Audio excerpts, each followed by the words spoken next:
Give us a call on 1300 01 1170 or text 0457 736 736. This is the Bunnings Build-Up NRL pre-game show for Bunnings Trade, helping tradies and builders get the job done. Well, with apologies to English literary giant Charles Dickens, it was the best of times. It was the best of times. This is a tale of one city as we welcome you to SEN's coverage of the 2026 NRL season. Rugby League in Las Vegas. We're doing it all thanks to Bunnings Trade and your local club, the official NRL Vegas watch party. Ladies and gentlemen, how good is this? It's just kicked off. The first game of the afternoon, it's Leeds Rhinos up against Hull KR Robins. The stadium's about half full. The English fans are on their feet. They were singing 15 minutes before the game. It's unbelievable, the atmosphere right here at Allegiant Stadium. My name's Jimmy Smith, alongside Chad Townsend and Big Tim Manar. And we are so excited to bring you all the action over the course of the next 7 hours. Chad, yes, welcome. Jimmy, thank you. Look, this is an absolute honour to be here today. The stadium is fast filling. You can hear Hull KR and Leeds Rhinos fans in the background as this Super League game has just kicked off. The whole atmosphere has been incredible. It's building. It's been an amazing week, Timmy. And we've got some big games in front of us, don't we? Yeah, the atmosphere. You talk about the build-up. Fremont Street a couple of nights ago. Yeah, I think there's 16,000 in the crowd, which is a huge achievement to the NRL. To be able to build a product, bring it to the country and have 16,000 people turn up to a fan day a few nights before says a lot about the momentum they've got here. You said they were singing 15 minutes before the game. They've been singing for the last 3 days. Everywhere you go. So they have been. They've been so loud. It's been a great atmosphere. I actually love the addition of the English side. It does bring. Yes. It's a very smart move by Volandis, whoever's call it was, to bring them over, because you're bringing in a whole different fan base, and it's been.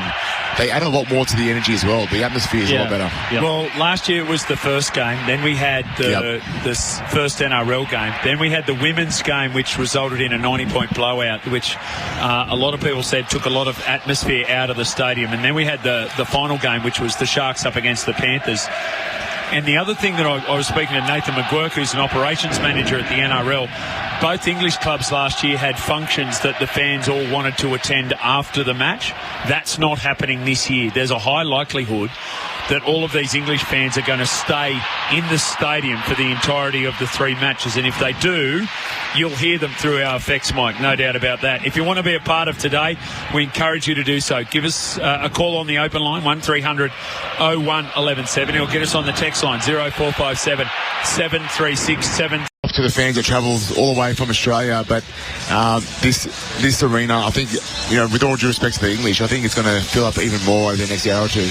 I agree with you, Jimmy. I think both fans, all sets of fan bases have travelled really well. I think no doubt it's a tiebreaker between the Bulldogs and the Dragons so far for who has travelled out the most. But it has been an incredible week. And look, I've really got to give it to the NRL. This is their 3rd year in at Vegas, right?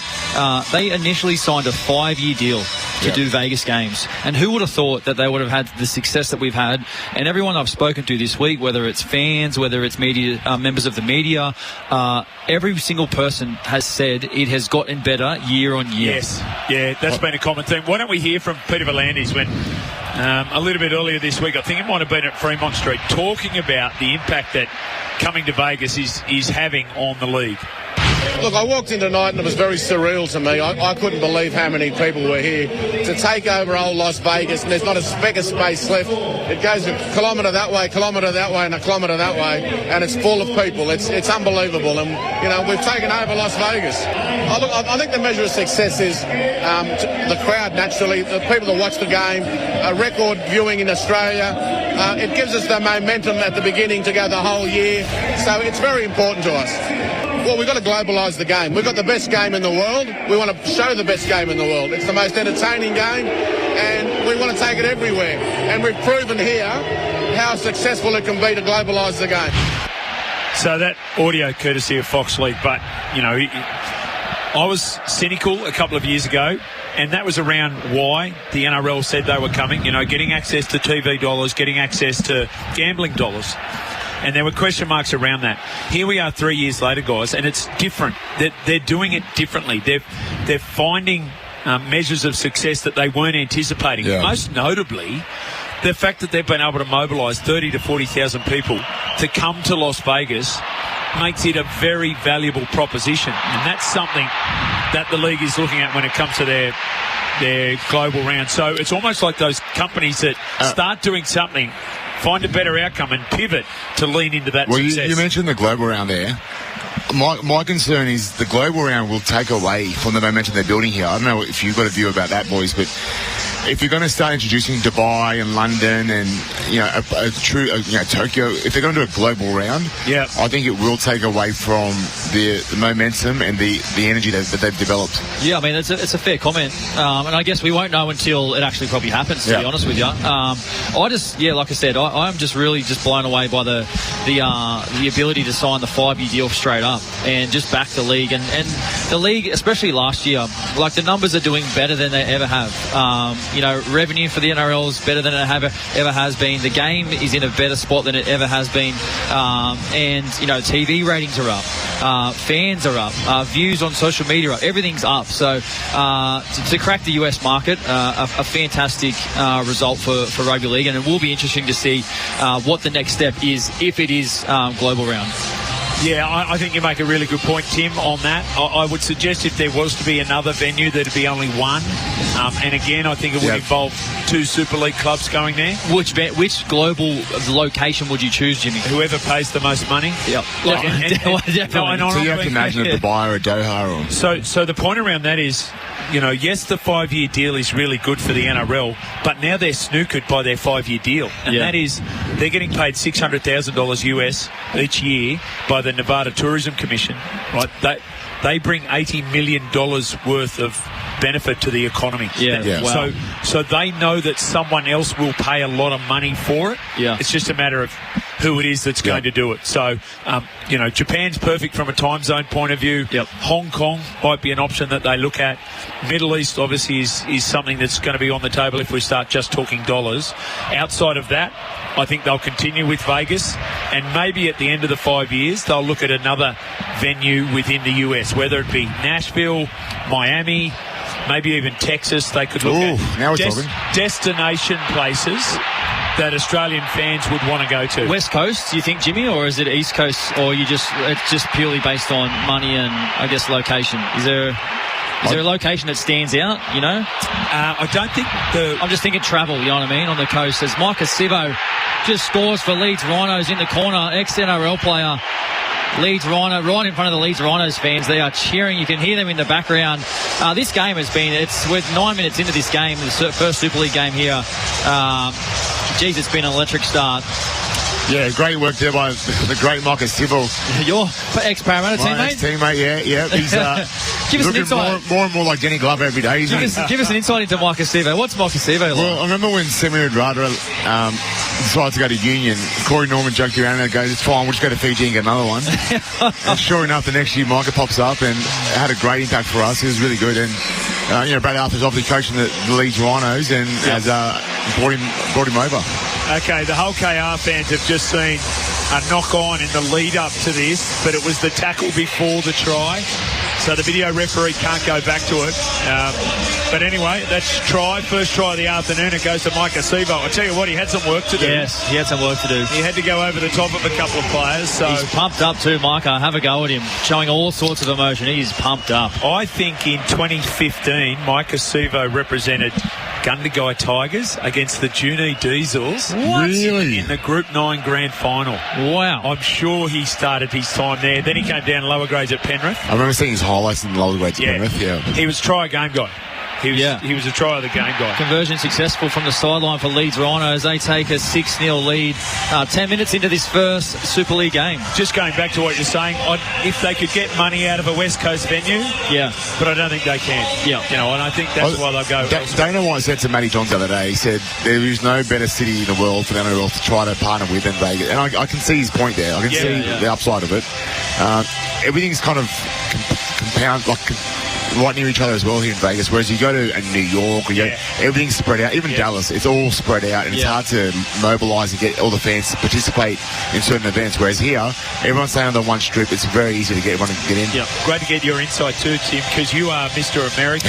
Yes, I do know that. I'm very pro-Texas. I would love it to be there, but I don't think it makes sense. Does everyone in Texas call you Big Tim? Because we know that everything's big in Texas. You have done a lot of trips to the US, haven't you? Too many. I'm too many in Vegas, though. Vegas is the one place, Jimmy, that people can't wait to get to, but also can't wait to leave. I'm talking to a few people today, and they're like, I can't wait to go home. Yeah. 3 days is the tops. We're here for 5. By the way, if you're not at Vegas, get to your local club and watch the game. So we've got Brenton Speed and Justin Horrow are at Canterbury Leagues today, and we're going to chat to them very soon. Brett Kamali and Julian King are at West Illawarra. We'll hear from them too. Remember, your local club, the official NRL Vegas watch party. So make sure you're checking that out. We are going to do a deeper dive into what's transpired and what will transpire over the course of this afternoon. But early doors, lads, any sort of a highlight for you over the course of the 3 days that you've been here? Look, for me, Timmy Mann touched on it before, but just the Fremont Street experience for me on Thursday afternoon that the NRL put on. We heard from Peter V'landys before. It was the atmosphere was just incredible. I've never seen anything like it. The amount of people there, the atmosphere at Old Vegas, the lights up on the ceiling. You see the NRL logo, the teams' logos. All the teams walk in, get introduced, and that was it gave me goosebumps, to be honest. It was just the atmosphere was just incredible. That was my highlight so far this week. Tim? I did see a good tweet the other day. It was from Jessica Abs. Did you see it? Who? Jessica Abs. Who? Jessica? Jalissa Abs. Sorry, Jalissa Abs. Yes. And it was, yes, let's bring that up, Tim Manor. And it was at the press. Jimmy's just exited the commentary booth. What's wrong? Well, I tell you what. Can I tell you the full story? Please do, yeah. Okay. Yes, please go. The floor is yours, Jim. I was there with content manager, executive producer, director, Jeremy. And Jeremy said he pulled up on his Uber. Okay, we're going to Fremont Street as the Robins nearly score a try. And so there was a couple of things came up. Fremont Street experience, Fremont Street North. And he said, do you know exactly where it is? I said, I don't know, but I'll ask Jalissa. And as Mikey Lewis goes over and scores a try, although I think they're going to call it a knock-on, and the scoreline will remain Rhinos 6, Hull KR 0. And so I said, J.A., where's Fremont Street? Which she cut and pasted. Yeah, she done you dirty, put Jim. On social media, and if ever I'm robbing a bank, and to be honest, I'm thinking about it, I am not doing it with Jalissa Abs. She done you dirty. Oh. She done you dirty. Where is Fremont Street?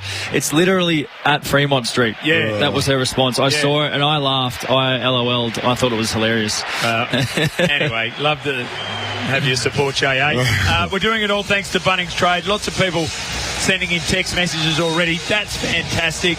Good morning / evening, lads. Wow, sounds like a super junket, but hey, I'm just super jealous. Go my mighty Knights, says Shane from Budrum. Yeah, go your Knights indeed. Go in all the sides. We're going to be cheering for them this afternoon. Keep the text coming, 0457 736 736. This is the Bunnings build-up for Bunnings Trade, helping tradies and builders get the job done. Give us a call on 1300 01 1170 or text 0457 736 736. This is the Bunnings Build-Up NRL pre-game show for Bunnings Trade, helping tradies and builders get the job done. In DY, a bus breakdown has southbound traffic delayed on Pittwater Road, just past Howard Avenue. Willoughby, we've got a best water main that's closing Willoughby Road northbound between Julian Street and Artarmon Road. Every minute of every day, a child is admitted to hospital. Help make it a happier place with a $30 donation to the Starlight Foundation every month. Donate today at starlight.org.au. Catch 4 live NRL games every round, right here on SEN 1170 AM. Every minute of every day, a child is admitted to hospital. Help make it a happier place with a $30 donation to the Starlight Foundation every month. Donate today at starlight.org.au. Did you know you can watch all your favourite SEN shows on YouTube? Subscribe today. Every minute of every day, a child is admitted to hospital. Help make it a happier place with a $30 donation to the Starlight Foundation every month. Donate today at starlight.org.au. Did you know you can watch all your favourite SEN shows on YouTube? Subscribe today. There's never a dull moment at my local club.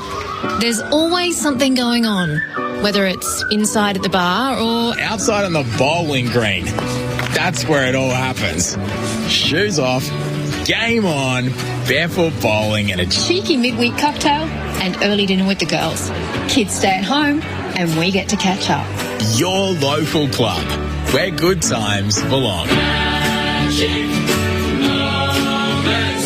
In League, you've got one guarantee each week. It's not the win or loss. It's not the coach's spray. And it's not the cry of... It's the 4 and 20 pie. That classic taste of 100% Australian meat in delicious gravy wrapped in golden pastry. Like a fullback running the length of the field to score a try. Nothing beats the aroma and taste of a 4 and 20 pie. There's a win in every bite. 4 and 20, Australia's original fan food. Stop paying BAS again and again and again. Pay.com.au it instead and get points. Business owners, did you know you can actually be rewarded for paying your BAS with pay.com.au? Pay.com.au is an online platform that enables businesses to earn reward points doing just what you do every day. And that's paying business expenses. You can earn points on bank transfers and even more points on your credit cards. They'll even reward you for paying suppliers who don't usually accept card payments. And the rewards are endless. Flights, upgrades, hotels, shopping, you name it. Get your business flying this year with pay.com.au. Pay your BAS through the platform and start getting rewarded for your hard work today. We now cross live to the coach. Okay, team, it's time to lift our game. Every day, 55 Australians are diagnosed with blood cancer and 17 lose their life. We can't afford to stay on the sidelines and do nothing. It's time to act. Now, who's with me? Sign up to Leukemia Foundation's World's Greatest Shave. Solo or as a team, every dollar you raise helps fund life-changing support and research for families facing blood cancer. And that's bloody beautiful. worldsgreatestshave.com. At Heartland Mitsubishi Castle Hill, receive 10 years warranty, 10 years cat price servicing and 10 years roadside assist. For ABN holders, the Triton GLXR 4-wheel drive from 51,340 drive away. See Manny and the team at Heartland Mitsubishi Castle Hill. T's and C's apply. MD 067361. G'day, Yal here. When it comes to protecting your worksite or event, you've got two choices. Hire me, or better still, surround your site with SBS Fence and Toilet Hire, the best in the business. Secure, durable and reliable. SBS Fencing stands guard 24/7. Put your trust in a company that doesn't pull any punches. SBS Fence and Toilet Hire is your ultimate protector. SBS Fence and Toilet Hire. Temporary, portable, whatever you require. Give us a call on 1300 01 1170 or text 0457 736 736. This is the Bunnings Build-Up NRL pre-game show for Bunnings Trade, helping tradies and builders get the job done. Welcome back. This is the Bunnings Build-Up. We're coming to you live from Allegiant Stadium. It's all thanks to Bunnings Warehouse and your local club, the official NRL Vegas watch party. I can tell you, Mike Asubo's got himself a second try. Both have been converted from the sideline, so 12-0. Rhinos over Hull KR. Remember, Hull KR won the quadruple over the course of last year and this year. Keep the text messages coming. Hi, guys. Hope you're well. Gundagai beat the Wagga Kangaroos in that grand final. Not tunee, mate. I remember Las Vegas was a lot of fun. Watching on TV, but listening on SEN. Good on you, Corey Dragon. You're in for a big afternoon. Also in for a big afternoon is Brett Kamorley. He'll be at a watch party at West Illawarra. That's all thanks to your local club. I'm happy to say that our man Noddy is on the line. Hello, Nod. Hello, Jimmy. How are you?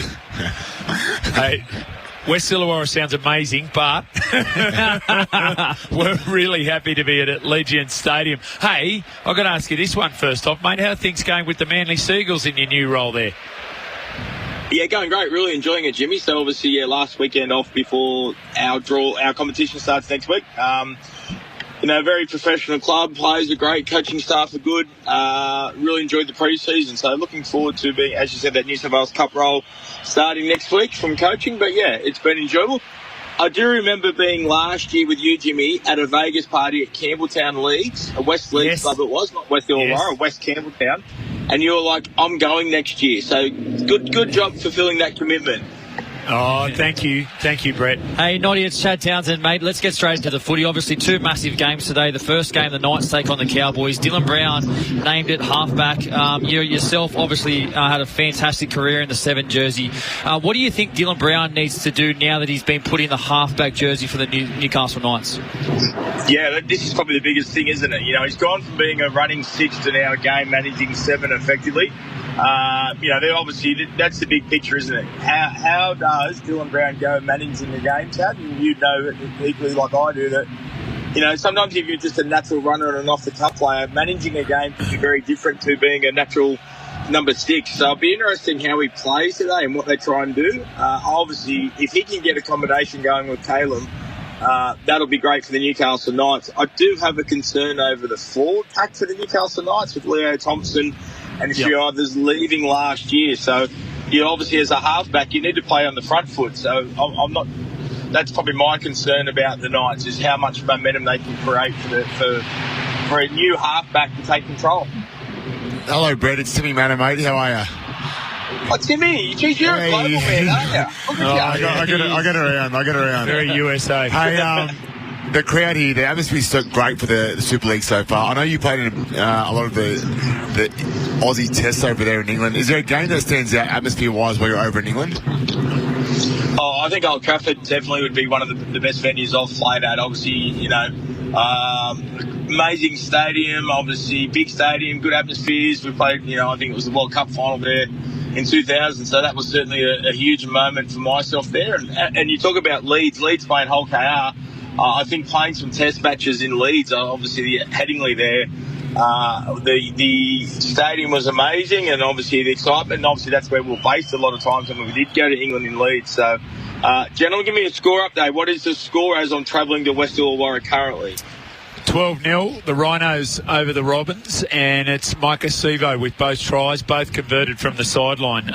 Just on that, oh, that's right. I think it was the World Cup final of the year 2000. Yeah, I thought he said I purposely said over in England. Yeah. Otherwise, we're about to bring up the 2009 preliminary final again. So I left that out. Yeah. Again, let's talk halfbacks. The Dragons have a new one. He has not played an NRL game at halfback, but how do you see it playing out for Daniel Atkinson? Not just tonight, Nod, but throughout the course of the season.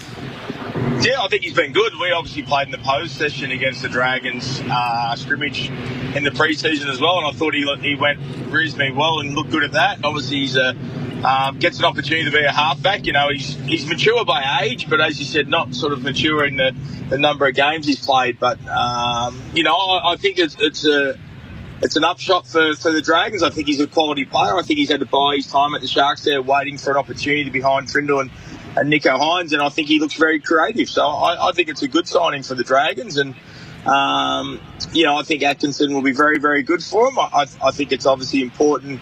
Gutho obviously will do some of that attack as well, and I think we can't just judge these, all these new spines that are together. They've had pre-seasons together, but it's also about playing games, Jimmy. So how they go today and how they go probably the first few weeks, probably not what we're looking for. It's how they're going in the middle of the year when they've put some hard work in accommodation. Maybe been through some difficult times or some good times.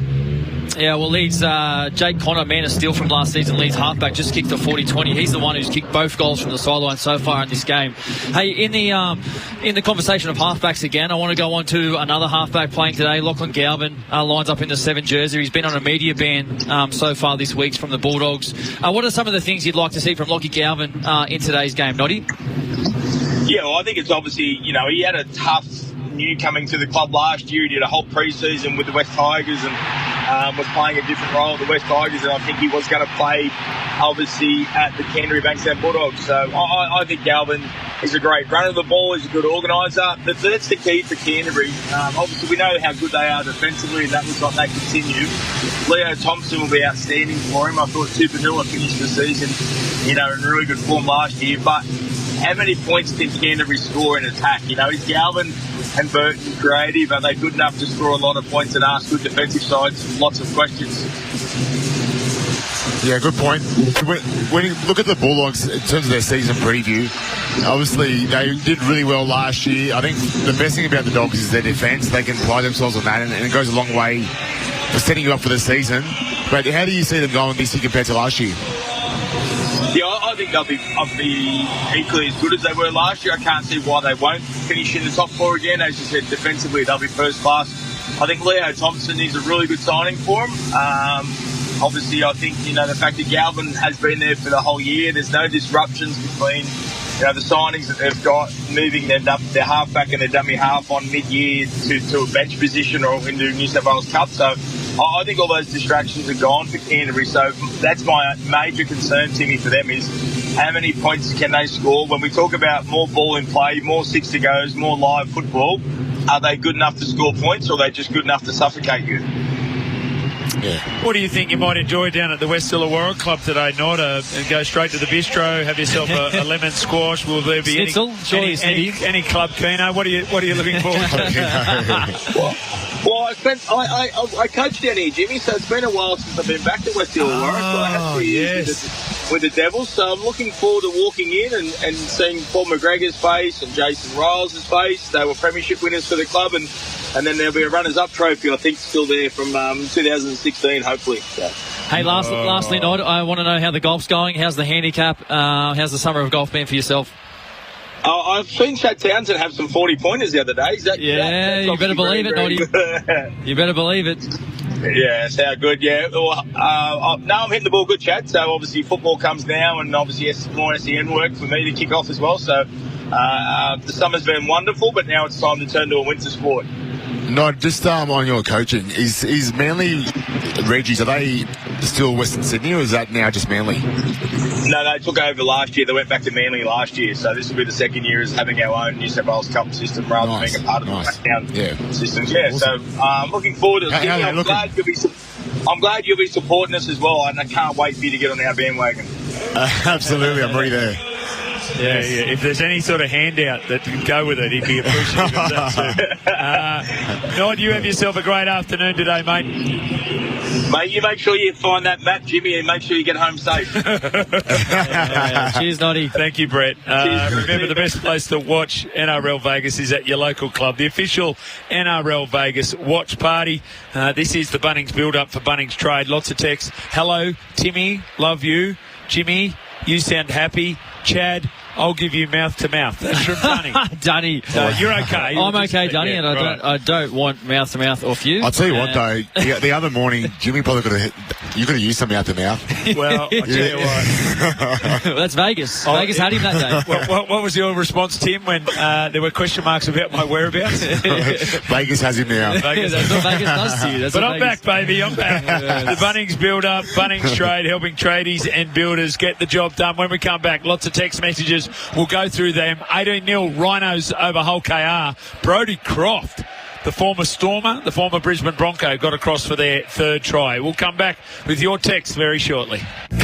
Give us a call on 1300 01 1170 or text 0457 736 736. This is the Bunnings Build-Up NRL pre-game show for Bunnings Trade, helping tradies and builders get the job done.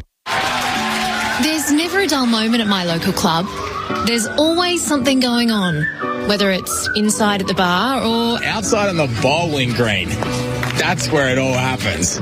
Shoes off, game on, barefoot bowling and a cheeky midweek cocktail and early dinner with the girls. Kids stay at home and we get to catch up. Your local club, where good times belong. You rely on water every day, so it makes sense to rely on the right system. With Filter Systems Australia, you get cleaner, fresher, great-tasting water straight from the tap. From under-sink filters to whole-home filtration, their systems are designed for consistent performance and long-term reliability, certified to Australian standards. A familiar choice in homes and businesses across Australia. Filter Systems Australia. Cleaner water, high-performance filtration. Visit filtersystemsaustralia.com G'day, Gal here. In both rugby league and boxing, defence is everything. The same goes for securing your residential, commercial or event site. Trust SBS Fencing and Toilet Hire, the kings of defence, to deliver the protection you need. Tough, reliable and built to last, just like me. sbsfence.com.au, the best defence in D-business. SBS Fence and Toilet Hire. Temporary, portable, whatever you require. G'day, Ray Hadley here for Bryden's Lawyers. Have you been charged with a criminal offence? Need legal representation or advice? Bryden's Lawyers have the experts in criminal law available to assist. No matter the complexity of the case, whether it be an assault, drink driving or a drug offence, their experienced criminal lawyers possess the expertise to ensure your rights are protected. Call Bryden's Lawyers 24-hour criminal law hotline on 1800 017 017 or visit brydens.com.au. Take a break at Metro Petroleum and enjoy a Mr. Whippy ice cream cup. Try the limited edition bubblegum flavour. It's creamy, colourful and fun. Available only for a limited time. Kick off your footy season with wings. Stay recharged and grab your resealable wings with 330ml Red Bulls at 2 for $8.50. Or grab the 473ml Red Bull range at 2 for $9.50. Available now at all participating Metro Petroleum locations from March 1st through to March 31st. Imagine it's 2035. You own 3 investment properties, your home loan is nearly paid off, your kids now have options for education, and an annual holiday is a given, not a dream. Love it? When done right, property gives you the freedom to say yes. I'm Tony Hayek from Blue Wealth Property. We help Australians invest with strategy, not guesswork, so that in 2035, you'll be glad you backed yourself. Book a discovery call or attend our next webinar. Email sen@bluewealth.com.au. Make a big sound at AFL's opening round to kick off the 2026 Toyota AFL Premiership season. Enjoy a great arvo for the family as the Giants take on the Hawthorn Hawks on Saturday, March 7 at MG Stadium. Food trucks, rock climbing wall and heaps of activities to keep the kids entertained. Adult tickets from $27 including transport. Terms and conditions apply. Get in on it. Tickets on sale now from Ticketmaster. In league, you've got one guarantee each week. It's not the win or loss. It's not the coach's spray. And it's not the cry of... It's the 4 and 20 pie. That classic taste of 100% Australian meat in delicious gravy wrapped in golden pastry, like a fullback running the length of the field to score a try. Nothing beats the aroma and taste of a 4 and 20 pie. There's a win in every bite. 4 and 20, Australia's original fan food. Give us a call on 1300 01 1170 or text 0457 736 736. This is the Bunnings Build-Up NRL pre-game show for Bunnings Trade, helping tradies and builders get the job done. Welcome back, Bunnings Build-Up live from Allegiant Stadium. It's all thanks to Bunnings Warehouse and your local club, Tim, the official NRL Vegas watch party. Keenan Palacia is a name well known to NRL followers. We were down on the ground, Jeremy and I, we found our way here today. We were down on the ground. We're in it together. We're complicit. You just dragged him with you. Mate, I'll tell you what, mate, you keep shaking that head, it's going to fall off. So we were down on the ground just having a look around. It is spectacular, looking around the stadium. So FaceTime the family. This is the office today. You know, just said this is where I'm working from. So they would have loved that. Yeah, quite impressed. Trace would love that too in the United States. Not so much. She'd much prefer to be here, of course, and being back at home. But anyway, there was a guy over there walking with his headphones on, and I just sort of said something to him, and he took them out and said, "Oh, let's try." I said, "Oh, mate, what's your name?" And he said, "Keenan." And I went, "Oh." To Keenan Palacia, I said, "Go get him today." And he said, "Thanks, mate." Literally on the blade of grass where we were talking, he has crashed through 2 defenders and scored a fantastic front rower's try. They are absolutely blitzing Hull KR. Leeds Rhinos is 22, soon to be 24 points to nil. A great run. Just runs straight over the top of someone, gets the bumper bars up, beats the fullback, carries him over the line, reaches out, and then Mikey Lewis, after the try, took a bit of an exception. There was a bit of a push and shove. I think a bit of frustration for Hull KR because they're down 22-0. This is the World Club Champions, the treble winners from last year. Yeah. You know, we're obviously on a lot of emotion and a big high after last week beating the Brisbane Broncos. But full credit to Leeds Rhinos. They've come out in this first half, and Jake Connor will kick this. He's in form with the boot, and it's 22, soon to be 24-0 Leeds Rhinos. Well, Leeds are 1-1 in the English Super League, and the Robins have only played the one game. That was the shock loss to the York Knights, 19 points to 18, but they had a player, Mikey Lewis, sent from the field. So lots of texts coming in, as I mentioned. Keep them coming. Good morning, A-Team and Spud, if you're listening. Oh, dear, Spudley. I have been following your movements on socials, and all I can say is I have some serious FOMO, that is fear of missing out. I'm hoping the Storm are announced to feature in next year's Vegas venture to experience it as a rugby league fan. P.S. Has Timmy found a good Lebanese charcoal chicken establishment to eat at, or did he bring his own garlic sauce? Who else but Stormy Daniel from Prairie Wood? Yeah, well, no, I didn't have any charcoal chicken to date. I have been looking after myself, Jimmy, though. And when I say looking after myself, I mean the opposite. I've been splurging. I actually went to the buffet this morning in the hotel. Did you? Nice. I caught up with a friend of mine, Simon, who we do. It's a bit of an annual tradition now for the last 3 years since this started. Yes. And we'll have breakfast or brunch there. And so which hotel are you staying at? It's at the Wynn. So the Wynn Buffet. Oh, sorry. It's the most exclusive hotel on the ship. Exactly. Here we go. Thank you, tourist. But the buffet there is notorious. So if any of the listeners want to look up the Wynn Buffet, it has everything, Jimmy. I'm talking.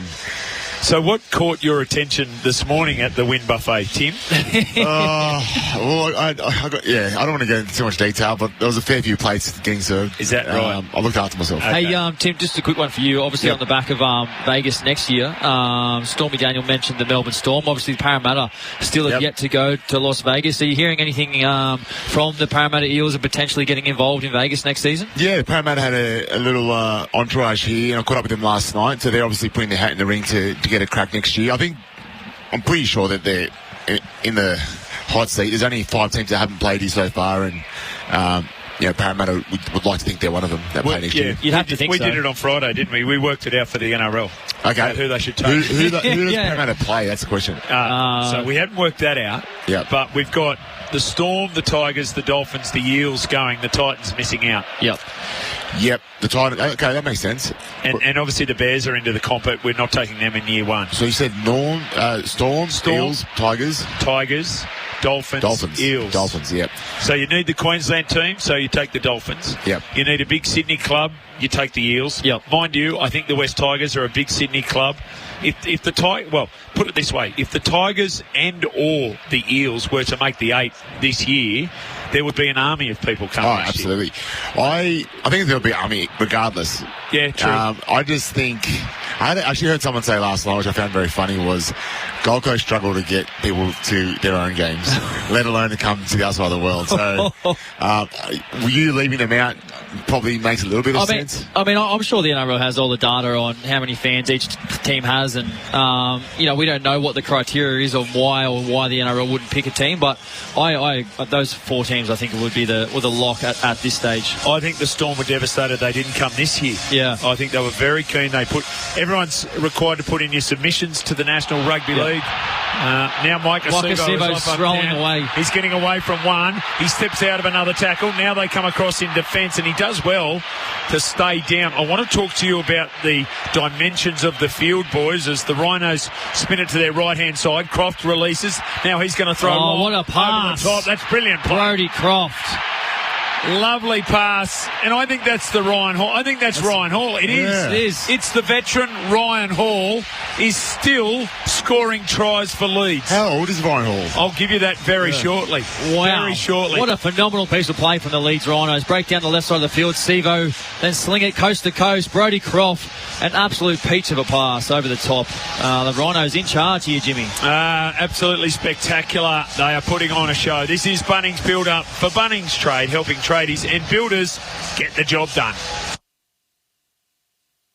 01 1170 or text 0457 736 736. This is the Bunnings Build-Up NRL pre-game show for Bunnings Trade, helping tradies and builders get the job done. There's never a dull moment at my local club. There's always something going on, whether it's inside at the bar or outside on the bowling green. That's where it all happens. Shoes off, game on, barefoot bowling and a cheeky midweek cocktail and early dinner with the girls. Kids stay at home and we get to catch up. Your local club, where good times belong. Imagine it's 2035. You own 3 investment properties, your home loan is nearly paid off, your kids now have options for education, and an annual holiday is a given, not a dream. Love it? When done right, property gives you the freedom to say yes. I'm Tony Hayek from Blue Wealth Property. We help Australians invest with strategy, not guesswork, so that in 2035, you'll be glad you backed yourself. Book a discovery call or attend our next webinar. Email sen@bluewealth.com.au. Still installing gas water heaters? Mate, that's like bringing a fax machine to a job site. Powerbay's electric Gen 2 heat pumps are the new standard. Like a reverse aircon, they suck heat from the air using less power to heat water. That means fewer clients calling to ask why their gas bill's bigger than the mortgage. Tradies, get ahead of the game. Switch to Powerbay Gen 2 electric heat pumps. Smarter, cleaner, built for Aussie homes. Powerbay, heat smarter. Now available online at Bunnings Warehouse. Rebates available to eligible customers. T's and C's apply. Audio. It's more powerful than you think. What you hear can take you far from here. Can move you to dance, to run, to tears. It's all in your ears. For advertising with the power to make your whole campaign work harder, start with commercial radio and audio, where brands are heard. CRA.au. Next time you're refueling your car, look out for Sonny the Kookaburra at your local Sunrise. That's how you know you're dealing with a trusted and independent local store. There's over 1,200 Sunrise stores Australia-wide. Visit newsunrise.com.au and do what the locals do. Look out for the Sunrise. Enjoy local service delivered with a friendly smile. Look out for the Sunrise. Enjoy local choices, the best within the country mile. Harvey Norman loves the footy. Kick off the season with a new TV. Save over $850 on Samsung 75-inch mini LED TV, now $2,142. Or upsize the action with a Hisense 85-inch QLED TV, now $1,588. For stadium surround sound, save over $300 on JBL 7.1 channel soundbar, now $691. And get halftime drinks sorted with Westinghouse 496-litre French door fridge, now just $1,488. Kick off the footy season with more in store at Harvey Norman now. Growing a business is rewarding, but cash flow pressure can be stressful. Supplier invoices, tax obligations, payroll requirements, it all adds up. Octet can power your business with smart business finance. From lines of credit to unlocking cash from unpaid invoices, Octet helps your business move forward. Plus, you can choose to earn frequent flyer points on eligible payments. So, keep cash flowing, seize growth opportunities, and be rewarded. Find out more at octet.com. That's OCTET.com. Lending criteria and conditions may apply. In league, you've got one guarantee each week. It's not the win or loss. It's not the coach's spray. And it's not the cry of... It's the 4 and 20 pie. That classic taste of 100% Australian meat in delicious gravy wrapped in golden pastry. Like a fullback running the length of the field to score a try. Nothing beats the aroma and taste of a 4 and 20 pie. There's a win in every bite. 4 and 20, Australia's original fan food. Give us a call on 1300 01 1170 or text 0457 736 736. This is the Bunnings Build-Up NRL pre-game show for Bunnings Trade, helping tradies and builders get the job done. Welcome back, Bunnings Build-Up live from Allegiant Stadium. It's all thanks to Bunnings Warehouse and, of course, your local club, the official NRL Vegas watch party. I can tell you that our next guest is going to be live from Canterbury Bankstown Leagues Club. That's right, our man Justin the Scope Horro. He's on the line. Hello, Justin. Jimmy, it's great to hear your voice, mate. It's been too long. I've missed you all summer, and I'm ready to go this year for SEN, mate. Mate, I saw you wandering the halls of SEN. Of course, I'm doing the morning show now, the breakfast show, so I missed the afternoon shenanigans, but I hear you're in there and doing an outstanding job, and that surprises me not at all. Hey, all right, mate, what do you think around this? Give us an understanding. So we've got the build-up here in Vegas. What's it been like back in Australia about the build-up to the start of this NRL season? Okay, so it's still a little bit tame where we are. We're at Canterbury Leagues. Obviously, the Bulldogs game is the later game. So people driving into the streets to get into Canterbury Leagues are packed. There's Bulldogs jerseys everywhere, but there hasn't been anyone that's rolled into Canterbury Leagues yet. But everyone's excited, mate. Like, footy's here. Hull KR and Leeds are playing. I've been listening to the call from you guys as well. What an ambush from Leeds so far in this first half. The 4-time champs, the 4 trophies for Hull KR in the last year doesn't mean anything in this game to Leeds. They're putting on an absolute clinic, and we're loving it. I'm loving footy being back. Hey, Scope, it's Chad Townsend. Look, I know you're a big American sports fan. I'd love to get your take on the whole Vegas idea. We're here in the 3rd year of rugby league in Vegas, and everyone's saying it's just gotten better from year to year. Give us your take on it.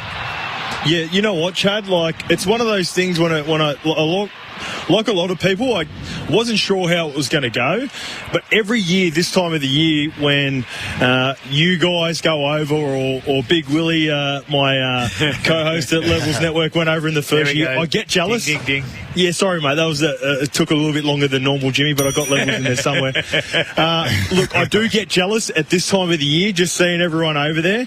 I'm hopeful the Parramatta Eels, they're one of the teams out of the 5 teams remaining, or 6 once Perth get in next year, that haven't gone over there. After seeing you guys and how much fun you've been having over there, and everyone else, I think I'm going to make an effort to try get over there next year, because it just looks like a great spectacle, and Peter V'landys has done a great job with the start of the season. Yeah, how's Doggy Dog? It's Timmy Manor. Mate, just touching on our season ahead, is there any teams that you reckon are a smoky that people aren't paying much attention to that will have a great season?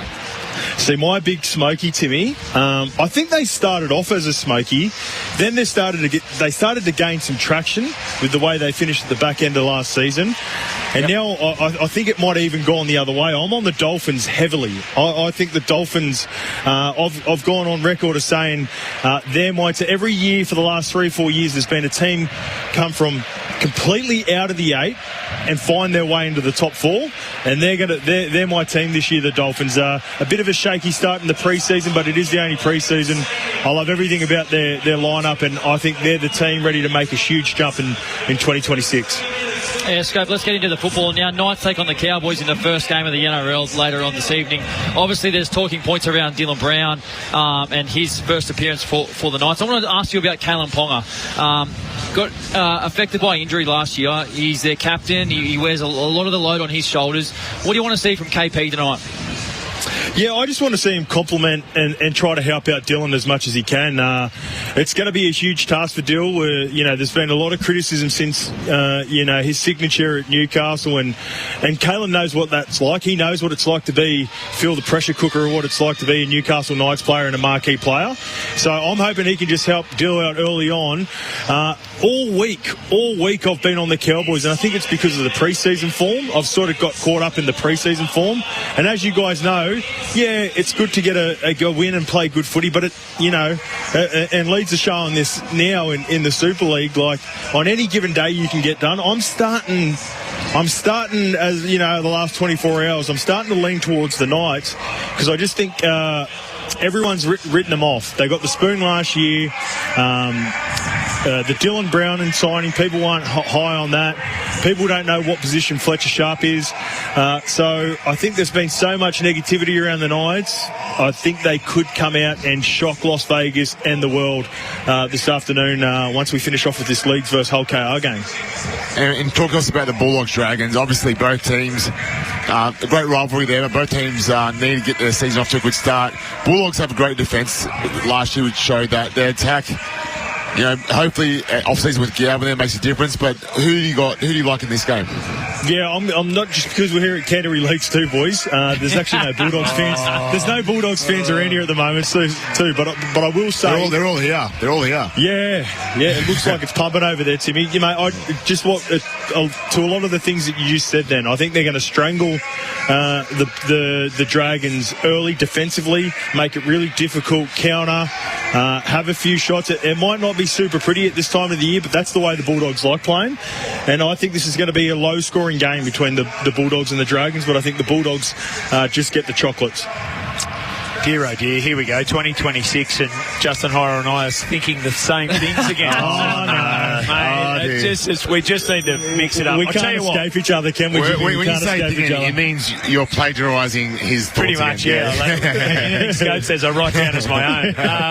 Now, one of the personal mentors of mine is Yoda, and remember, the words you used when you talked about coming over here next year were try and hope. And remember, there is no try, just do. Justin, all right? Just do. Okay. You will dominate in Las Vegas next year. Well, as a former Parramatta great, you've got to be here when the Eels come. Oh, exactly. Exactly. Coming from another former Parramatta great, that means a lot. Thank you, I'll be here, don't worry. I'll be here. You're always there. You're always in the States. Oh, mate, we're calling him Mr. USA. You know that. Mr. USA. More like Dana White than Dana White. It's incredible. Hey, enjoy Canterbury Leagues, mate. I know you will, and great to spend some time with you. Yeah, great to chat, boys. Awesome call so far. I'm looking forward to hearing it throughout the day. There it is, the great Justin Hiro. He's a good man. Remember, the place to watch NRL Vegas is your local club, the official NRL Vegas watch party.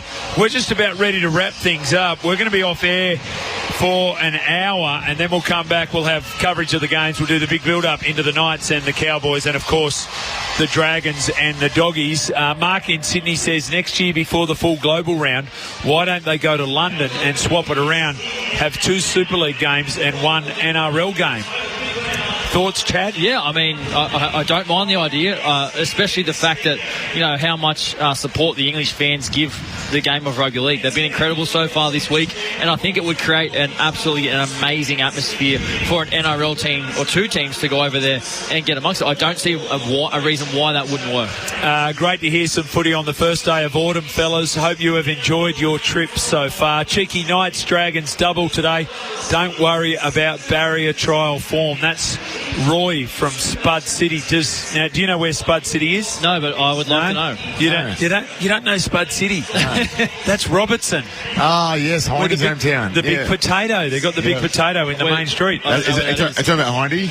It's Southern Highlands. He's the big potato. He is the big potato's over here as well. Nathan Highmarsh. I tell you what, we got on the plane with Nathan and Brian, his friend Brian Fletcher. Brian, friend of the show. Friend of the show. They turned left when they got on the plane. We turned right. Let me be clear on that. All right, we are just about done here for our first stint. We're going to take a break, then we're back. We're looking forward to calling these games. It's the Knights up against the Cowboys, and it is, of course, the Dragons up against the Bulldogs. We're coming to you live from Allegiant Stadium. We're doing it all thanks to Bunnings. We're doing it all thanks to your NRL Vegas watch party. Check out your official party. Go to Canterbury Leagues. Go to West Illawarra. On behalf of Chad and Tim, we take a break and then we're back. We're leading up to the kickoff of NRL 2026.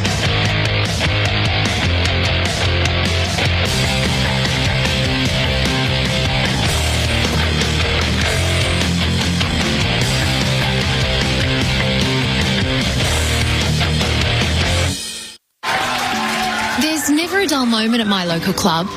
There's always something going on, whether it's inside at the bar or outside on the bowling green. That's where it all happens. Shoes off, game on, barefoot bowling and a cheeky midweek cocktail and early dinner with the girls. Kids stay at home and we get to catch up. Your local club, where good times belong. Hey, Paul Gallen here. You know me as one of the toughest blokes in rugby league. But let me tell you, there's something out there just as tough. SPS Fence and Toilet Hire. The toilets are as clean as a whistle and maintain better than a locker room full of forwards. When you're in the red zone, you need precision and composure. Same goes for these loos. Inside, It's all peace and quiet, a fortress of solitude. SBS Fence and Toilet Hire. Temporary, portable, whatever you require. sbsfence.com.au. Ozito brushless home and garden power tools are built to work. Tough isn't something you just claim. It's something you prove. It's about handling the hard, repetitive stuff without giving up. Testing what you're made of and what you're working with. When it comes to doing tough jobs around the home, do it yourself. Ozito brushless power tools. Do you? Only at Bunnings Warehouse. Australia's best kept sporting secret? Not anymore. The biggest WNBL season of all time is coming to an end. Australia has been watching world-class hoops unfold right here in record numbers. It all comes down to this. WNBL 26 finals start now. Don't miss a moment of the series from February 14th through to March 4th. Catch every finals game on 9Now or ESPN on Disney+. Get your WNBL tickets, merch and info at wnbl.com.au or download the free WNBL app now. Refueling your car? Look out for Sunny the Kookaburra at your local Sunrise, an independent local store. Visit newsunrise.com.au. Do what the locals do. Look out for the sunrise. Enjoy local service. The best within a country mile. Some people build their future the hard way. But with CBus, you can do it the smart way. CBus Super. Build your something. Read the PDS and TMD to decide if CBus is right for you. Living with diabetes? Ditch finger pricks with Freestyle Libre, the wearable sensor that monitors glucose levels straight to your phone. Trial it now for only $15 at freestylelibre.com.au. T's and C's apply. Follow directions for use. Up your game this footy season with Supercoach and make every round mean more. Chase the $50,000 major prize, dominate the all-new Supercoach Cup and claim the glory. Play Supercoach for free today. T's and C's apply. New South Wales TP/01005. Imagine it's 2035. You own 3 investment properties, your home loan is nearly paid off, your kids now have options for education, and an annual holiday is a given, not a dream. Love it? When done right, property gives you the freedom to say yes. I'm Tony Hayek from Blue Wealth Property. We help Australians invest with strategy, not guesswork, so that in 2035, you'll be glad you backed yourself. Book a discovery call or attend our next webinar. Email sen@bluewealth.com.au. In league, you've got one guarantee each week. It's not the win or loss. It's not the coach's spray. And it's not the cry of... It's the 4 and 20 pie. That classic taste of 100% Australian meat in delicious gravy wrapped in golden pastry. Like a fullback running the length of the field to score a try. Nothing beats the aroma and taste of a 4 and 20 pie. There's a win in every bite. 4 and 20, Australia's original fan food. Gloves Off with Mark Bosnich, live Tuesdays from midday, right here, Sydney's home of sport, SEN 1170 AM.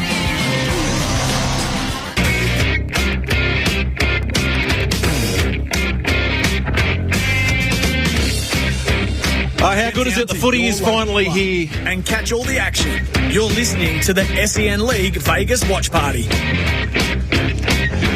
Yeah, how good is it? The footy is finally here. 3rd year of the Vegas venture. We've seen the buzz on Fremont Street, I should say, from Ozfest to FanFest to the Nines. And it all builds up to this. But you know what? Forget Fremont Street. The party where we are at the moment is at Hargrave Street. Coming to you live from West Illawarra and Unadera. All thanks to Clubs New South Wales for the NRL Vegas Watch Party. It's one of many. I'm Julian King. Brett Camorley is alongside me in a matter of moments. We're going to bring in our friends Brett and Speed and Justin Horro, who have pulled up a pew at Canterbury Leagues Club. 1999 Clive Churchill medalist Brett Camorley, a man who once gambled his car away at Vegas, much to the chagrin of the people at Hertz. They were very furious. Noddy, hello to you. Hey, Jules, how are you, buddy? You look great in your Dragons shoes. You're looking forward to 2026 as a Dragons fan? I've got the same degree of optimism as Coach Flanagan. So look, probably not going to win the comp this year, just being upfront about it. Got a good signing for next year already started. I think Daniel Atkinson could be a good signing for 2026. You know what they say, under promise, over deliver. That's what I'm hoping. So I've got my Dragons jersey here. It's the Integral Energy one that I bought at Mick Simmons just prior to the 1999 Grand Final. So I actually wore it because it's happy memories for you, Nod. So we're going to hear from you throughout the course of the afternoon. We're going to welcome in our great mates Speedy and Scopey, I understand, live right now from Canterbury Leagues. Boys, as I say, a very good afternoon to you. It feels like every Dogs fan on the planet is over in Vegas at the moment. So can you set the scene for us? Is there anybody there? Good afternoon, boys. G'day, boys. Good to be with you. Yes, Canterbury League Club, if you want to come along and watch from this venue. There's no S on the end of league, which is interesting. Did you notice that, Scott? No, I didn't notice that. It's a little quirk. It's something they did just to be a little bit different. But, it's a wonderful spot. Plenty of Bulldogs jerseys here. Don't worry about that, Jules. The sports bar downstairs going off. We're in a function centre. The doors are about to open very soon, and this place will pack out. We must have at least 35 tables in here, and there'll be more blue and white jumpers. Really looking forward to this at our local club here, Scope. Yeah, Speedy, it was reminiscent. It felt like, I wasn't there at the time, but the 2004 parade when just the Bulldogs fans were flooding towards the celebrations of the grand finals, reminiscent like that, just outside Canterbury League Club. But yeah, look, there's plenty of Bulldogs jerseys getting around at the moment, and we're excited for this game. Look, I want to throw to Noddy on this one. Ask Noddy a question. When our names got put down, I would have thought Canterbury Bulldogs legend Noddy Kamali would have been here, and I would have been down the coast. But how did I jug this one, Nod? Yeah, good afternoon, Scope. Well, I actually, when I saw the two venues come up for the Vegas party, I was like, you're right, Canterbury League Club. I spent 4 years there, 2 years as a player and 2 years as on the coaching staff, but I also spent 2 years coaching West Illawarra. So I put my hands up to return down here. I haven't been down here for a long, long time, Scope, and I took over. Jason Riles was captain coach here when he finished up his time in Melbourne, come back to West Illawarra, captain coach. And then he went back to Melbourne, so I got the opportunity to take the reins in 2016 and 2017 down here at this club. So I haven't returned since that time, Scope. So when I saw it was on the run sheet, I was like, how good's that?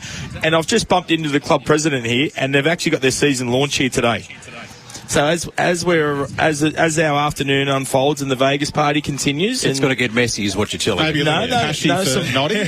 Little cashy for Noddy. Just going and chat to the season launch.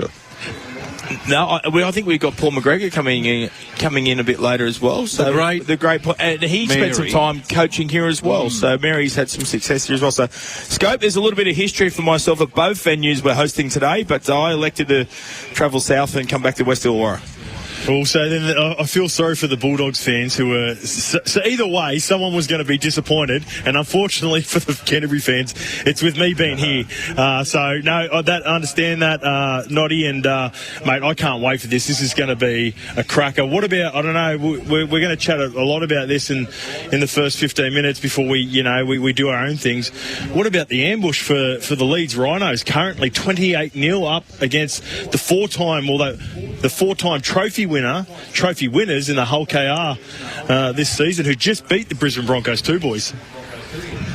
Yeah, that's right. We've had Willie Peters on for a few times this week, and I've listened to some things, Scope, and it's all been about how good they've been going and the fact they beat the Broncos, and maybe they got a bit ahead of themselves, but Brad Arthur's certainly got Leeds absolutely flying at 28-0, as you said, just coming off into the start of the second half now, but absolutely exciting football. And doesn't the venue look great? We've got it on the big screen here. The venue itself looks so good, and then obviously, as you said, the atmosphere. Four sides over there, and they're four well-supported teams. Their fans are pretty passionate fans, the four sides that are in Vegas this year.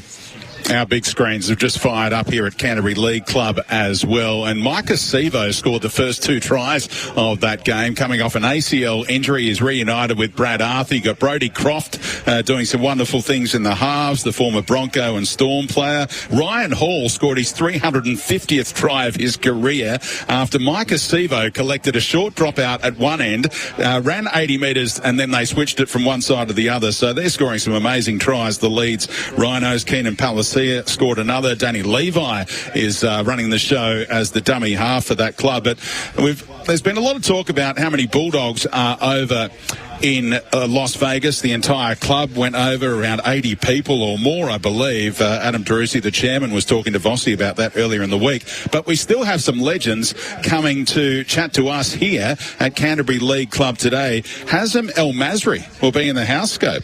Well, El Magic, yeah, what a treat. Never got the opportunity to meet Hazem. He, by the time I'd started in the NRL, he had finished up. But what a legend of not only this club, Speedy, of the NRL, and just everything across the board. He was renowned for his goal kicking, obviously, because the percentages at which he used to turn 4 into 6 was unbelievable. But a really good silky finisher. So looking forward to catching up with Hazem. Yeah, staggering 2,418 points in his career.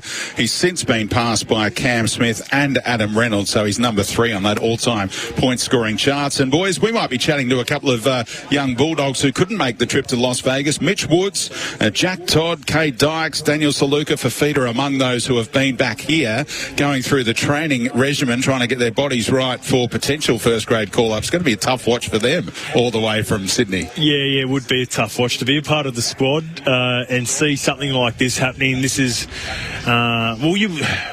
before, I guess the last week was some of the news that had dropped from PVL and Aaron Morban putting his hand up for more games overseas. This would have felt like at times a once in a lifetime opportunity. It may not be, Speedy. Yeah. We may be playing games. It might not be at Vegas, but if Peter V'landys gets his way, and he normally does, we could be looking at a global round, and this is just the start of it in Vegas because it's been a great concept so far. And Jules, we were talking just off air a moment ago about the Charity Shield and the performance the Dragons put up at Wynn Stadium. They must be better than that today. Hey, listen, don't kick him while he... No. I have a perfectly rational explanation for all of this, and I mentioned this to Brandy on the breakfast show a week or so ago, and I said, listen, well, firstly, it's only a trial. Secondly, and I hark back to the 1993 Ashes tour, where there was this blonde bombshell wrist spinner by the name of Shane Warne, who the Poms knew nothing about. And Alan Border said to Warney, listen, in all these lead-up games, don't show your hand. Just send out a bit of fruit, make them think that, there's nothing to worry about, and then, bang, what happens? First ball, Old Trafford, the Gadding ball of the century. That, I think, is going to be the trajectory of the St George Illawarra Dragons this year. Yes. So you're saying they deliberately lost the Charity Shield? They didn't deliberately lose. Played bad deliberately. No. Conceded tries deliberately. And look poor in attack. Deliberately. Verbal me, Kamali. I wore the 1999 grand final jersey because they were happy memories for you, so I think you owe me one. No, listen, I didn't say they played badly deliberately, but I think they may have just ever so slightly played within themselves. Scopey, you talked about Brett Kamali and his decision to come here to West Illawarra as opposed to Canterbury League Club. And boys, did you see the comments by Adam Troisi, who you mentioned there, Speedy, in the papers this morning, saying Crichton could be... He's on the podium for the best ever Bulldogs buys alongside Terry Lamb. So if Crichton and Lamb are 1-2, is Kamali in the top 10, gentlemen? Oh, yeah, for sure. Yeah, for sure, Noddy. For sure. Can I just tell you, as soon as I asked that question, Scopey, Noddy's furiously shaking his head. No, Noddy's keeping it humble. He's one of the greats of the game. That's a huge statement. Let's get back to the Crichton side of it. He's only been there for a couple of years. Yeah, he's gone and become their skipper straight away, but... he's just getting... I want to ask Noddy this as well. I feel like he just gets bigger and stronger and faster. And every time I see him in a pre-season, it's like, I don't know how he does it, but somehow he's put on another 2 kilos of strength. He blows me away, and I think he's going to be even more dangerous this year, Noddy, because they've moved him over to the left with Burton and Kickow. So that is an edge that I will be watching very closely in this first game. Yeah, it's certainly the strike edge, isn't it, for the Dogs now? And as you said, he's an intimidating frame, isn't he? He just looks so athletic. He looks big. He grows in stature. I think Canterbury really missed him. When they got to that serious end last year, he wasn't there to help him or wasn't at his best in some regards, but he plays big games. He's won grand finals. For such a young captain, he does it so maturely. And I think at the moment the Dogs are the biggest club in Sydney. Their fans are through the roof. They're looking for success. They finished in the top 4 last year. They've got all the resources. They're buying some good players.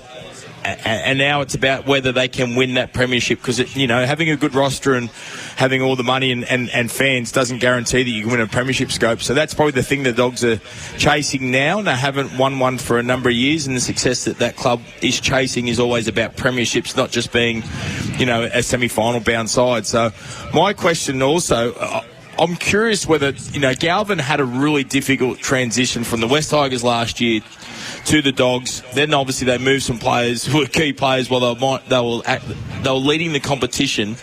Galvin arrives, they make changes to their spine, and he went through, I would have thought, a pretty difficult time. And the whole pre-season he did was at the West Tigers.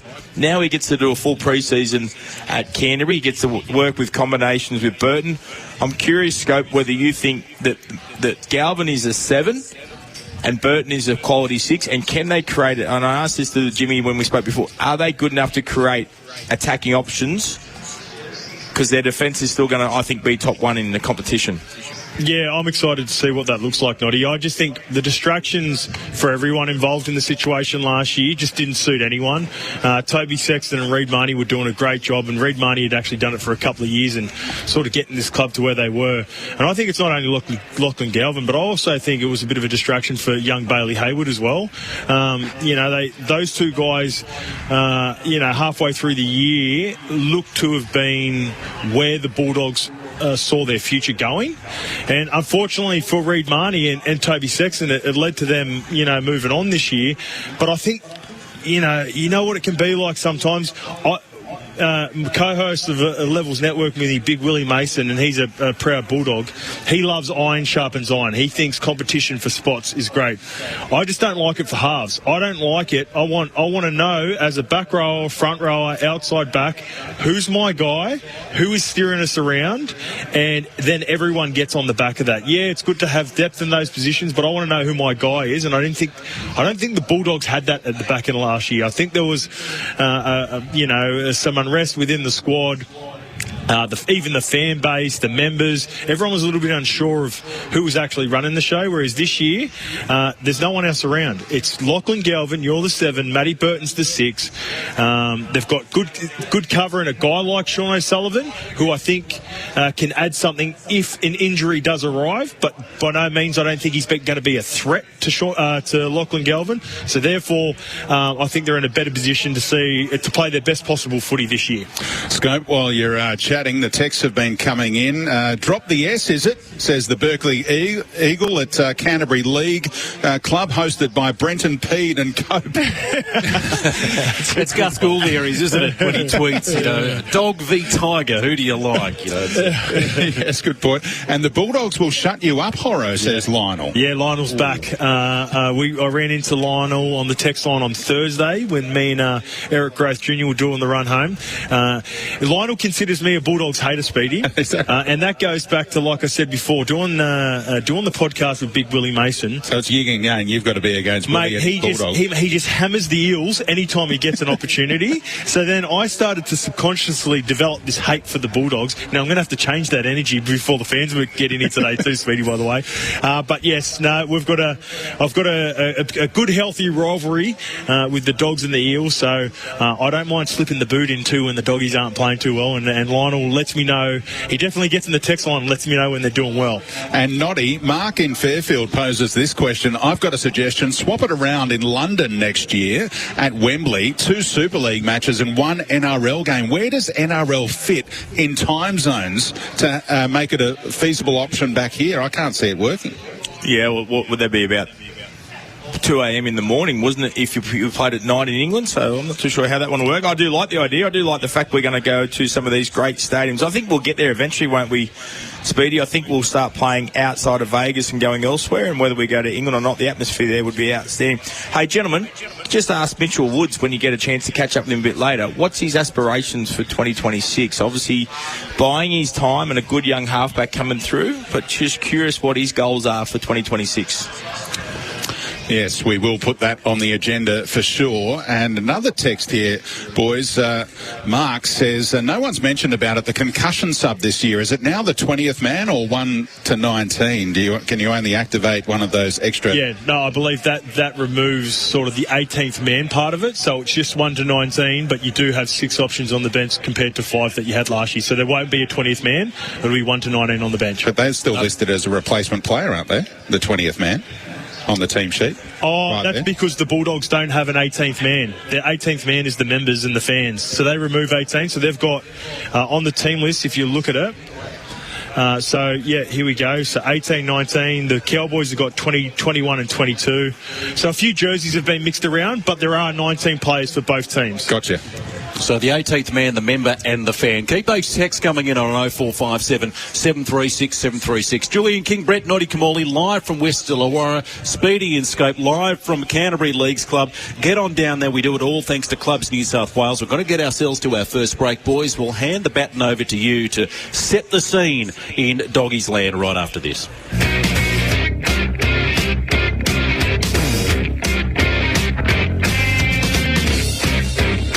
Get down to your local club and catch all the action. You're listening to the SEN League Vegas Watch Party.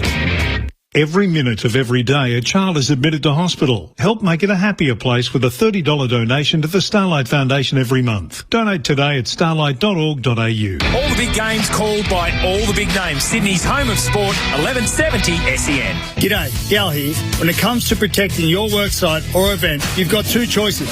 Hire me, or better still, to run your site with SBS Fence and Toilet Hire. The best in the business. Secure, durable and reliable. SBS Fencing stands guard 24/7. Put your trust in a company that doesn't pull any punches. SBS Fence and Toilet Hire is your ultimate protector. SBS Fence and Toilet Hire. Temporary, portable, whatever you require. Imagine it's 2035. You own 3 investment properties, your home loan is nearly paid off, your kids now have options for education, and an annual holiday is a given, not a dream. Love it? When done right, property gives you the freedom to say yes. I'm Tony Hayek from Blue Wealth Property. We help Australians invest with strategy, not guesswork, so that in 2035, you'll be glad you backed yourself. Book a discovery call or attend our next webinar. Email sen@bluewealth.com.au. Harvey Norman loves the footy. Kick off the season with a new TV. Save over $850 on Samsung 75-inch mini LED TV, now $2,142. Or upsize the action with a Hisense 85-inch QLED TV, now $1,588. For stadium surround sound, save over $300 on JBL 7.1 channel soundbar, now $691. And get halftime drinks sorted with Westinghouse 496-litre French door fridge, now just $1,488. Kick off the footy season with more in store at Harvey Norman now. We've got a big summer of sport for you with ESPN on Disney+. What an atmosphere tonight. Featuring the NBL Finals. Hold on to your hat! And NCAA March Madness. Championship madness! As well as live NBA, WNBL. Puts it up and gets the shot! NHL. And UEFA Women's Champions League. Extraordinary! On ESPN on Disney+. Sport is on the main stage all summer long. It's good! Stream big on Disney+. In League, you've got one guarantee each week. It's not the win or loss. It's not the coach's spray. And it's not the cry of...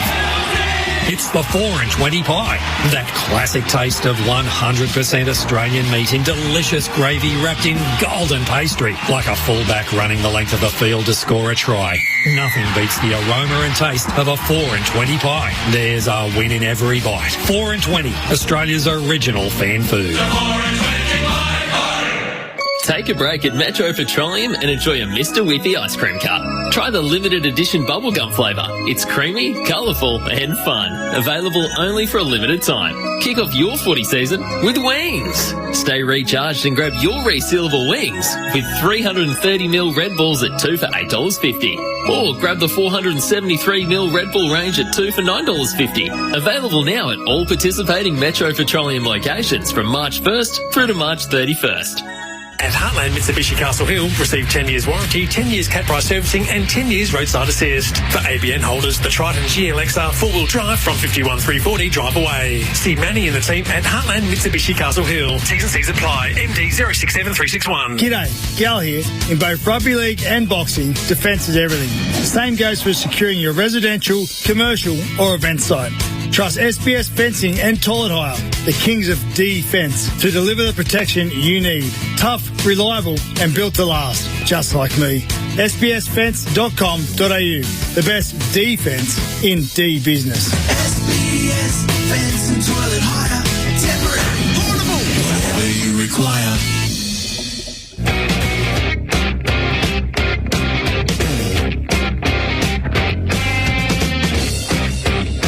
Get down to your local club and catch all the action. You're listening to the SEN League Vegas Watch Party.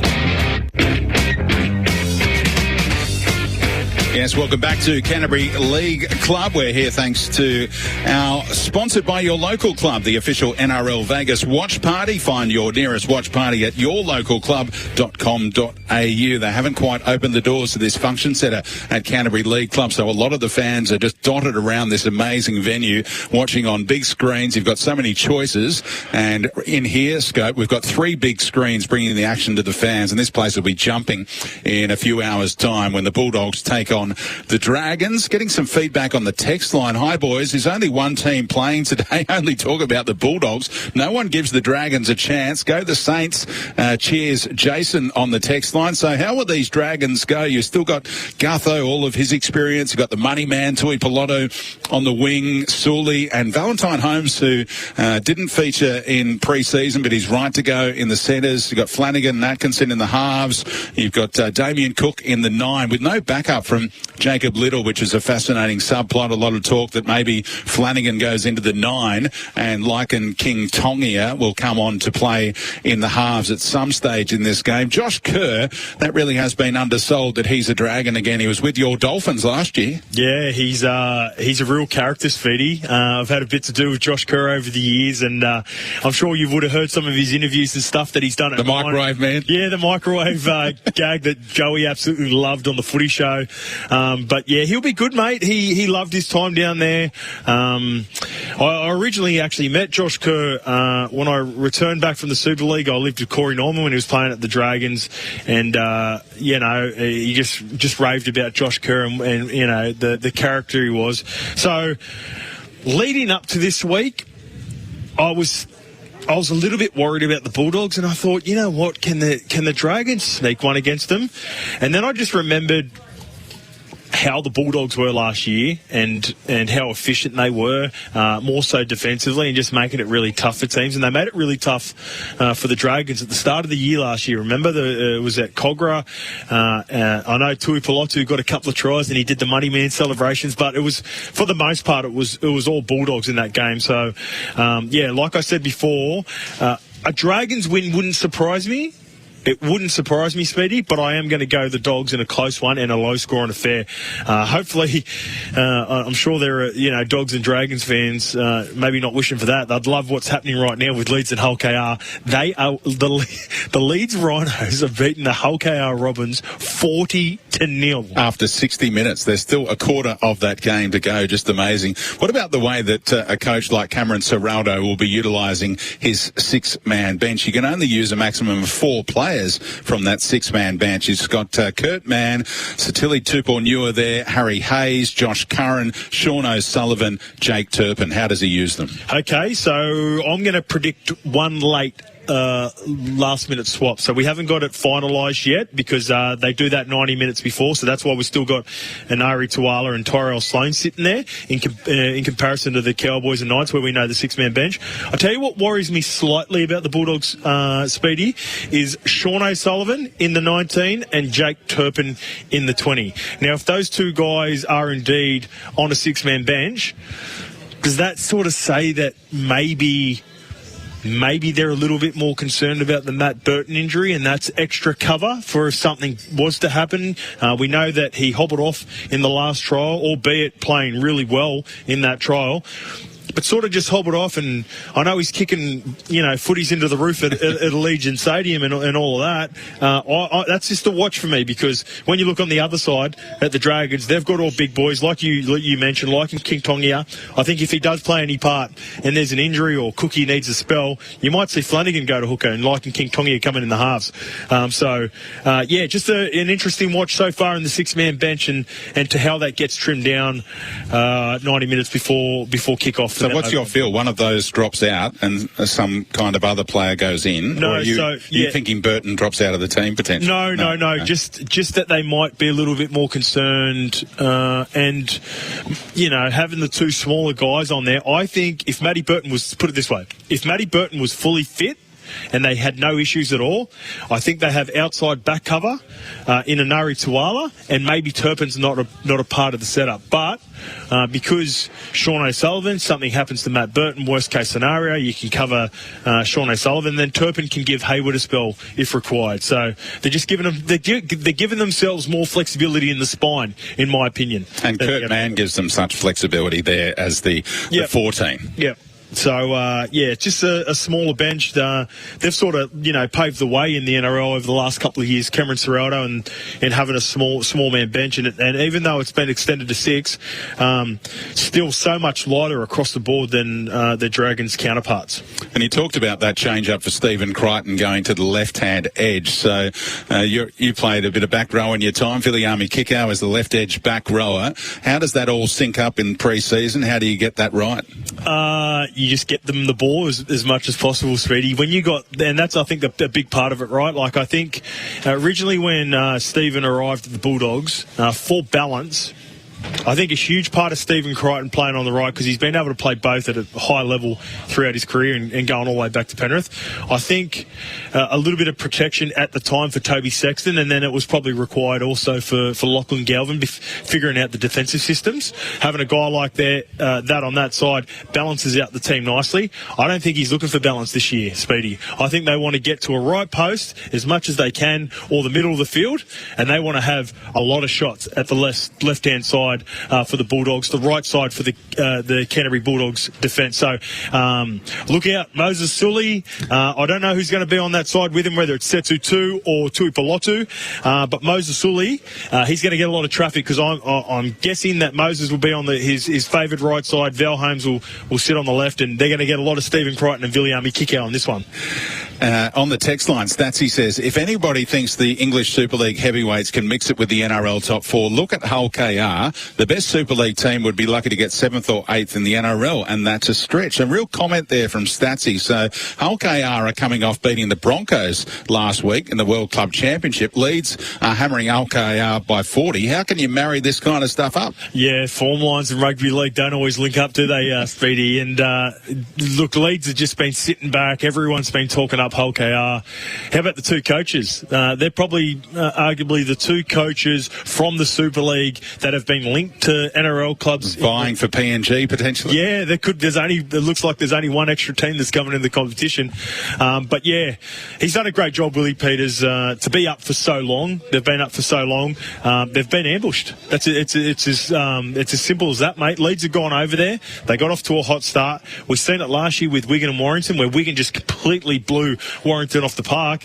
And the Super League teams, or at least half of the Super League teams so far in the first couple of years for them playing over, just haven't adapted to the spectacle of what Vegas is. And they'll be disappointed, Hull KR, but it is a long season. These are Super League competition points, but I'm definitely not writing off Hull KR this early in the season after this performance against Leeds. So the doors are opening here. The service staff getting ready to put on a show and make sure everyone is catered for beautifully here at Canterbury League Club as the Bulldogs prepare to take on the Dragons. Of course, before that, it's the Knights against the Cowboys. You'll hear all of the commentary of those two games on SEN League, and after the break, we'll get back to Jules and Noddy.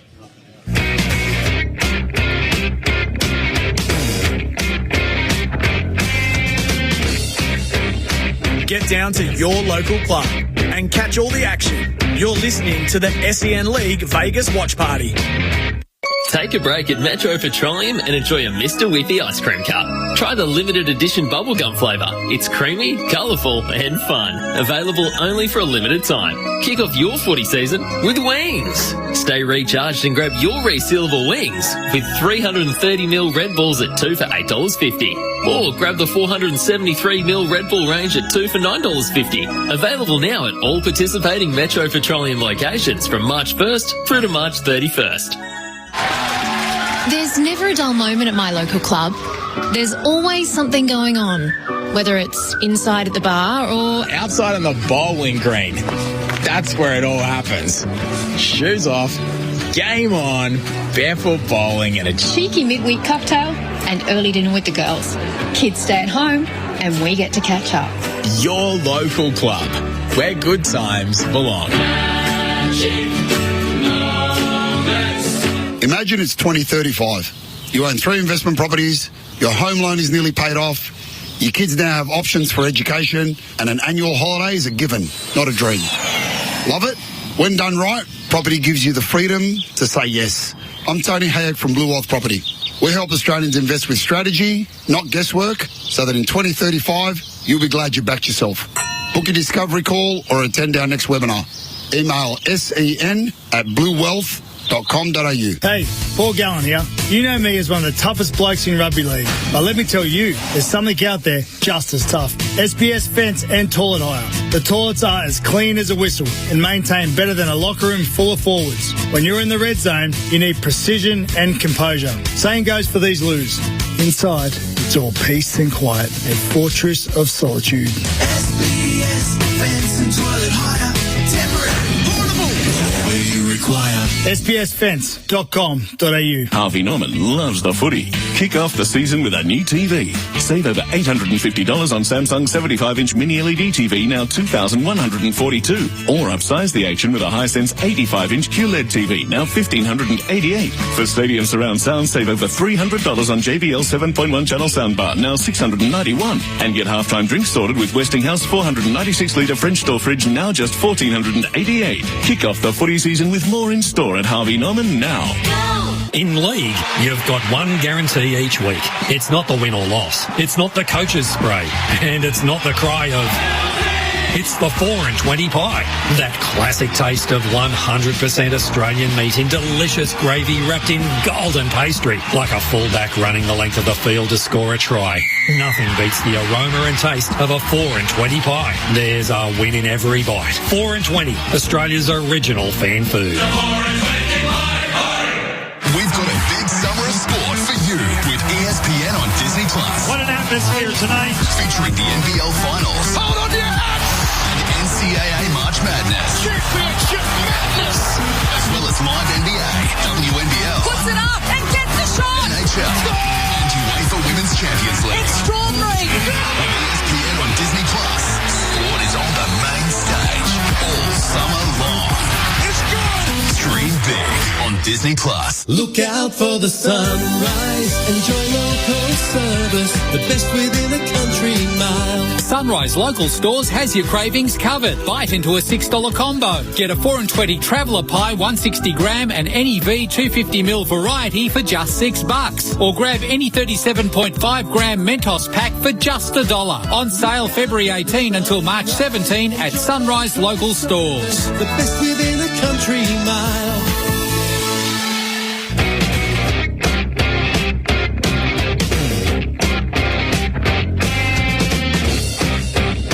Get down to your local club and catch all the action. You're listening to the SEN League Vegas Watch Party. Miller at the back, Croft and Connor. And then Levi now added to the mix. Ball turned over. Look out. It's on for Handley. For Sivo. You can make it 4. Sivo, one-way traffic at the moment. The Leeds Rhinos 44 leading Hull KR 6. And for all the talk about Willie Peters, which you mentioned there, Nod, the stocks of Brad Arthur for a potential NRL return are rising. This is the Outside Broadcast, Vegas OB live from West Illawarra. We'll check back in with Speedy and Scope at Canterbury Leagues Club very, very shortly, or should I say League Club. We do it thanks to Clubs New South Wales, your local club, the Dragons and the Bulldogs. Nod, I've got my Dragons shirt. There's a few Dragons shirts starting to make their way into this club as well. Get on down to West Illawarra if you're local and come grab yourself a feed. What the ratio is from Red V to traditional Illawarra strip here? Be about 70-30? Yeah, I think 70-30, yeah, as you said, and obviously we are in the Illawarra region, I suppose, if we are calling it a Illawarra Leagues Club. But no, obviously St George Illawarra, the big merger that's happened, and obviously great centre of excellence being built here in the future as well, Jules. So some positive things looking forward to. I think it's a really important year for them. They obviously only had 8 wins last year. They had 16 losses. They finished 15th on that ladder. And curiously, when I was looking at these games and doing some preparation, the stat that picked me up was the fact that they lost 10 games by 10 points or less. So they're in competitions, they're in close, they're not getting blown away. So they're in competition of a result. But now, what is it that makes them go from a loss to a win result? Because I know being a player and being a coach, a lot of times you're not far away from having a successful time. If you can turn the just close losses into close wins, it dramatically changes what your season looks like, the confidence of players. So the fact that they have had so many close losses by less than 10 points or more last year, and there was 10 of them, hopefully they've learned how to win games. Gutho's been an outstanding purchase for the Dragons. I think Daniel Atkinson will be a really quality player, a good halfback for the club. He's 25 years of age, so he's not a young player. He's young on experience of games he's played, but 25 years of age. He's been around the NRL now for a lot of times. He played one match with Melbourne in 2021. He's now been at the Sharks. He's played 36 NRL matches at the Sharks from 23 to 25. So he's ready to take over the reins. He's been waiting for an opportunity. He's the keys for the side, and Daniel Atkinson gets to do that today against what I think will be the best defensive team again in 2026. They were the best defensive team in 2025, the Dogs. They'll give him not much space today, so let's see how Daniel Atkinson goes. Yeah, defence was a concern for the Dragons last year. You talked about those games and the tight finishes and losses for the Dragons last year. I spoke to Flano a few weeks ago about that and I said, look, is it between the ears? Is it a game management thing? Was it a technique thing? He said probably all of the above. Yeah. And they have worked around the clock to try and redress that for this season. And as we mentioned, he said, probably not going to win the comp this year. From a player's perspective, I guess from you as a coach too, Nod, do you like hearing that? Do you think there's something refreshing about that honesty? Or do you want them to go, you know what, we believe we can beat anyone? No, I think you need to have that belief you can beat anyone, but that belief comes internally. I think if you start promoting that you're going to win the competition this year, and Shane Flanagan, as you said, why would you say we're going to win the comp? Why would you say we are a team that can win the comp? And he said that, didn't he? Followed that up by saying, well, if I said, we're going to win the comp, I would have been shouted down even. Everyone laughs at you. Everyone puts you under pressure. I think it puts pressure on your side as well to perform. That he knows that, that he won a premiership at the Sharks 2016, and he said he's a better coach now and he's a more experienced coach, but obviously that was a good crop of senior players, key players in key position, players that come out of, good rep teams, and then obviously you had the merging of young Jack Bird, young Valentine Holmes, all these young kids coming through who are looking for an opportunity. So I think you've got to have a good mixture of great experience but also good young kids coming through, and they've got some good young kids coming through from this region, from the down this area. The Hamish Stewart I thought was a really good player. The two Couchrans are hard working sort of forwards as well, so they do the job. Jaden Stewart we know is a quality player. I think Flano's looking for improvement, looking for preparation. Then he's signed one player for next year. They've only signed 2 players for this year. Obviously, Atkinson and Josh Kerr are the sort of 2 major signings for him. So he didn't go out and spend a lot of money in this offseason. Next year, they've paid a lot of money to get a star for 5 years in Kulongmatangi. So I think he'll be a good signing for him, but that doesn't come till next year, Jules. These guys will be 30 to 50 game first graders. Then all of a sudden, Flano will be saying, hey, now we've got some quality. Now we want to make the 8. And I asked him about your Halangahu's, your Pacifica Tongas, your Stewarts, your well, not so much the Couchmans, but your Dylan Egan's that have said, and even like in King Tonga, if we're talking backs here, Nod, about giving them that experience last year. And he said, we needed to. He's played the long game. Now his expectations of those guys and what he demands from those guys has increased. What I found interesting, so he talked about Luciano Leilua and all the talk about him having shed 12 to 15 kilos, and he said it's like having a new player, a new signing at the club. He's a guy of contract, big money, X-factor player on that left edge. And the other one was Blake Laurie. And Blake Laurie said that he had a hard dart with Flano, sat him down and said, mate, you're at the bottom now of my forward rotation. And he swowed. It hit him hard. Yep. So he's gone away from the group to train separately, shred those kilos, come back. Now, this is the guy that was, I think, Player of the Year consecutive years, Blake Laurie. So it's a bit of a die for him. And, you know, he's one that the fans like to pick on. He's a bit of a scapegoat, I think unfairly, Blake Laurie, but he's another one too. You talk about small ball football too, don't you, Nod, and how the big guys, you can't carry as many of them on your roster now, and we are seeing that transformation in this pack. I liked it. For me, the biggest watch, the Battle of the Sevens. The boys talked about Lachlan Galvin, probably the most talked about player all of last year. Now he's got an off-season under his belt under the tutelage of Cameron Serraldo, and you touched upon Daniel Atkinson, who steps out of the shadow of your Hineses and your Trindles, and he's placed in the sun. His chance to take ownership. Yeah, that's right. I do enjoy the quality, as you said, of those big forwards are now getting a bit smaller and more mobile. If you think about the sides or the games that the Dragons won last year, it was like in wet weather football, it was slower speed, it was more of an arm wrestle. So the fact that and I think the Dragons have changed their roster a bit this year into more athletic players. The NRL want more 6-to-goes. They want more live ball. They want more ball in play. So you can't be big and continue playing in the game, because once you lose possession, you end up losing points as well. So I think that's been a good thing from Flano. And as you said, some great honesty to some of those players, especially Blake Laurie. Finished 10th in attack last year, the Dogs. First in defence, 10th in attack. Does Galvin's pre-season. And the other thing I'm going to mention is, no one spoke about this, and we continue here. They made a big decision to get Adam O'Brien into the Dogs after getting sacked from the Knights to change their attack or to improve their attack. They think their attack was lacking. They would finish third last year, and they make a decision to get rid of their attacking coach and bring in Adam O'Brien. So I'm curious. Galvin gets a whole pre-season with the combinations and the Dogs. There's no distractions for Galvin this year when he starts. He hasn't come from the West Tigers.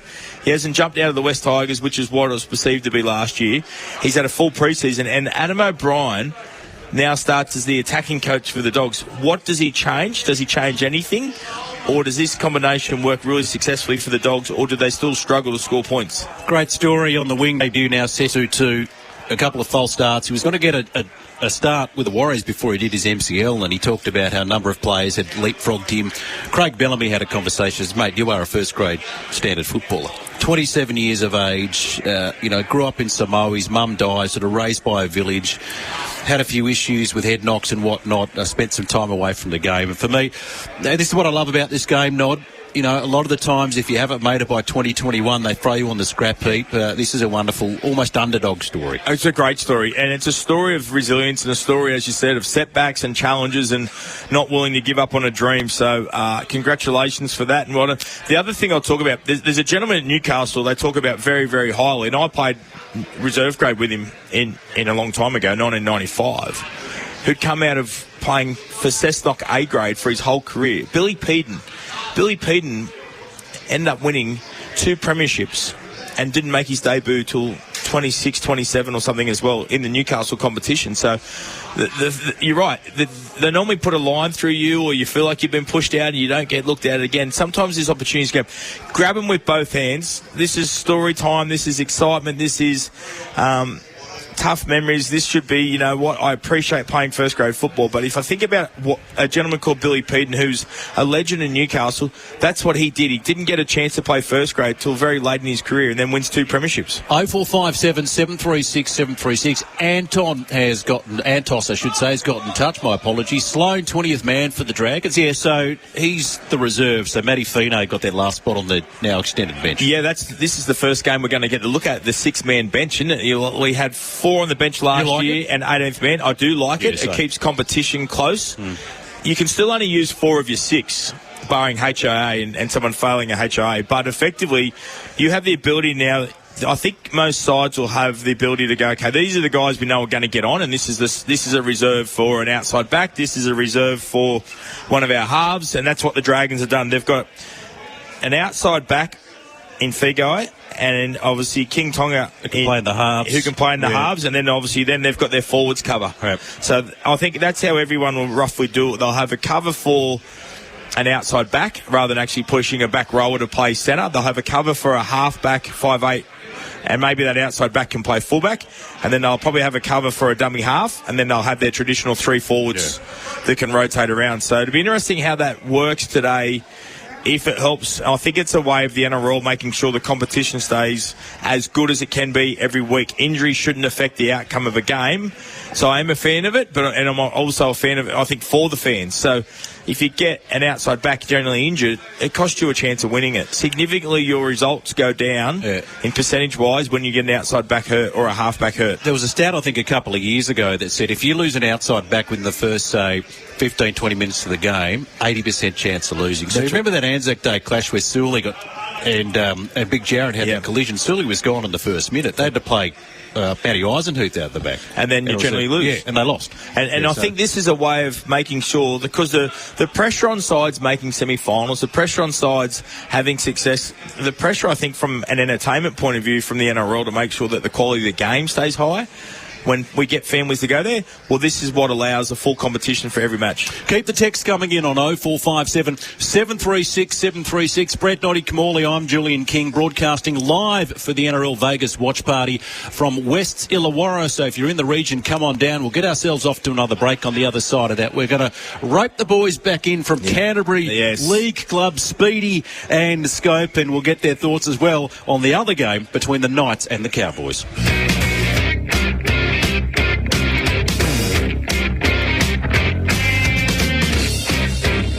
Get down to your local club and catch all the action. You're listening to the SEN League Vegas Watch Party.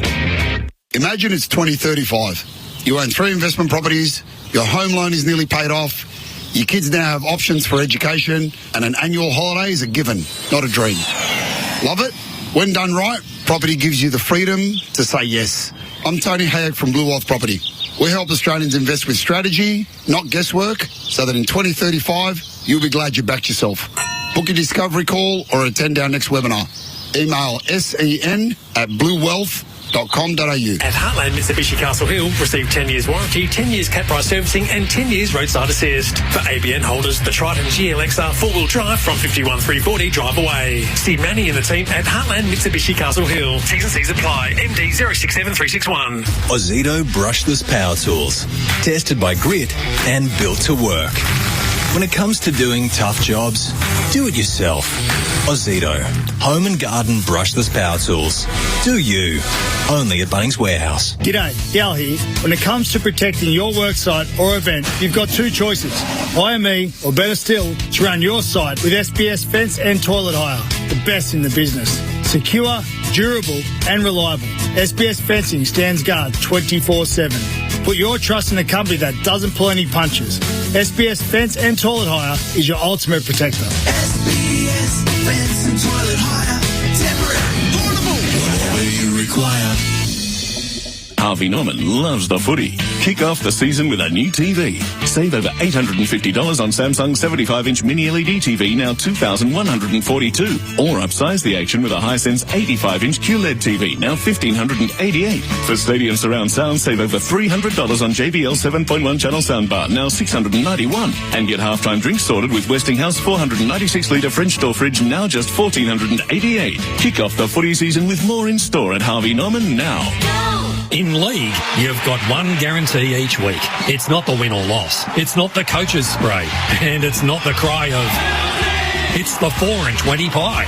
That classic taste of 100% Australian meat in delicious gravy wrapped in golden pastry. Like a fullback running the length of the field to score a try.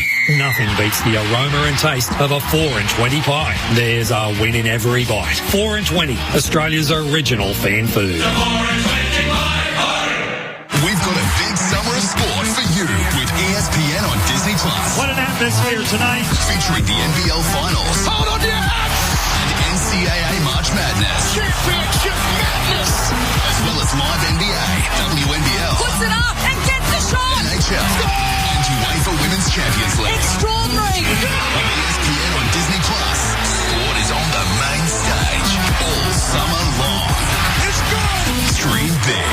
Disney Plus. Take a break at Metro Petroleum and enjoy a Mr. Whippy ice cream cup. Try the limited edition bubblegum flavour. It's creamy, colourful and fun. Available only for a limited time. Kick off your footy season with wings. Stay recharged and grab your resealable wings with 330ml Red Bulls at 2 for $8.50. Or grab the 473ml Red Bull range at 2 for $9.50. Available now at all participating Metro Petroleum locations from March 1st through to March 31st.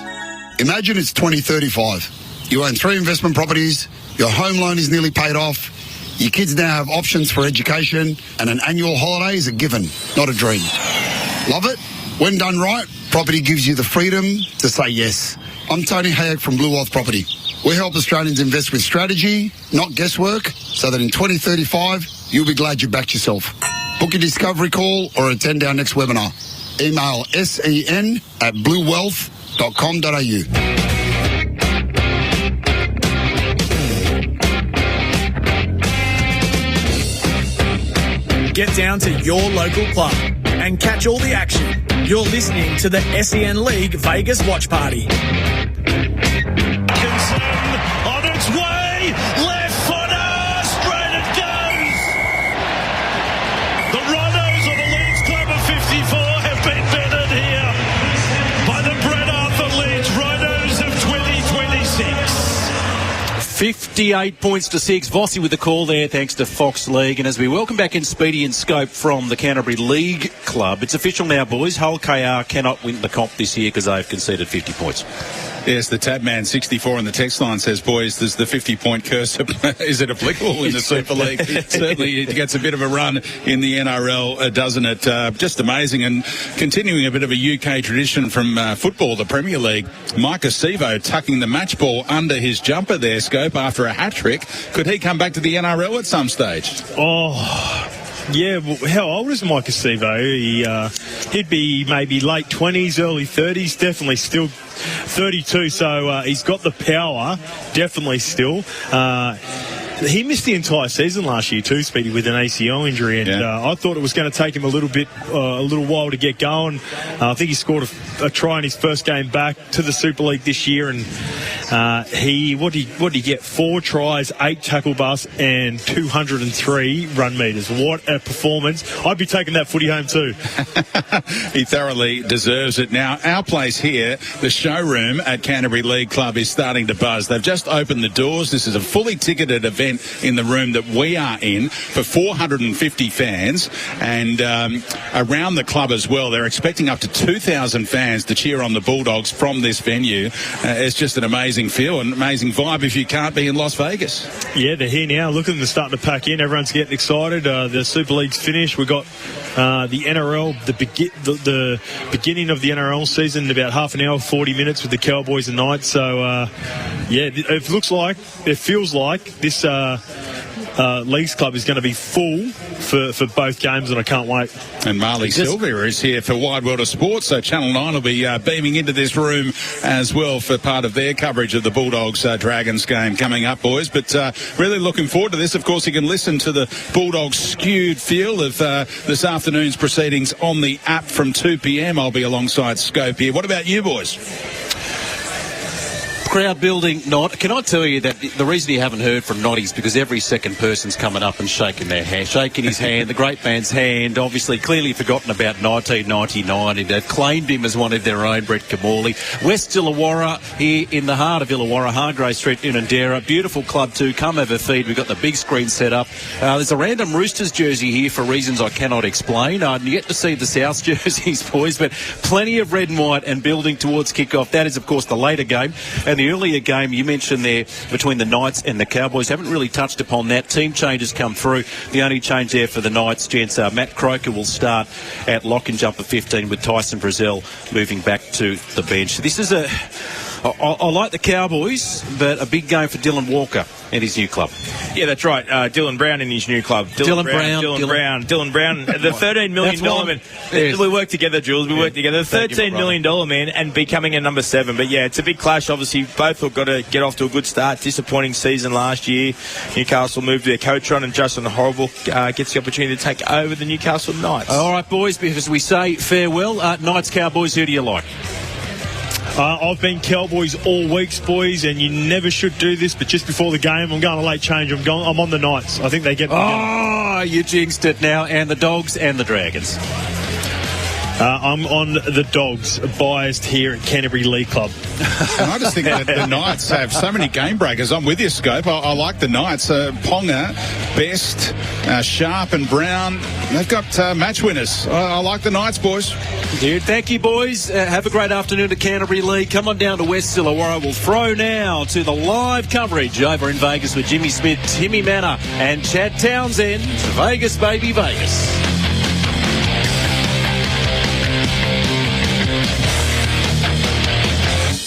Every minute of every day, a child is admitted to hospital. Help make it a happier place with a $30 donation to the Starlight Foundation every month. Donate today at starlight.org.au. Have your say on Sydney's home of sport. Call 1300 01 1170. G'day, Gal here. In both rugby league and boxing, defence is everything. The same goes for securing your residential, commercial or event site. Trust SBS Fencing and Toilet Hire, the kings of defence, to deliver the protection you need. Tough, reliable and built to last, just like me.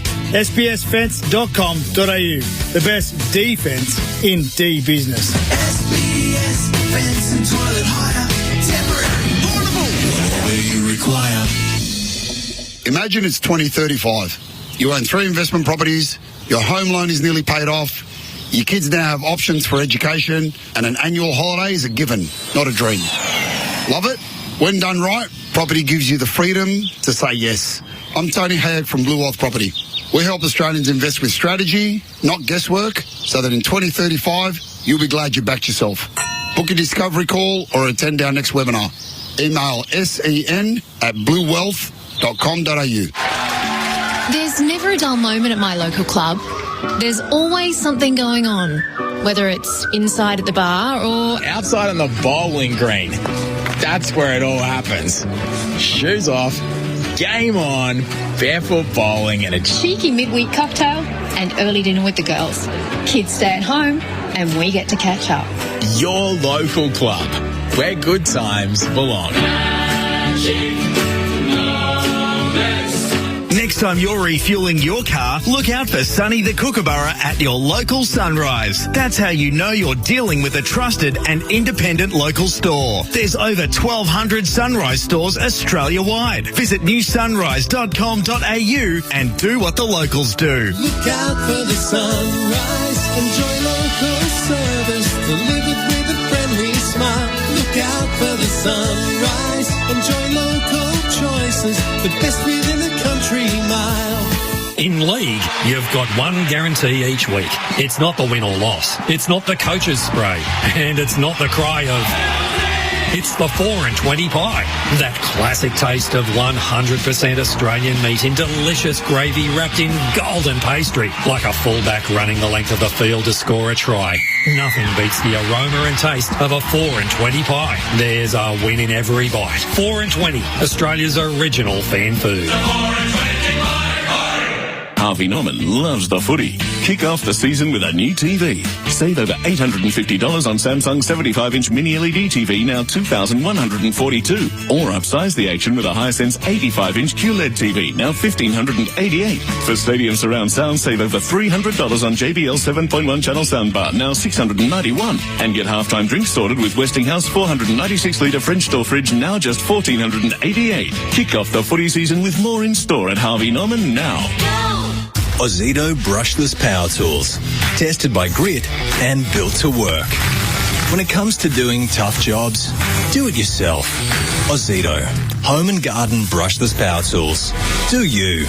Only at Bunnings Warehouse. Hey, Paul Gallen here. You know me as one of the toughest blokes in rugby league. But let me tell you, there's something out there just as tough. SBS Fence and Toilet Hire. The toilets are as clean as a whistle and maintain better than a locker room full of forwards. When you're in the red zone, you need precision and composure. Same goes for these loos. Inside, it's all peace and quiet. A fortress of solitude. SBS Fence and Toilet Hire. Temporary, portable, whatever you require. sbsfence.com.au. Morning Glory with Matty Johns, live Fridays from 9am, right here on Sydney's home of sport, SEN 1170am.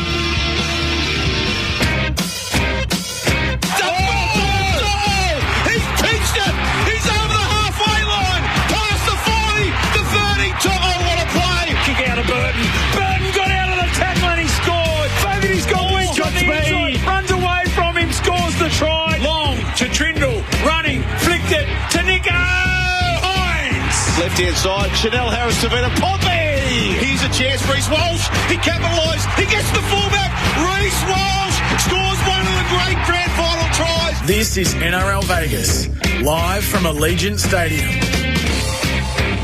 Tell me you're not ready for rugby league in 2026. Hello and welcome to Las Vegas. That's right, we're doing it all thanks to Sunrise Local Stores. We've got you covered, and Clubs New South Wales, your local club, the official NRL Vegas watch party. Well, they're on now. We are just over 10 minutes away from kick-off of the 2026 NRL season. My name is Jimmy Smith alongside Chad Townsend and Tim Manor, live from Allegiant Stadium. We're dressed by Struddies. Remember, you can gear up with Struddies, your buddies in sports apparel, and a big welcome to you who are listening via the SEN Stadium right here in Vegas. And for those at home, a reminder, you can sync the call to your TV via the SEN app. The new Neds app, built for sport. Multis, you. What's gambling really costing you? We are finally back. The NRL heads to Vegas, and we've got two massive games for you on Sunday. The Knights are 235 against the Cowboys, and I don't mind the upset here. I'm with the Newcastle Knights. That field's a bit more narrow than what we're normally used to, so I'm not sure about the wingers, but Kalen Ponga at 325 as an anytime try scorer is probably where I'm looking for this game. That's right, I'm taking the Knights and Ponga over to the Bulldogs and Dragons game. The Doggies are $1.36 to the Dragons, $3.10. I can't imagine the Dragons will get up for this one. I'm with the Bulldogs, and I don't mind Connor Tracy at 345 either. That's where I'm looking. You can find it all in the Neds app. So good to have rugby league back. Back your team this footy season on the new Neds app, built for sports. Multis, you. What's gambling really costing you? For free and confidential support, visit gamblinghelponline.org.au. Yeah, welcome back to Allegiant Stadium in Las Vegas. Jimmy Smith alongside Chad Townsend and Tim Manor. We're doing the call for SEN. Remember, you can have your say throughout the game on the open line on the 1300 01 1170, or get us a text line 0457 736 736. How are we, gentlemen? You all settled after our earlier stint? So good, so excited, Timmy, aren't we? Fantastic scenes coming up. A huge game before. Your old mate Mike Acevo before. 4 tries for Leeds. A massive upset, wasn't it? Yeah, I actually caught up with the Eels team manager downstairs, and he told me he had breakfast with Micah this morning, and Micah said to him, he said, how are you going to go today? And he put up 3 fingers and said, I want to score 3 today. Right. And he got 4. Yeah, did it. He let himself down then, getting 4, didn't he? Huge upset, though, in the first game, that one there. Leeds Rhinos, they put on a clinic against the World Club champions from last weekend. But we've still got 2 games to go, Jimmy. Can't wait for that. We'll go to a change to the Newcastle Knights side. We'll tell you that very shortly. 58 points to 6, as you mentioned. 4 tries to Mike Acevo.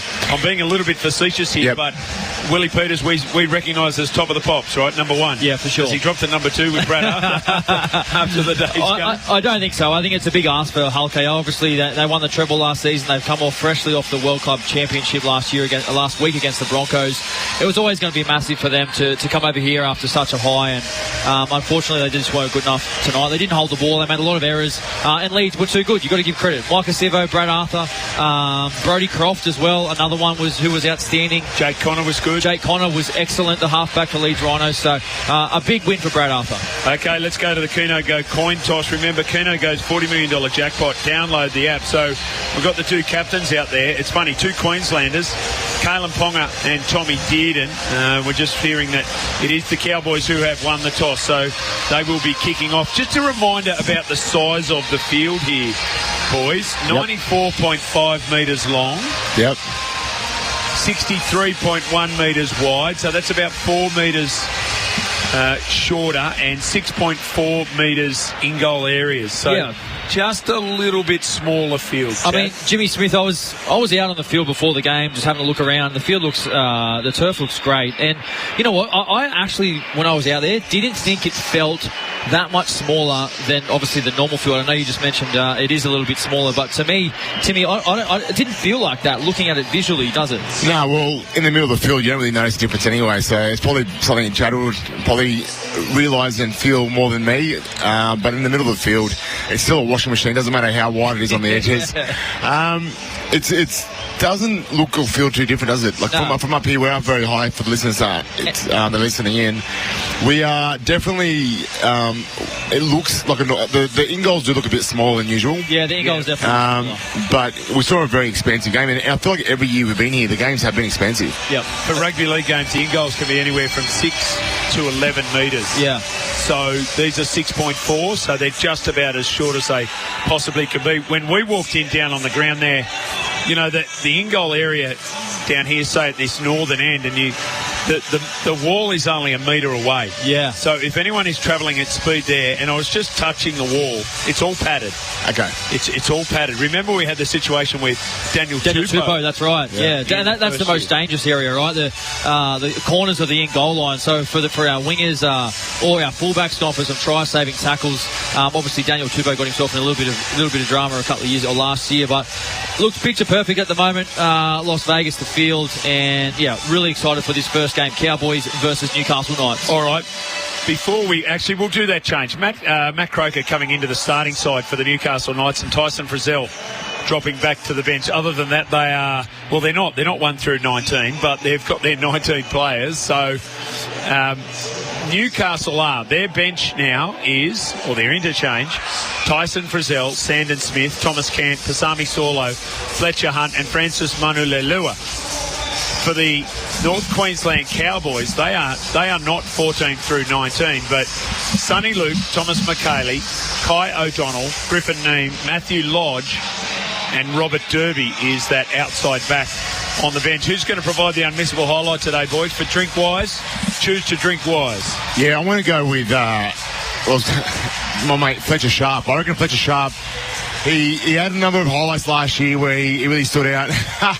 We're always watching the crowds dance. Some real good characters, good dance styles. Yeah, I thought Fletcher Sharp had a great year last year. He creates a bit of X-Factor for that Knights team. I actually really like the look of the Knights backline now with, obviously Caleb Ponga being fit, Dylan Brown added to that team. The concerning thing for me is I think their forward pack lacks a bit, and I think that's going to be a real test from this season.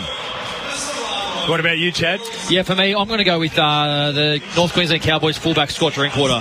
Over 20 try assists last season, over 20 line break assists. He's the key to their attack. He combines so well with Tommy Dearden and Jake Clifford, who's won the number 6 jersey. But look, for me, I think the key to their attack, the North Queensland Cowboys, look for Scott Drinkwater. I think he gets 2 try assists tonight, Jimmy.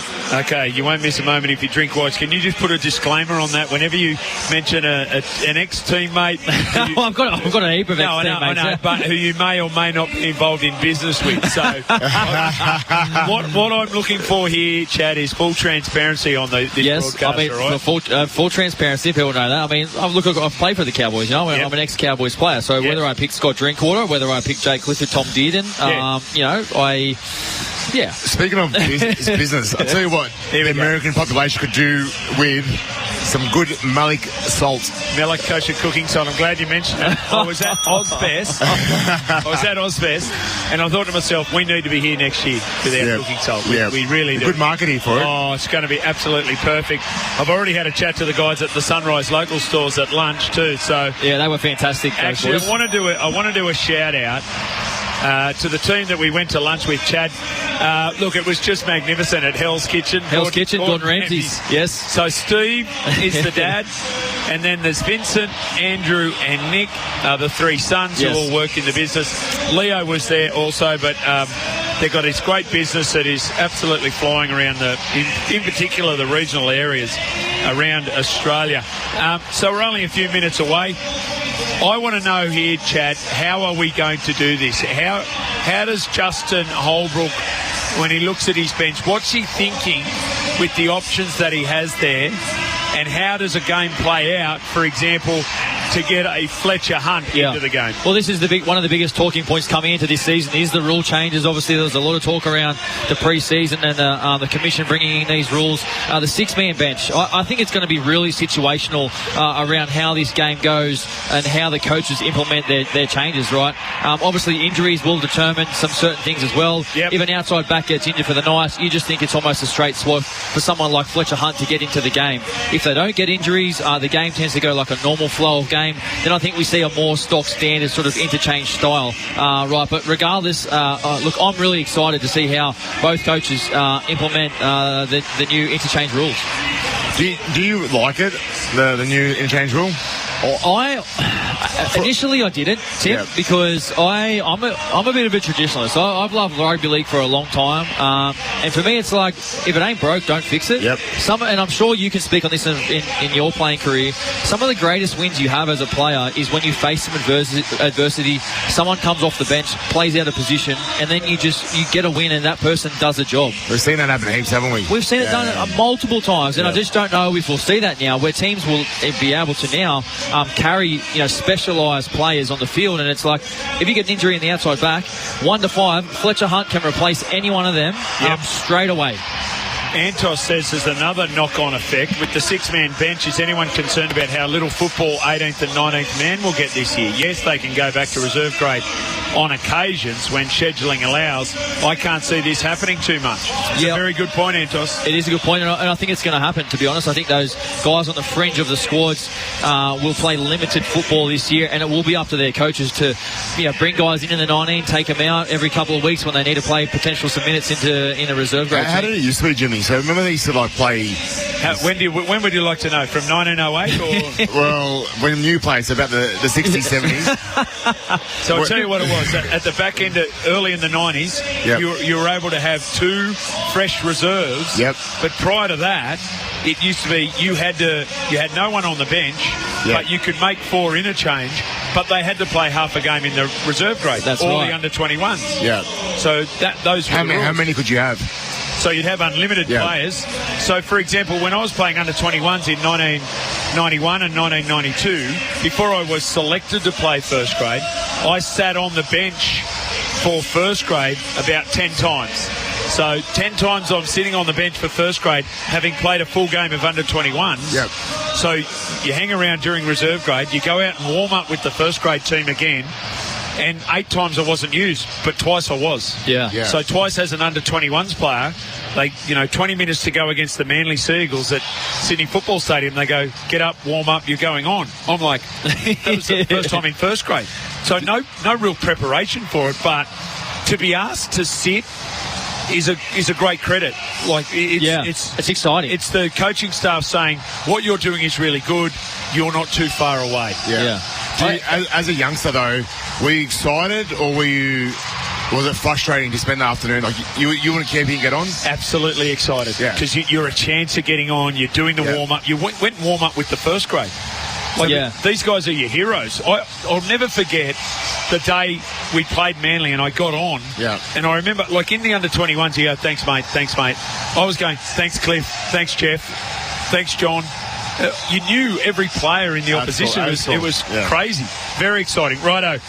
Final word before kick-off for Best Sheds, Australian sheds at the lowest prices. He's got a brand new job. It's a big job, Justin Holbrook. What's the last thing he's saying to the Newcastle Knights, Chad? I think he's just going to refer back to the pre-season, right, with regards to the things they've focused on and implemented. There's no doubt Justin Holbrook would have his certain style, but at the end of the day, the Knights just need to improve as a team. So I think they'll have a game plan tonight attacking the Cowboys. They were vulnerable in defence last night. If they can control the ball, get some ball in play, that'll bring out Ponga. That'll bring out his best, Fletcher Sharp and Dylan Brown. So I think ball control, especially in the early exchanges of the season, is crucially important. Other side of the sheds, and we've got Todd Payton speaking to the Cowboys. What's his messaging?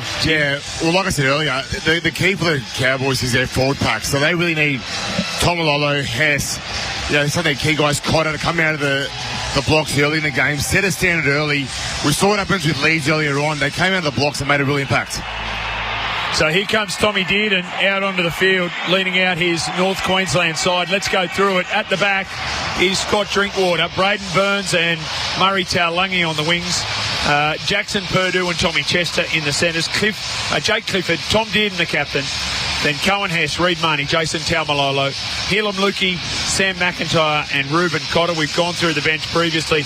Great to see Helam Lukey back and playing some footy. So good, Jimmy. He was fantastic in the trial period for the Cowboys. He's come back off an ACL injury last year. I think at his best, Helam Lukey can be a bolter for that Queensland Origin side in the middle of the year. I'm really excited to see him get back to his best work for the Cowboys. Newcastle Knights are out there. Kalen Ponga there, the captain. Dominic Young and Greg Marzoo on the wings. Dane Gagai and Bradman Best in the centres. Fletcher Sharp, Dylan Brown, Jacob Saifidi, Phoenix Crossland, Trey Mooney up front starting for the first time for his new club. Dylan Lucas, Jermaine McEwen and Matt Croker into the starting side in jersey number 15. Ashley Klein is your referee. Chris Butler is your video referee. And we are moments away from kickoff. The Newcastle Knights running right to left on your radio dial. Looks like big Jason Taumalolo is back. I tell you what, Cohen Hess is off the back fence. And we're just about ready to go for 2026. Ashley Klein waits for word. Countdown is on at Allegiant Stadium, and we are underway. Taken by Dearden deep in his in-goal area, and straight away it's Cohen Hess who's pushed sideways in a four-man tackle. He's only 5 metres out from his own goal line. Now they go forward through Lukey. ACL injuries ×2 for the impressive back rower. Back to the centre of the field, and here's a good charging run coming in from the back rower McIntyre. Plays it now, and they'll go through Taumalolo, who bounces off one, and then he tries to get away from Croker, and he can't do that, and he's dragged down by Mooney, and he's going to play it 32 metres out from his own goal line. They go the same way. Little stutter step, and it's McIntyre again getting through his work. He's pulled down just short of the halfway line. That's the last tackle. So they go to Clifford on the right-hand side. He puts that booming big boot up. Comes down now for Dominic Young. Takes it 13 metres out and is immediately cut down. Great tackle there by McIntyre, who's been heavily involved. And the score is 0-0 after a minute here at Allegiant Stadium. Yeah, nice kick by the Newcastle Knights. Put the Cowboys under pressure straight away coming out of their own end. But a pretty solid set for the Cows as the Knights make an error coming out of their own end with their first chance with the ball. Cowboys celebrate, come together, pats on the back as the Knights are challenging. Oh, early. So minute and a half into the game, 0-0 the scoreboard for Mate Internet and Mobile, and we're going to have ourselves a challenge. So Chris Butler, the video referee, Jake Clifford in the tackle. What are you seeing here, boys? Ooh. Yeah, there's a stripping motion from Jake Clifford's left arm. And Jason Taumalolo also in the tackle. So that's 2 in the tackle. This will be a penalty. That's a really good challenge. So there you go, penalty to Newcastle. And this will help them get out of their own end. And that's actually a good kick. It's got them now down into Cowboys territory. So this will be an attacking set from Newcastle. Stephen Hales is the former Manly attack coach. He's gone up there with Justin Holbrook. We'd love to see what they got. No excuses. All players out on the field. They go to Sharp. Turns it back on the inside. Here's McEwen. Highly impressive young man last year. Plays it now. Crossland. Comes to Sharp, to Ponga, who dummies, and then goes back the other way. Now he's releasing back to Crossland, to Croker, and they're going a little bit sideways. And Brown says, I'll be the running half that straightens it up. And he's going to be stopped by McIntyre and Hess. And he's 25 metres out. To the left-hand side they go. Sharp goes to Ponga, went short. Nice hole running again there. That's from the back row there, Dylan Lucas. He too was missed at different stages. They go the short side. Sharp goes back the other way. Got away from one tackle. Can't get away from the second tackle. Offload late. Now to the right-hand side. Saifidi's got it. Big front rower says, I'll just take it forward and I'll get the quick play of the ball. Doesn't quite do that. Now they go last tackle to the right. Ball on the inside to Croker. Back now to Ponga. Little kick. Sharp's getting through. Save the day. Well Brilliant done. work. Braden Burns bats it over the dead ball line. There were Knights all around him. Great start there by the Newcastle Knights. A lovely touch by Kalen Ponga. Drops on the left foot. Had a great weight to it. And Fletcher Sharp was right there, but the Cowboys managed to clean it up. This is 3 minutes in, and the Cowboys are already starting to build pressure here on the Cowboys. The Knights on the Cowboys. Oh, no. Short drop out. I tell you what, it's out, but it's only just missed. See what, the Knights, a really nice switch of play there, which got Kalen Ponga some space, and then they got Scott Drinkwater out of play. A great kick as the Knights play the ball on the Cowboys' 10-metre line. 0-0 the scoreline for Mate Internet and Mobile. 3.5 minutes gone on the clock. So Now we go with Newcastle. They're only 3 metres out. Plays it to the right-hand side. They go to Sharp. Goes out the back now to Brown. Brown at that second receiver. Turns it back on the inside. This is McEwen. He got away from one. Couldn't get away from Hess. Plays it now centre field. 12 metres out. To the right they go. Croker. Ball in 2 hands. Can't get away from Taumalolo, who slams him down. Good defence. Got some help from McIntyre. Crossan goes there, and here's Saifiti charging at the line, 1.5 metres short, right under the black dot. They go now to Crossan, out to Brown, who went out the back. Ponga tipped it on beautifully. Tom Young straightens for the corner. Stop. Great defence by the Cowboys left edge. Drinkwater gets up holding a rib, but they're only 1 metre out. Gagai! Oh, he got there. He got there. Gagai threw the dummy. Ashley Klein wants to send it upstairs. Confirm that he loses possession of the ball in the air, which touches the Cowboy player for a knock-on in the field of play. Okay, they're going to say knock-on in the field of play. I thought he got it down. Replay will show us. Make sure there's no interference. But that was nice work there from Dane Gagai. Did he send it up no try? I'm sure he sent it up no try. No try, yeah. But his body language was very positive. He fooled everyone with a big dummy. They rushed off the line. Cowboys marker was onside. He then slipped through. Here's Chris Butler, the video ref. I haven't seen a knock-on yet, boys. Yeah, I thought it touches the hand, but I thought, yeah. I was looking at it. Yeah. Just looking to see when Dane loses possession, whether it hits a Cowboy or he regains it. I think he's regained it. There's no doubt he loses it. Oh, that's the reverse angle. That won't show us. I think the eyes of the referee picked that up. That's a great pickup. Basically, the on-field ruling of a knock-on into the Cowboy will be supporting that decision. We have a decision. Yeah, I'm okay with that. Last tackle to play the ball. There we go. Last tackle, play the ball. Ashley Klein, a great decision to start the 2026 NRL season. Chris Butler has backed his man on the field, and the Cowboys withstand the Newcastle Knights attacking raid. That left edge defence, a great tackle. All right, I was of the belief that he actually regained the footy there. Tim, where were you on that? I thought the same thing. I thought he was probably should give him the benefit of the doubt, but actually made the call in the field. Okay, 2-1 the scoreline there, but it goes the way of the Cowboys. So here they are working it out of their own end. This is Tom Chester. Great to see him back too after ACL cut short his 2025 season. Now Burns works his way upfield. They've done this nicely. Here's Marnie out of dummy half, just finding the runner there of Lukey, and Lukey stopped 5 metres short of the halfway line. So Taumalolo goes forward. That's a good run from Big Jason. And a little flop out the back. And, they're going to say it came off a Newcastle hand first. Hang on. That's the ruling. Okay, so they're going to say Bradman Best knocked it on. 0 all the scoreline. Hang on. For Mate Internet and Lucky we have a Mobile. captain's challenge here. On-field ruling is a double knock-on. The first one's by the Cowboys. They dispute that Reid didn't touch the ball. So hang on, the Cowboys have challenged this one. Yeah. So what do we see, boys? Flick out the back Jason from Taumalolo.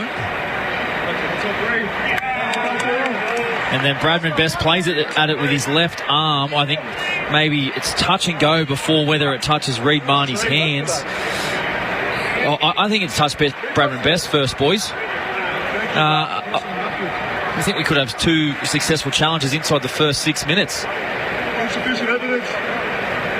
Okay, we're waiting on Chris Butler here. Reid's hand is on the inside of Bradman's, getting the first touch. The captain's challenge is unsuccessful. Okay, unsuccessful. No more challenges, Cowboys. Oh, so the Cowboys burned their challenge in the first 6 minutes.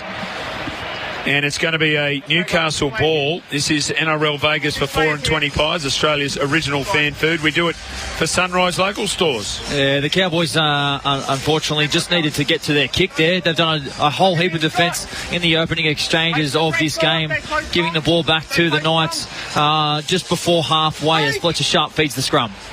Go to left-hand side, and there's Marzu coming in and getting a carry. It's his first of the afternoon. Tackled right on the halfway line, 20 metres in from this western touchline. Allegiant Stadium is the venue. It is spectacular, ladies and gents. Now we go to Brown, who went to Ponga, went short. This is McEwen. He's hung on to it. Hold here. Quick play of the ball. They go right side again. Now Brown tries to skip out of a tackle. Hess did well to drag him down. Now they come back through the centre of the field. That was Ponga at first receiver. Sharp goes now. This is Lucas, and Lucas tries to use some footwork to get away from defenders. Can't do that. Lukey there is making the tackle alongside Dearden. Last tackle now comes to Ponga. Ponga, high, Drinkwater goes up. Fletcher Sharp. Fletcher Sharp gets over and scores the try. That'll be the first one of season 2026, and it's a special one from a special player. Newcastle lead 4-0 over the Cowboys. Caleb Ponga, lots of involvement early. He had a touch on the toe earlier to get the ball in the end goal for a repeat set. This time he just faces his body back to the left-hand side of the field, gets a perfectly weighted little chip kick, and Fletcher Sharp eyes on the ball the whole time. Just didn't take his eye off it.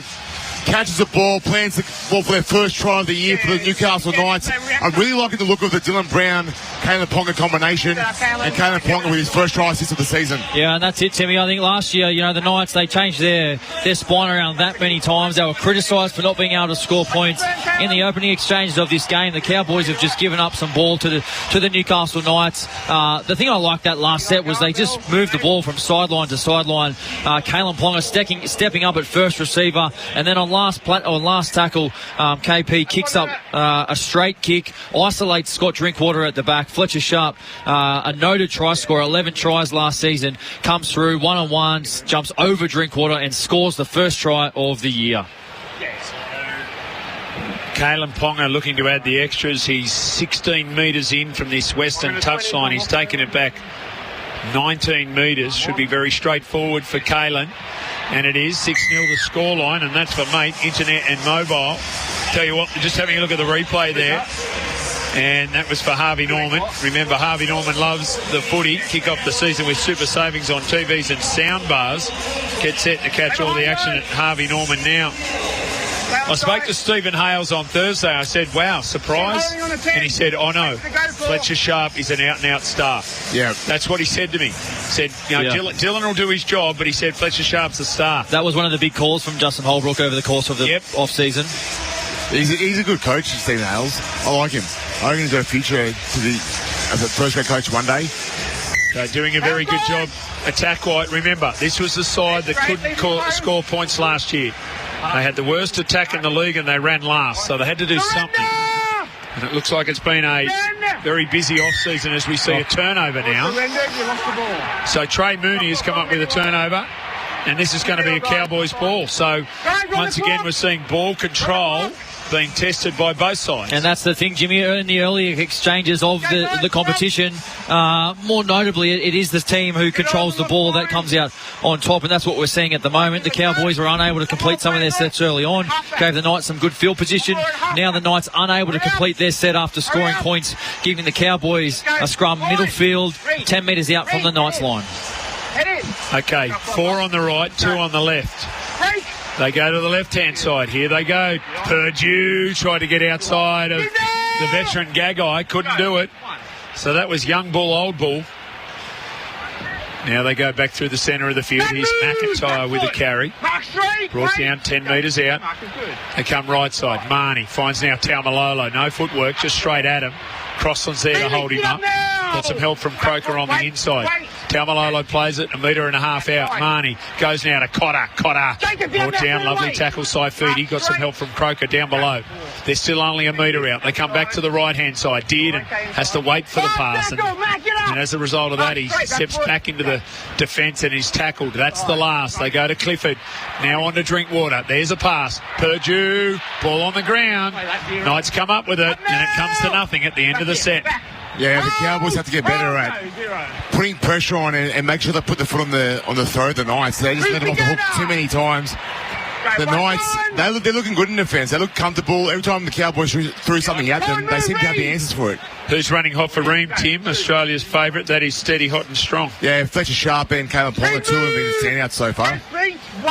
Go, 3 hands off. Well, if you were the Newcastle Knights supporters and you said, well, which two do you want running on Faroon? They're the ones. They'll be pretty close to the 100% on those. Here's Croker now. Skins as he gets to the tackle. That's the last. They're short of the halfway line.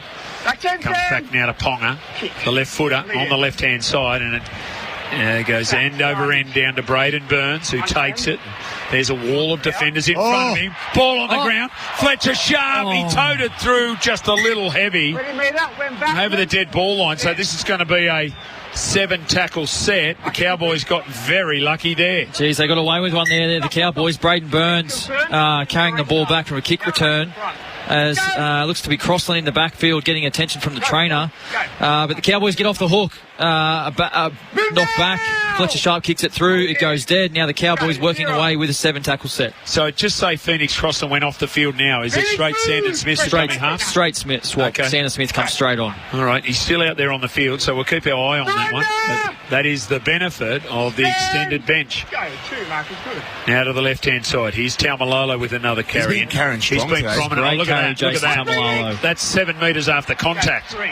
Here they go right side. Dearden back on the inside. Hess is rejuvenated and he's brought down. Quick play the ball. Left-hand side. Timmy Manor salivating. They go now to Clifford. Out the back. Here's Purdue. And again, Gagai's got his measure. Defensively all over him. Here's the last tackle. What's your kick option? It's Clifford. Oh, back to Dom Young. They go up. Batted back. Comes down. Goes to Ponga. Ponga out of his own end. Stepping. Straightening. Ooh, little high in contact there. But he's going to be asked to play 12 metres out. In fact, Chester's given away the penalty. Yeah, unfortunate penalty there for the Cowboys. Thomas Chester just laying on a little bit too long on top of Kalen Ponga. Look, I'm just not sure about the final play there from Jay Clifford. He kicks over to the wing to a contest between Sam McIntyre and Dom Young. Yep. The kick should have come out this right side of the field. So the Cowboys just not getting everything 100% right in the early exchanges of this game as the Knights have a penalty 40 metres out from their own line. So tap and go the Knights. Bradman Best, we haven't called a lot, getting his hands on the footy. There's 12 minutes gone, 6-0 the scoreline, and that is for Mate Internet and Mobile. Brought down now into Cowboys territory. They go right side. Croker will go out the back to Brown, who dummies and then goes to Ponga, and Ponga nearly got to the outside of Purdue. Comes back on the inside. Little one-handed offload now to Jacob Saifidi. They look sharp, the Knights. Yep. They are attacking well. Play the ball. They go left side. And this time, Sharp goes short. Then he went back and got the offload. Oh, he didn't release there. Dylan Lucas. He had 2 men outside him unmarked. And he was tackled there by winger Braden Burns. Now Ponga at first receiver. Throws it long now to Dylan Brown. He goes out the back. This is Gagai. Pushed away from one. Goes to Young. Pushed away from one. Then he's standing in a tackle, looking to offload. Can't do it. Taulungi wrestles him to ground. Last tackle. 13 metres out. Players offside. Players offside. Play on is the call. Brown with the kick.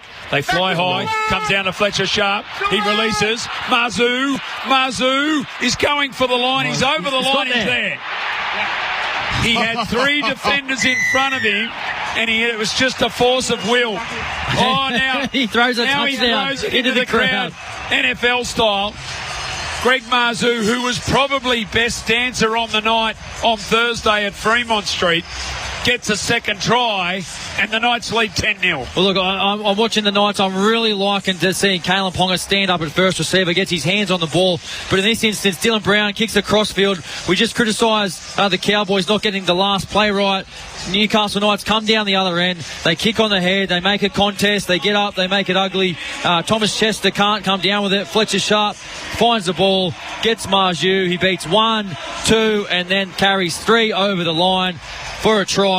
The Knights 10-0, kick to come. Dylan Brown's had some really nice touches so far in this game. Lots of involvement. Greg Mazu, I thought he stuffed up by not going on the outside. I thought he went, but haven't known Greg, played against him, trained against him. He's one of the hardest men to tackle I've ever played against. He's thick, he's dense. There's no rule really to hit him on his body. In that situation, it was almost like you knew he was going to score. It would have been tough to stop him. He backed himself, and sure enough, got to the line. Great work there by Dylan Brown with a kick. Fletcher Sharp with a nice little tap back, and Greg Marzoo with a nice finish. Yeah, I just think the Knights have had 63% possession so far in this game. They've had all the ball. Cowboys 37% and completed 40% of their sets. Their completion rate is awful at the moment. So the Cowboys really just need to get themselves back in the game as Kalen Ponga kicks the goal. It is 12 Newcastle Knights. Scoreline there for Mate Internet and Mobile. Those stats there from Chad Townsend for Deutsche Bar Tractors. So there's a big moment in the match for Bendix, the best known breaks. And you're right, Chad, they did everything right. Down the other end of the field, the Cowboys did everything wrong. 6 tries in 18 games last year for Greg Marzoo. Bit of a down year for him. Yeah. I mean, tackle breaks is one of his fortes. He broke 3 then to score that try. Yeah, he's a powerhouse. In the gym, he's probably one of the biggest lifters in the team. Just a strong man. Here we go, kick off. So the Cowboys under the pump early on, and as a result of that, as Saifidi brings it forward, we get Andrew from Manly with it. He's texting in saying, Cow's looking good for the spoon, Chad, which is more a reference around Manly than it is around Cowboys. So thank you, Andrew. Keep the text coming, 0457 736 736 around the grounds for Chemist Warehouse. Remember, you can save on your prescriptions at Chemist Warehouse. Bulldogs Dragons next at this house, Allegiant Stadium. Crossland kicks out a dummy half early in the tackle count. He's looking for a 40-20 here. He's looking for a 40-20. He's got the 40-20. What a kick. What a kick from Phoenix Crossland. Out of acting half. From dummy half, kicks a 40-20. Scott Drinkwater puts his hands on his hips. The Knights have all the running at the moment as they go on the attack. 15 metres out from the try line. I'll tell you what's great to see if you're a Newcastle fan, how excited Kalen Ponga was with what the efforts of his hooker. Tap and go. Here we go. They're on the attack. The last thing they need here, Cowboys, is another try. 16 minutes into the game, they're down 12-0. As they say, you can't win a game in the first 20 minutes, but you can lose one. Knights on the attack. Brown was a show and go. 1 metre out to the right side. Now, Saifidi stands in the tackle, doesn't offload. Brought to ground, centre field.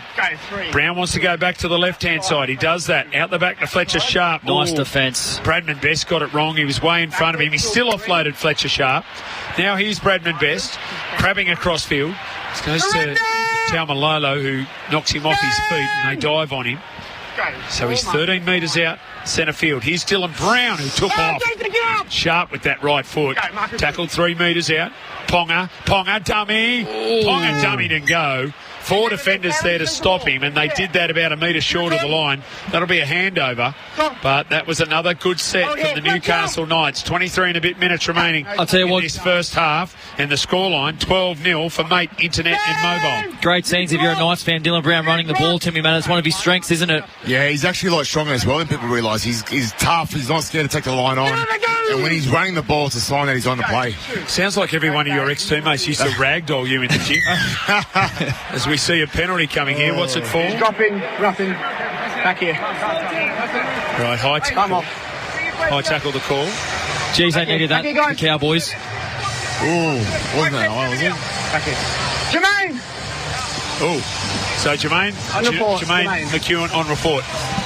Okay, let's go. This is a young back row who had such a good year last year, didn't he? It's a DJ today. Let's go. Yeah, had a great year last year. Rewarded with a starting position in this team, but they've been great the night so far. They look really good. And credit to their coach. All right, a little less Ashley Klein, a little more action as Helam Lukey goes forward. He's going to be tackled right on the halfway line. So what can the Cowboys produce? This is Dearden territory, Chad. Yeah, he needs to take the line on here. I think one of his best traits of his game. I expect it to come out in the back half of this first half. Do we get a Tommy Dearden show and go? Right now it's a Ruben Cotter run straight at them as hard as I can. And he's going to be brought down. So he's 33 metres out. They come now, Dearden, dummied on the inside. Then he gave it to Cohen Hess. And Hess is great run. Monstering players. More and more yards after contact. So to the right-hand side. Now they go, Helan Lukey. So, yeah, looking to do that, Tourist. Now we go to Dearden, dummy. There's the show and go. We're talking about Chad Townsend. Last tackle, leave it there. There it is, the show and go from Tom Dearden on last play. Opts for the run instead of the kick.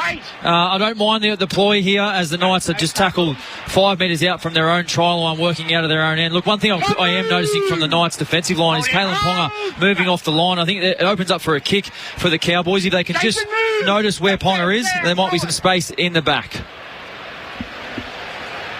So the Knights have got to work it off their own line. Here's Gagai getting in for a carry. So they're just short of the 30-metre line. To the right-hand side now, and here's Dom Young getting in for some work. Already a bit of huffing and puffing. What are we, 19 minutes into this match? So just about a quarter of a way through it. That's a good run, Matty Croker. Made good metres after contact again. Last tackle, they go to Brown. Kicks from inside his own half. It's a high one. Drinkwater. It's a great taking it. He literally took a step in his own in the field of play, and then he took a step into the in-goal area. That's a soft carry into contact there. That was the surrender there from Drinkwater. I'm not sure if he was injured or just conceded. He's off. He's off the back. We've got a problem here with Scott Drinkwater. Yeah, there he is. He has surrendered into contact, and he's got a problem with his left arm. He's off the field straight away. He's got a rib. I think it's a rib. Yeah, looks like he's holding a rib, or I'm not sure what it is for Scott Drinkwater, but concerns there for the Cowboys. One of their star playmakers is off the field, Scott Drinkwater. That happened in the first minute of play. Remember with Dom Young over in that corner? Yeah. So he stayed on. He's tried to work his way through it, but he is in some distress, and we could see that when he went into contact. Here's a kick. We'll stay with the action from Reid Marnie out of dummy half, and Kalen Ponga is down in his own 10-metre zone, and he wants to take on defenders, and he nearly stepped around Tom Chester. And he'll play it 23 metres out. So Jimmy Perdue gone to fullback here for the Cowboys. McIntyre's moved into left centre. So who's the player that's come onto the field? Do we know yet? We'll look for that replacement player. It's 17, Kai O'Donnell onto the field for the Cowboys. He hasn't elected Rob Derby on the bench as a part of the six-man bench rotation, Jimmy. But they've elected to move Sam McIntyre into the centres and Kai O'Donnell into the left back row. That's brilliant hands. Bradman Best and Kalen Ponga. Great Mazu. Guess who came up with a great tackle? That's Tom Dearden, who nearly rolled him into touch. Last tackle now. So Kalen Ponga gets the kicking duties. He kicks it high out towards Dom Young. The big man goes up. The Englishman, that came off the hand of a Cowboy, and they're going to call it knock on. Jeez, that's unlucky. That's unlucky there, but it is a knock on by the Cowboys. Dom Young taps the ball back, and he just deflects off a Cowboy player's arm and then goes forward. But great hands here on the left-hand side for the Newcastle Knights. Bradman Best to Greg Mazu, who did a great job staying, and Tom Dearden. What a tackle that was. 12-0 the scoreline for Mate Internet and Mobile. Remember, $25 off for 6 months with Mate Internet. Okay, they're in disarray now, the Cowboys. Yeah, this is a big period for the Cowboys. Obviously down at the moment, 12-0. Scott Drinkwater off the field. The Knights now have a full set of 6 in their own 20. But had Robert Derby, but chose not to use him. Yeah, interesting decision from Todd Payton. So going to stay with McIntyre, which is what we would have had on a 4-man bench. Yep. Okay, Knights on the attack again, 11 metres out. Here they go with a charge. That's a good one too. Trey Mooney. Trey Mooney is going to be just short of the line, about 30 centimetres out when he plays the ball. Crossland gets to dummy half. Throws long now to Brown on the left-hand side, who dummied and went himself, and he got poleaxed. Reid Marnie, great defence. But they get a 6 again. So Crossland goes left-hand side. They go out the back to no one. Oh, dear, that's a bad pass. Fletcher Sharp picked up by Braden Burns. That was on tackle 1. And Cowboys hanging on for dear life. Yeah, he got that one wrong. Fletcher Sharp, the first time in this game, he's had a very good start to the game. Just the pass found the ground as the Cowboys work it off their own line. Interesting to note down there on the bench, Jimmy Smith, all 6 players on the bench have a blue bib on both teams tonight. So interesting to note, obviously, how the coaches continue to work out these changes. 62% possession in favour of the Newcastle Knights, 38 obviously with the Cowboys. Stats there for Deutz-Fahr Tractors. So high kick to Dom Young, who was looking towards his own goal line, and he dropped it backwards. And all Knights supporters' hearts go in their mouth again with Dom Young around the footy. Guess what? Rugby league's back. Gene Caden's been good as well today so far. He's had a very good start. He's been heavily involved. Yeah, we'll get his involvements, Kalen Ponga. So he's had the 2 from 2 conversions. He's had 4 runs. Try assist as well. Yeah, 4 tackle breaks. Getting his hands on the footy a lot. So this bloke, Fletcher Sharp, look at him breaking tackles. Nearly made his way upfield. Gets up and plays it now. Just goes down. Oh, it's a shoelace, I think. But so don't worry too much, Newcastle Knights fans. They're Brown getting the kick away. So here's Purdue. He's at fullback now. Scott Drinkwater out of the game with the rib injury. We'll keep an update on that, whether he returns. But a huge blow for the North Queensland Cowboys. Good run. Chester makes a good run. Just found a bit of space in behind. Well, that looked forward from Murray Taulagi as he was charging onto it. Play on was the call.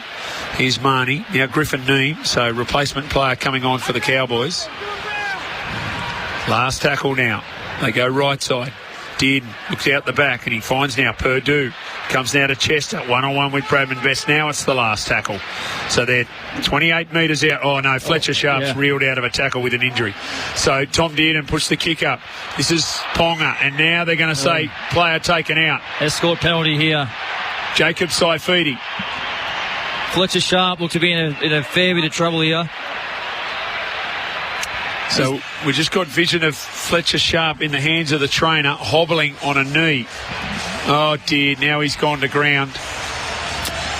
Yeah, so we just see traces of what he can do. Here's the replay for Harvey Norman.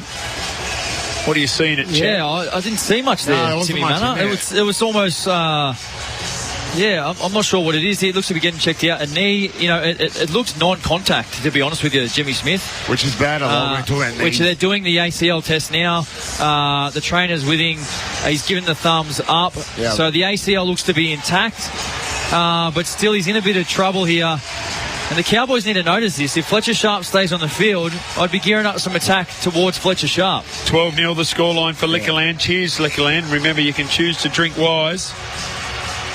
So what's a 1%er they can look at here for your trusted partner? -1, the degree of difference, Chad. Pure pressure. Well, they need to put Helam Lukey on Fletcher Sharp here. He's hobbling off the line as they go away from him. Now it looks like they're opening up the field. Come back now and go straight at Fletcher Sharp. Make him make a big tackle. Here they go to that side. Now they go. Fletcher Sharp, Helam Lukey, Chad Townsend. That's exactly what I told you, Jimmy Smith. Bong, got it. This young man, who Chad Townsend said earlier has got state of origin in his future, is a known try scorer. The back row went at Fletcher Sharp, and the Cowboys get their try. 12-4 the scoreline for Liquorland. Well, that's just what they needed to do. They went away, they opened up the field, organised this. I've got no doubt this has come from their captain, Tom Dearden. He gets the ball, gets Fletcher Sharp isolated, obviously just come off the back of that injury. They get themselves back in the game, Timmy Manor. Yeah, I saw Kalen Ponga come straight to Fletcher Sharp and question him.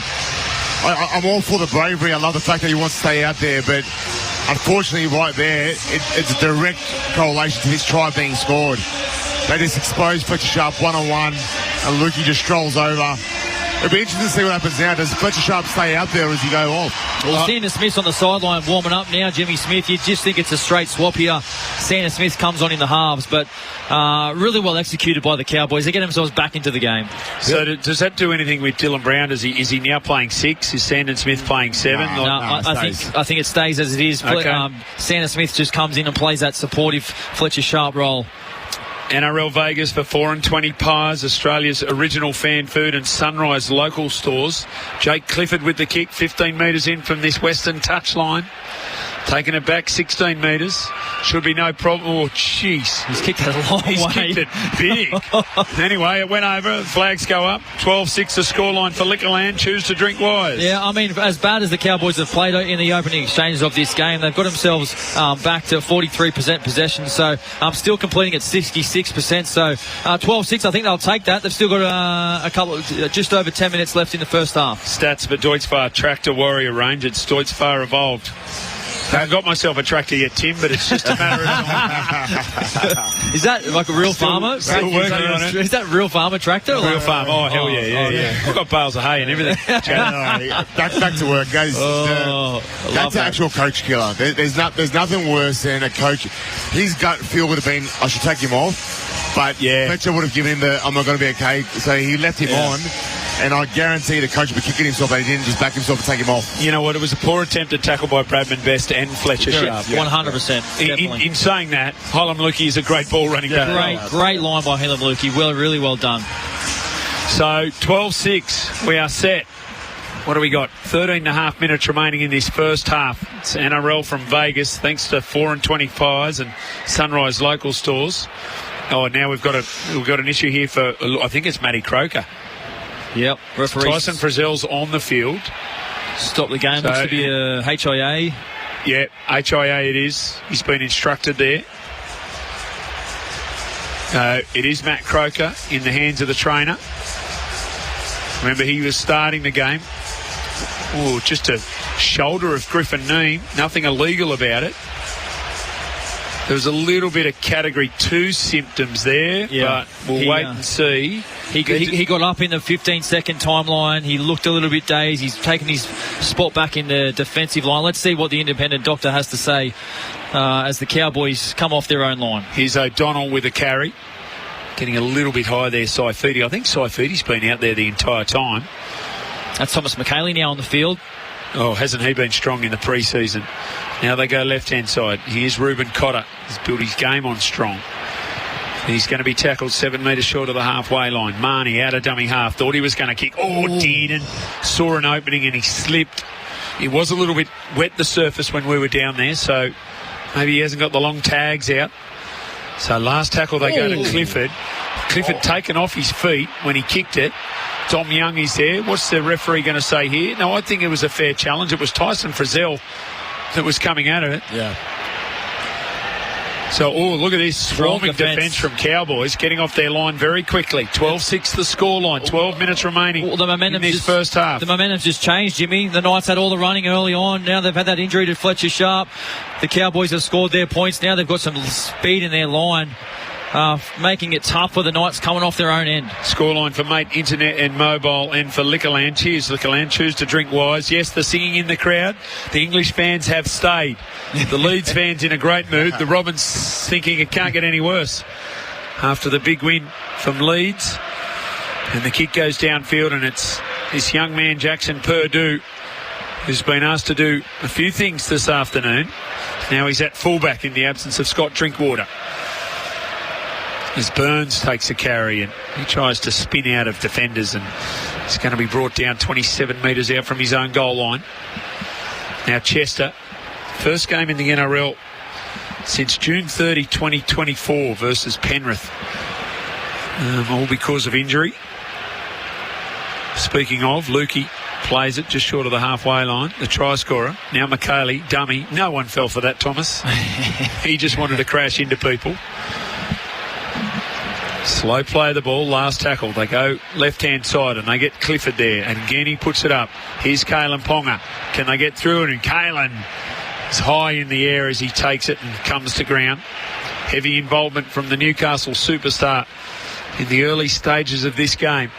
Now there's Bradman Best. That's a great run. Great run out of trouble. 5 or 6 metres post-contact. Now Lucas takes a carry down a short side. And the Newcastle Knights need to find that energy that they had a little earlier. Just a reminder, they've lost a player, a key one too. Fletcher Sharp off the field with a knee injury. Here's Brown out the back to Ponga. They got the extra number, and Kalen dummied and went. That looks good though, doesn't it, that shift for the two of them? Yeah, would have looked better if he passed it. Here's Dylan Brown. Goes high. Purdue is there, and they're coming after him. Got away from Gagai. Now he straightens up. Now he's going through, and that's Jacob Saifidi that came up with the tackle on the 30-metre line. And now they go back through the middle of the field. Great run there, Braden Burns. Made 20 metres. Quick play the ball.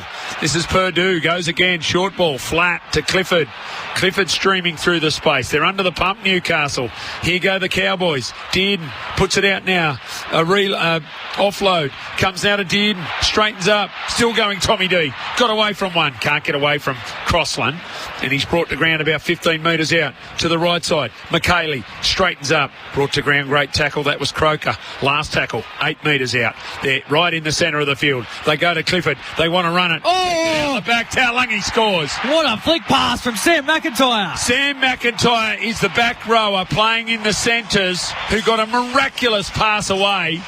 And Murray Taulagi gets across for the try. So it was all Newcastle. Now it's all Cowboys. 12-10 the scoreline for Mate Internet and Mobile. Well, I've got to say, initially when the call came down, Scott Drinkwater off the field, I thought it may have been a straight swap. Well, Rob Derby onto the field. Todd Payton has got elected to go Kai O'Donnell into the back row. McIntyre into the centres and Purdue at fullback.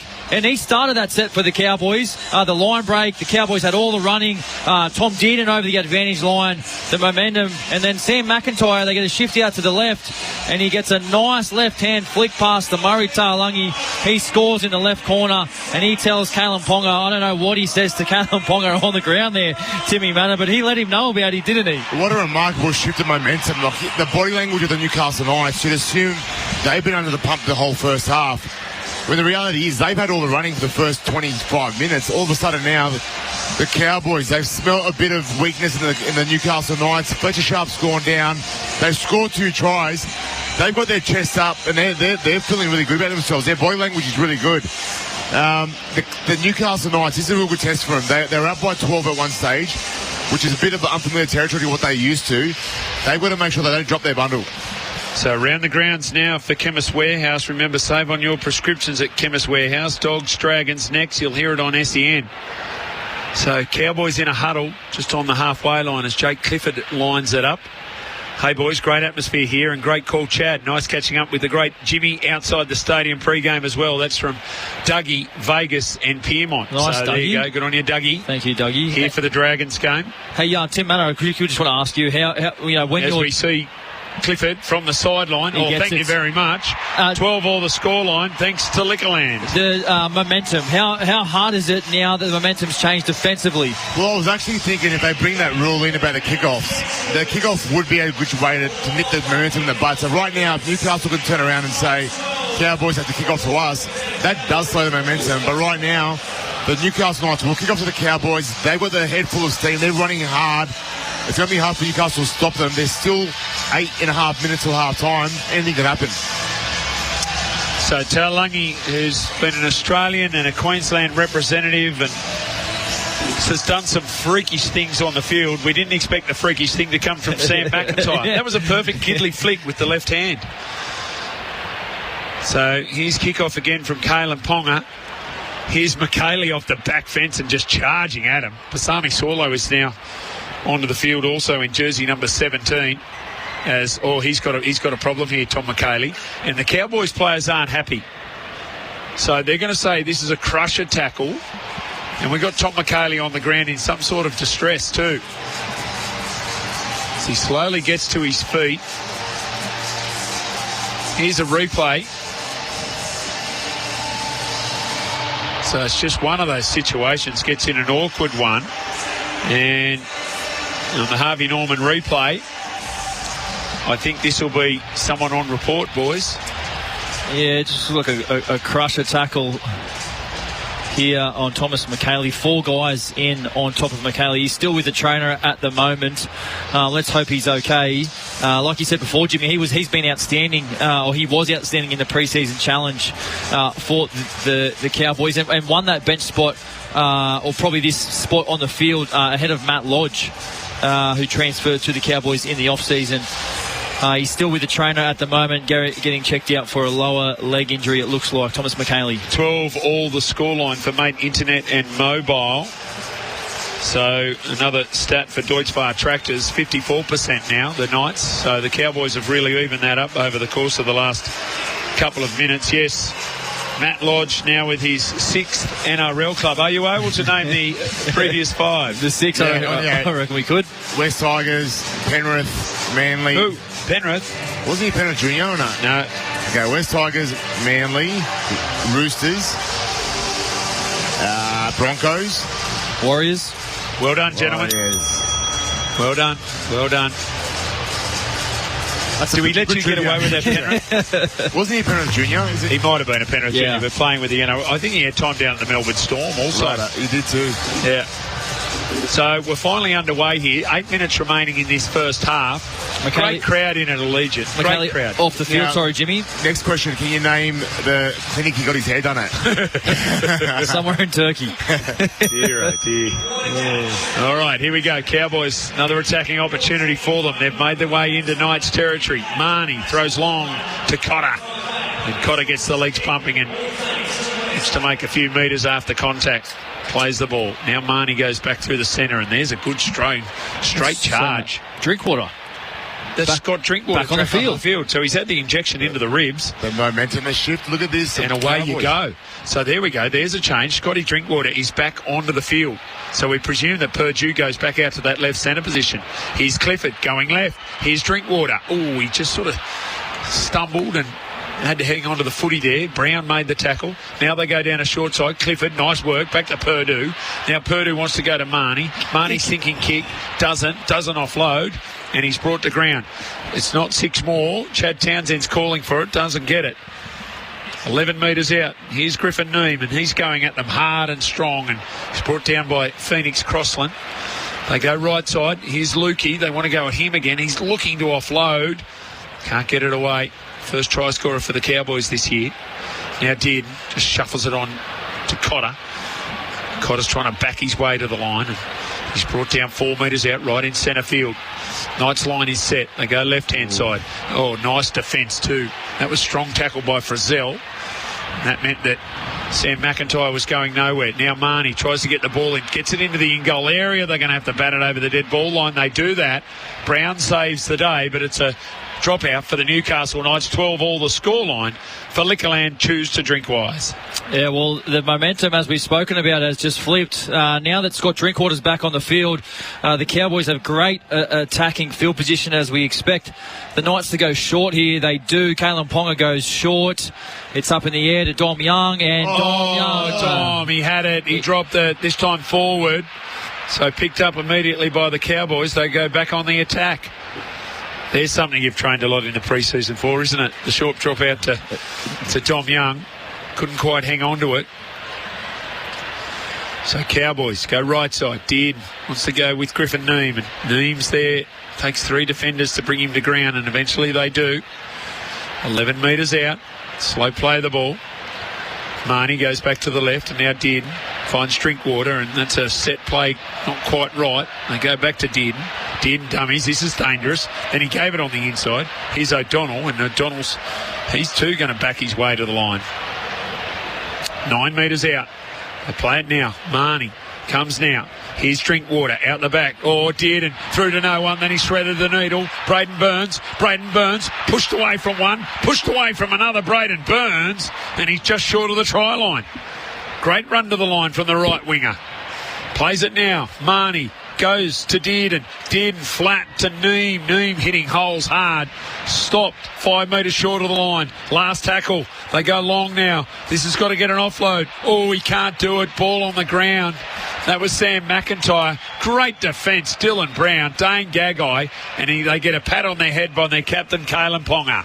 Yeah, great defence there. They needed to hold out the Cowboys there, the Newcastle Knights. They were under the pump. Their body language is just hanging on there for half time. They got 4 minutes to go. They just got to get there. Well, that's a nomination for tackle of the day there. That was Dylan Brown and Dane Gagai for Bar Crusher Boats. Tackle your next fishing adventure in a bar crusher. But save the day. You're not much of a waterman, are you? Now that you got yourself on the land. Oh, I got a dam. Of course you did. Got 2, in fact, Tim. Sandon Smith takes on the line. That's good signs for the youngster coming with his first carry for the Knights. Remember, no Fletcher Sharp in this game. He's out at about the 20-minute mark as we see that's McEwen pushing away from defenders. It's a recurrence of a knee injury. So, bad luck for Fletcher Sharp as Gagai. Gee, can beat players. Beat another 3 there in a run that didn't make a heap of metres, but beat defenders. Last tackle now. They go to Kalen Ponga, puts it high. Comes now for Drinkwater. He's clearly had an injection or something into the ribs. Yeah, it looks like it. I mean, it'd be interesting to see what exactly happened with Scott Drinkwater. He couldn't move about 20 minutes ago, but now back out on the field as the Cowboys play the ball 20 metres out, 22 out from their own line. Now Chester's trying to get away from one. He did. He got away from Croker, who's played the entire first half. Independent Doctor didn't get involved again after that earlier head knock. So here's Purdue. He's going to be tackled just short of the halfway line. Now they go left-hand side. McIntyre. He's had a really strong game. Been asked to do a couple of different roles, and he's done them well. Now they go Drinkwater. He's going to put the high one up to Kalen Ponga, who gets there and then sits on his backside as he catches it. 2.5 minutes remaining in this first half. 12-all the scoreline for Mate Internet and Mobile. Yeah, the Cowboys, I've noticed, they've kicked a lot down their left. The Newcastle Knights right-hand side of the field. That's down to Dom Young. Obviously, as well, with Kalen Ponga trying to limit his carries coming out of the backfield with the ball he carries in his hand, as well as Bradman Best carries it out for the Newcastle Knights. And we've got JJ on the text line. Jimmy, what time are the Broncos on? Now. Come on. You've got to be patient. Here we go. Here's Dom Young. Don't worry, they're on Friday nights. Dom Young tried to offload. It's battered down by a Cowboys hand towards their own goal line, so no knock on. And now Drinkwater tries to get away from Send and Smith and can't do it. So, once again, very promising for Newcastle, but it comes to nothing. That same shift on that right-hand side. They've got to get the ball out there more, but when they do, they look great in space. So, Cowboys can just settle it down here. They were down 12-0. They've got themselves back into the game well and truly, 12-all. A nice smart play coming in there from Sam McIntyre. That was for Australian made right here. SEN with the coverage of the 2026 NRL season opener live from Allegiant Stadium. Goes to Drinkwater. Again, he puts it high. This time it is going to be a challenge from Clifford. Can't get it away from Ponga. The Newcastle number 1 comes down with a footy. Yeah, there it is. And again, Jimmy Smith, another kick in the Cowboys' left-hand corner, forcing the Knights to come out of their own end as Dom Young carries the ball. He plays it 20 metres out. Dom Young's foot went nowhere near the ball when he played it there. If I'm a Newcastle Knights fan, he's terrifying me. He is absolute hard-in-the-mouth stuff. He's very nonchalant, Dom Young. So, Crossland. They go right side. Can they find something? Well, that time Ponga did pass it. Now Brown is off. So here we go. We've got space in front of us. Here goes Gagai trying to get away from one. Great tackle. Tipped it back into the field of play, and it's come to Cotter. Who made that tackle over there? I think it's Jackson Purdue. Jackson Purdue, what a tackle. I'll tell you what, Timmy Manor, the Newcastle Knights, they look good when Dylan Brown passes the ball to Kalen Ponga, don't they? Yeah, that right-hand shoot's been amazing tonight so far, but the last 2 cases, Dom Young and this time Dane Gagai, really making a mess of it. So it's that last pass, isn't it? Yeah. Rather than take the tackle and let's see what happens after that. They'll be giving Justin Holbrook heart palpitations. That's the end of the first 40. It's a good one. It was all Newcastle, then it was all Cowboys. And now we're going to look forward to the next 40 minutes. 12-all is the scoreline. And that's for Mate Internet and Mobile and Liquorland. Cheers, Liquorland. Choose to drink wise. All right, we're going to get ourselves to a halftime break. When we come back, Chad and Tim go through all the first half action. They'll give us their thoughts on what might transpire in this next 40 minutes. You're listening to SEN. The coverage of the 2026 NRL season is on. We're coming to you live from Allegiant Stadium in Las Vegas. Give us a call on 1300 01 1170 or text 0457 736 736. You're listening to NRL Vegas, live from Allegiant Stadium. Make your drive to work, home or the shops rewarding with hundreds of return points across New South Wales. Search Return and Earn near me for one that's on your way. The SEN 1170am text line 0457 736 736. G'day, Gal here. When it comes to protecting your worksite or event, you've got two choices. Hire me, or better still, surround your site with SBS Fence and Toilet Hire. The best in the business. Secure, durable and reliable. SBS Fencing stands guard 24/7. Put your trust in a company that doesn't pull any punches. SBS Fence and Toilet Hire is your ultimate protector. SBS Fence and Toilet Hire. Temporary, portable, whatever you require. In League, you've got one guarantee each week. It's not the win or loss. It's not the coach's spray. And it's not the cry of... It's the 4 and 20 pie. That classic taste of 100% Australian meat in delicious gravy wrapped in golden pastry. Like a fullback running the length of the field to score a try. Nothing beats the aroma and taste of a 4 and 20 pie. There's a win in every bite. 4 and 20, Australia's original fan food. Imagine it's 2035. You own 3 investment properties, your home loan is nearly paid off, your kids now have options for education, and an annual holiday is a given, not a dream. Love it?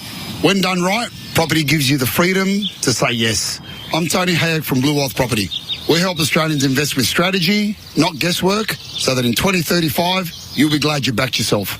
Book a discovery call or attend our next webinar. Email sen@bluewealth.com.au. Take a break at Metro Petroleum and enjoy a Mr. Whippy ice cream cup. Try the limited edition bubblegum flavour. It's creamy, colourful and fun. Available only for a limited time. Kick off your footy season with wings. Stay recharged and grab your resealable wings with 330ml Red Bulls at 2 for $8.50.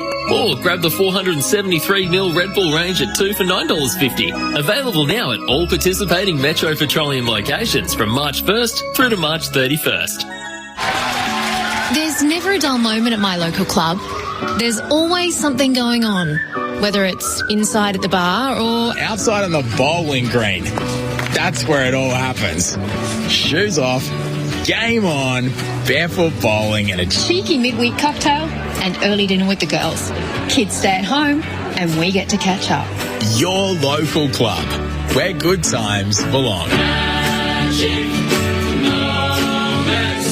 Harvey Norman loves the footy. Kick off the season with a new TV. Save over $850 on Samsung 75-inch mini LED TV, now $2,142. Or upsize the action with a Hisense 85-inch QLED TV, now $1,588. For stadium surround sound, save over $300 on JBL 7.1 channel soundbar, now $691. And get halftime drinks sorted with Westinghouse 496-litre French door fridge, now just $1,488. Kick off the footy season with more in store at Harvey Norman now. Macca's delicious new Bistro Bernays Angus range has 100% juicy Aussie Angus beef and creamy Bernays sauce. Compliments to the chef.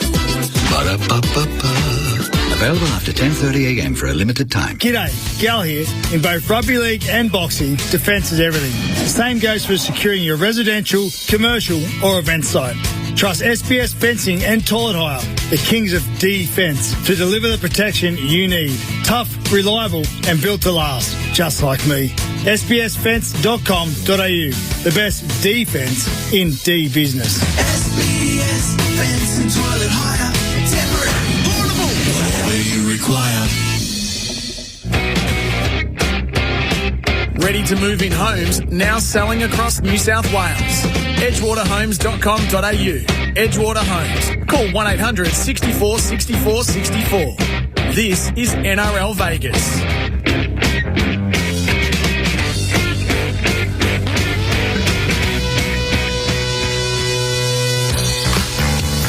We're just about ready to go for 2026. Ashley Klein waits for word. Countdown is on at Allegiant Stadium, and we are underway. Comes to Ponga. Ponga, high, Drinkwater goes up. Fletcher Sharp. Fletcher Sharp gets over and scores the try. That'll be the first one of season 2026, and it's a special one from a special player. Newcastle lead 4-0 over the Cowboys. Brown with the kick. They fly high. Comes down to Fletcher Sharp. He releases. Mazu Mazu is going for the line. He's over the line. He's there. He had 3 defenders in front of him, and it was just a force of will. Oh, now he throws it into the crowd, NFL style. Greg Mazu, who was probably best dancer on the night on Thursday at Fremont Street, gets a second try, and the Knights lead 10-0. So they're 28 metres out. Oh, no, Fletcher Sharp's reeled out of a tackle with an injury. The Cowboys need to notice this. If Fletcher Sharp stays on the field, I'd be gearing up some attack towards Fletcher Sharp. As they go away from him, now it looks like they're opening up the field. Come back now and go straight at Fletcher Sharp. Make him make a big tackle. Here they go to that side. Now they go. Fletcher Sharp, Helam Lukey, Chad Townsend. That's exactly what I told you, Jimmy. Bong, got it. This young man, who Chad Townsend said earlier has got State of Origin in his future, is a known try scorer. The back row went at Fletcher Sharp, and the Cowboys get their try. 12-4 the scoreline. Last tackle, 8 metres out. They're right in the centre of the field. They go to clip it. They want to run it. Oh! The back, Taulagi scores. What a flick pass from Sam McIntyre. Sam McIntyre is the back rower playing in the centres who got a miraculous pass away. And Murray Taulagi gets across for the try. So it was all Newcastle. Now it's all Cowboys. 12-10 the scoreline. 12-all the scoreline as we welcome you back to Vegas. That is the halftime score here, Knights and Cowboys. It's all thanks to Sunrise Local Stores. We've got you covered. And Clubs New South Wales, your local club, the official NRL Vegas watch party. That's happening right now. This is the halftime show for Rogers Willicks. Remember, Rogers Willicks are trusted trailer solutions and Sunrise Local Stores. We've got you covered. Big Tim Manor, what was the big moment of the first half for Bendix, the best known breaks? Yeah, unfortunately it was Fletcher Sharp going down. That was a real momentum shift in the whole game. When he went down, Cowboys got their first try and all of a sudden the momentum shifted. So, yeah, the big moment of the first half, thanks to Bendix breaks, was definitely Fletcher Sharp's injury. Yeah, and the unmissable highlight, thanks to Drink Wires for me, was that McIntyre flick pass. Absolutely phenomenal. The Cowboys started off the game poorly. Then they got themselves some field position on the back of some quick play the ball, some possession. They fling it out to the left-hand side of the field. McIntyre finds himself in the centres. He gets a left-hand flick pass out the back, and then Taulagi scores in the left corner. Yeah, that was a big moment too. The running hot for Ream manufacturing in Australia for over 80 years. I actually have to say it's still Kalen Ponga. Kalen Ponga, although they lost their way in that last 15 minutes, he's been in everything, trying his guts out. Really leading by example today. Yeah, and I'm loving it at the moment. I mean, I called it all live on air. I really, once the unfortunate injury to Fletcher Sharp, he stayed on the field courageously. The Cowboys were good enough to know to open the field up to their left-hand side of the field, then shifted out to the right. They get Helam Lukey isolated one-on-one with Fletcher Sharp, and he scores a great try. Yeah, well, this is a halftime show for Rogers Willicks. Rogers Willicks, trusted trailer solutions and Sunrise Local Stores. We've got you covered. All right, Chatty, you're going to look after us here with this NRL read, please, mate. Yeah, Club Rugby League is back. Get your real friendships fun with mates and learning new skills in 2026.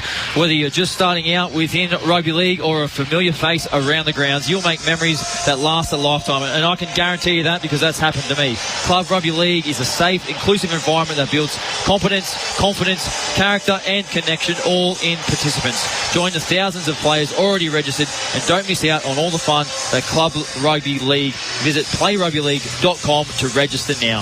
Now that brings us to the end of the halftime show for Rogers Willicks. They are manufacturing since 1896, but let's go through some of the text line here as we wait for the players to come back out onto the field. 12-all the scoreline between the Cowboys and the Knights, and it was really two halves of that first half. 12 minutes is how long Scott Drinkwater was off the field, so we couldn't believe he went into contact so meekly. It was almost like he surrendered into the tackle. Yeah. We weren't sure what happened. He came straight off the field.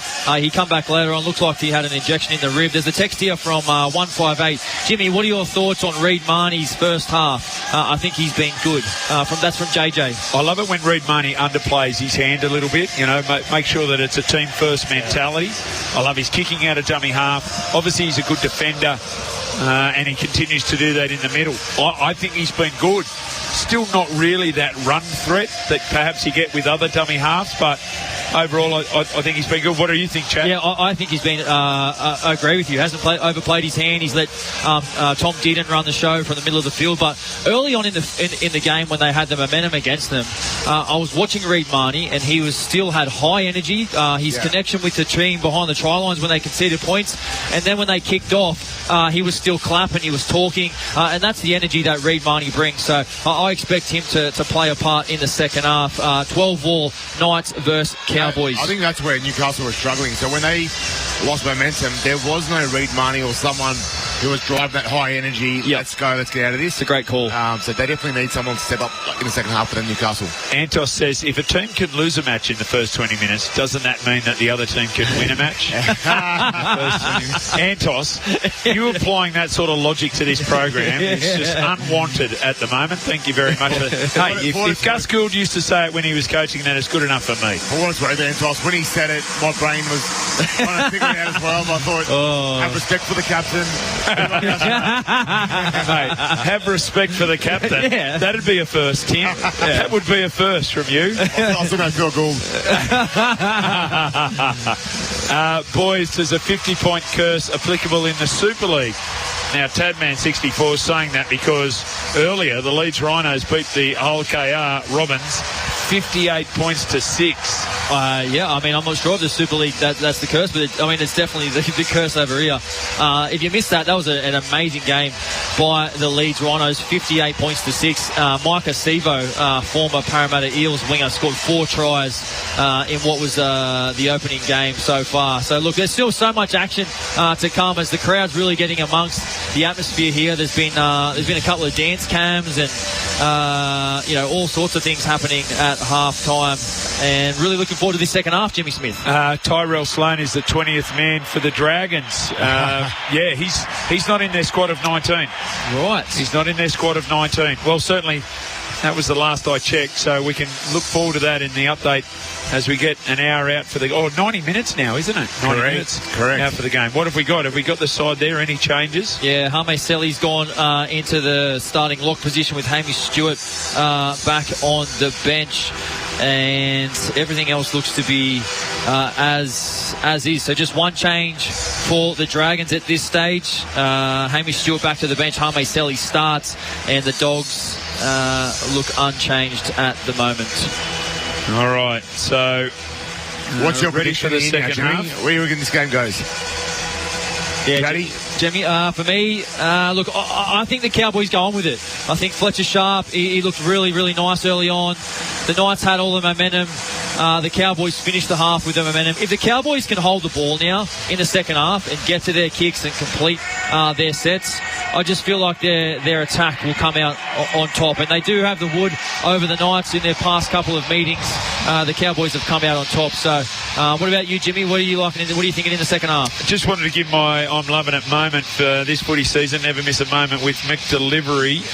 So make sure you get your McDelivery. It's Tommy Dearden again, doing what Tommy Dearden does, right? The hard stuff. The tackle on Marzu. You know, really beautiful hands from the Knights and released him downfield, but Dearden's there to make the tackle. I think the Cowboys, in the absence of Fletcher Sharp, look more settled, had more energy. They get their threat back, Scott Drinkwater. So for me, it's the Cowboys there to win it. But we do know that there's ebbs and flows, right? Ebbs and flows throughout the course of game. And we work out who manages that the best. So the Cowboys running right to left on your radio dial. And this is a huge game as I see my mate's wife, Christine, come up on the big screen here. The Newcastle Knights supporters. Just quickly, Jimmy, what I've noticed, I mentioned it earlier in the call, with the blue bibs the interchange players are wearing. So once you've gone on the field, you keep your blue bib off. Right. So both teams still have 3 players left in their blue bibs, with 1 player left to be chosen from those 3. All right, here we go. We're underway for the second half, and Basami Saulo goes charging into Griffin Neame. 2 big men come together, and they don't get him to ground. So that's good, strong carry from that replacement forward. Here's Frizzell. He's been doing this for over a decade. Look at that. That's a good, strong run from Tyson Frizzell. Named to start. Came from the bench. Here's another carry. A strong one from Marzu, and he's backing his way upfield. As we see Fletcher Sharp just walking. He's behind the in-goal area there. I presume that's it. He's not going to return to the game.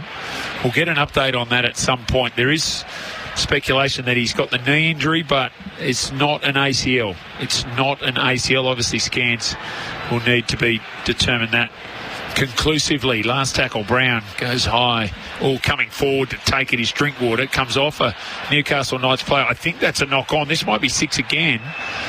He might call that knock-on from the Cowboys first. We'll have to wait and see. No challenges. Middle. They didn't touch it. Okay. Accidental offside. So accidental offside. I think I think he's got that right, actually, Klein. Pasami Solo comes through, competes on the ball. He misses it. It just hits Scott Drinkwater's hand, goes forward. And hits Kai O'Donnell. Accidental offside as now the Knights have a scrum feed. Centre of the field, 25 metres out. So there we go. Here's the opportunity. First of the second half for them. They go to this left-hand side. We talk a lot about the Newcastle left-hand side. And Bradman Best is tackled. 15 metres out. Back centre field. Ponga. Dummied on the inside. Then he gave it on the inside. And here's Croker. And Croker backs his way upfield.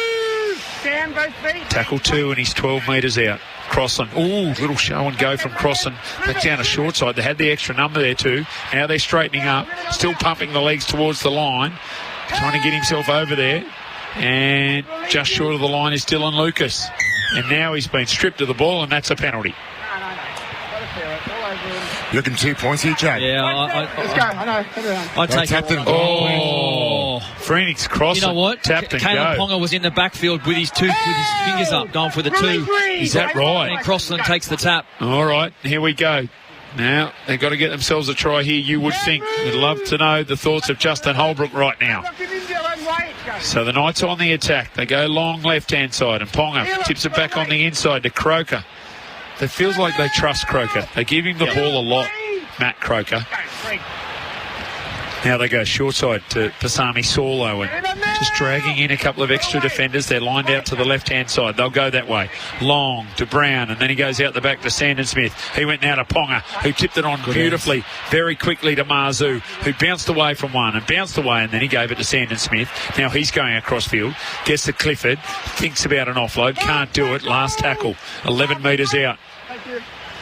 So slowing the play of the ball. They go to Dylan Brown. Brown, little kick and picked up beautifully by Scotty Drinkwater. But they're going to pick him up. They want to drag him back to the in-goal area. Can't quite do it. And the Cowboys start their set a metre out from their own goal line. 12 all the score line. And that is for Mate, Internet and Mobile. Yeah, well, they, in hindsight now, the 2 points might have been the correct option, but Newcastle get through their set. Nothing really there that was that threatening. And the Cowboys, they get the ball and now march out their own end.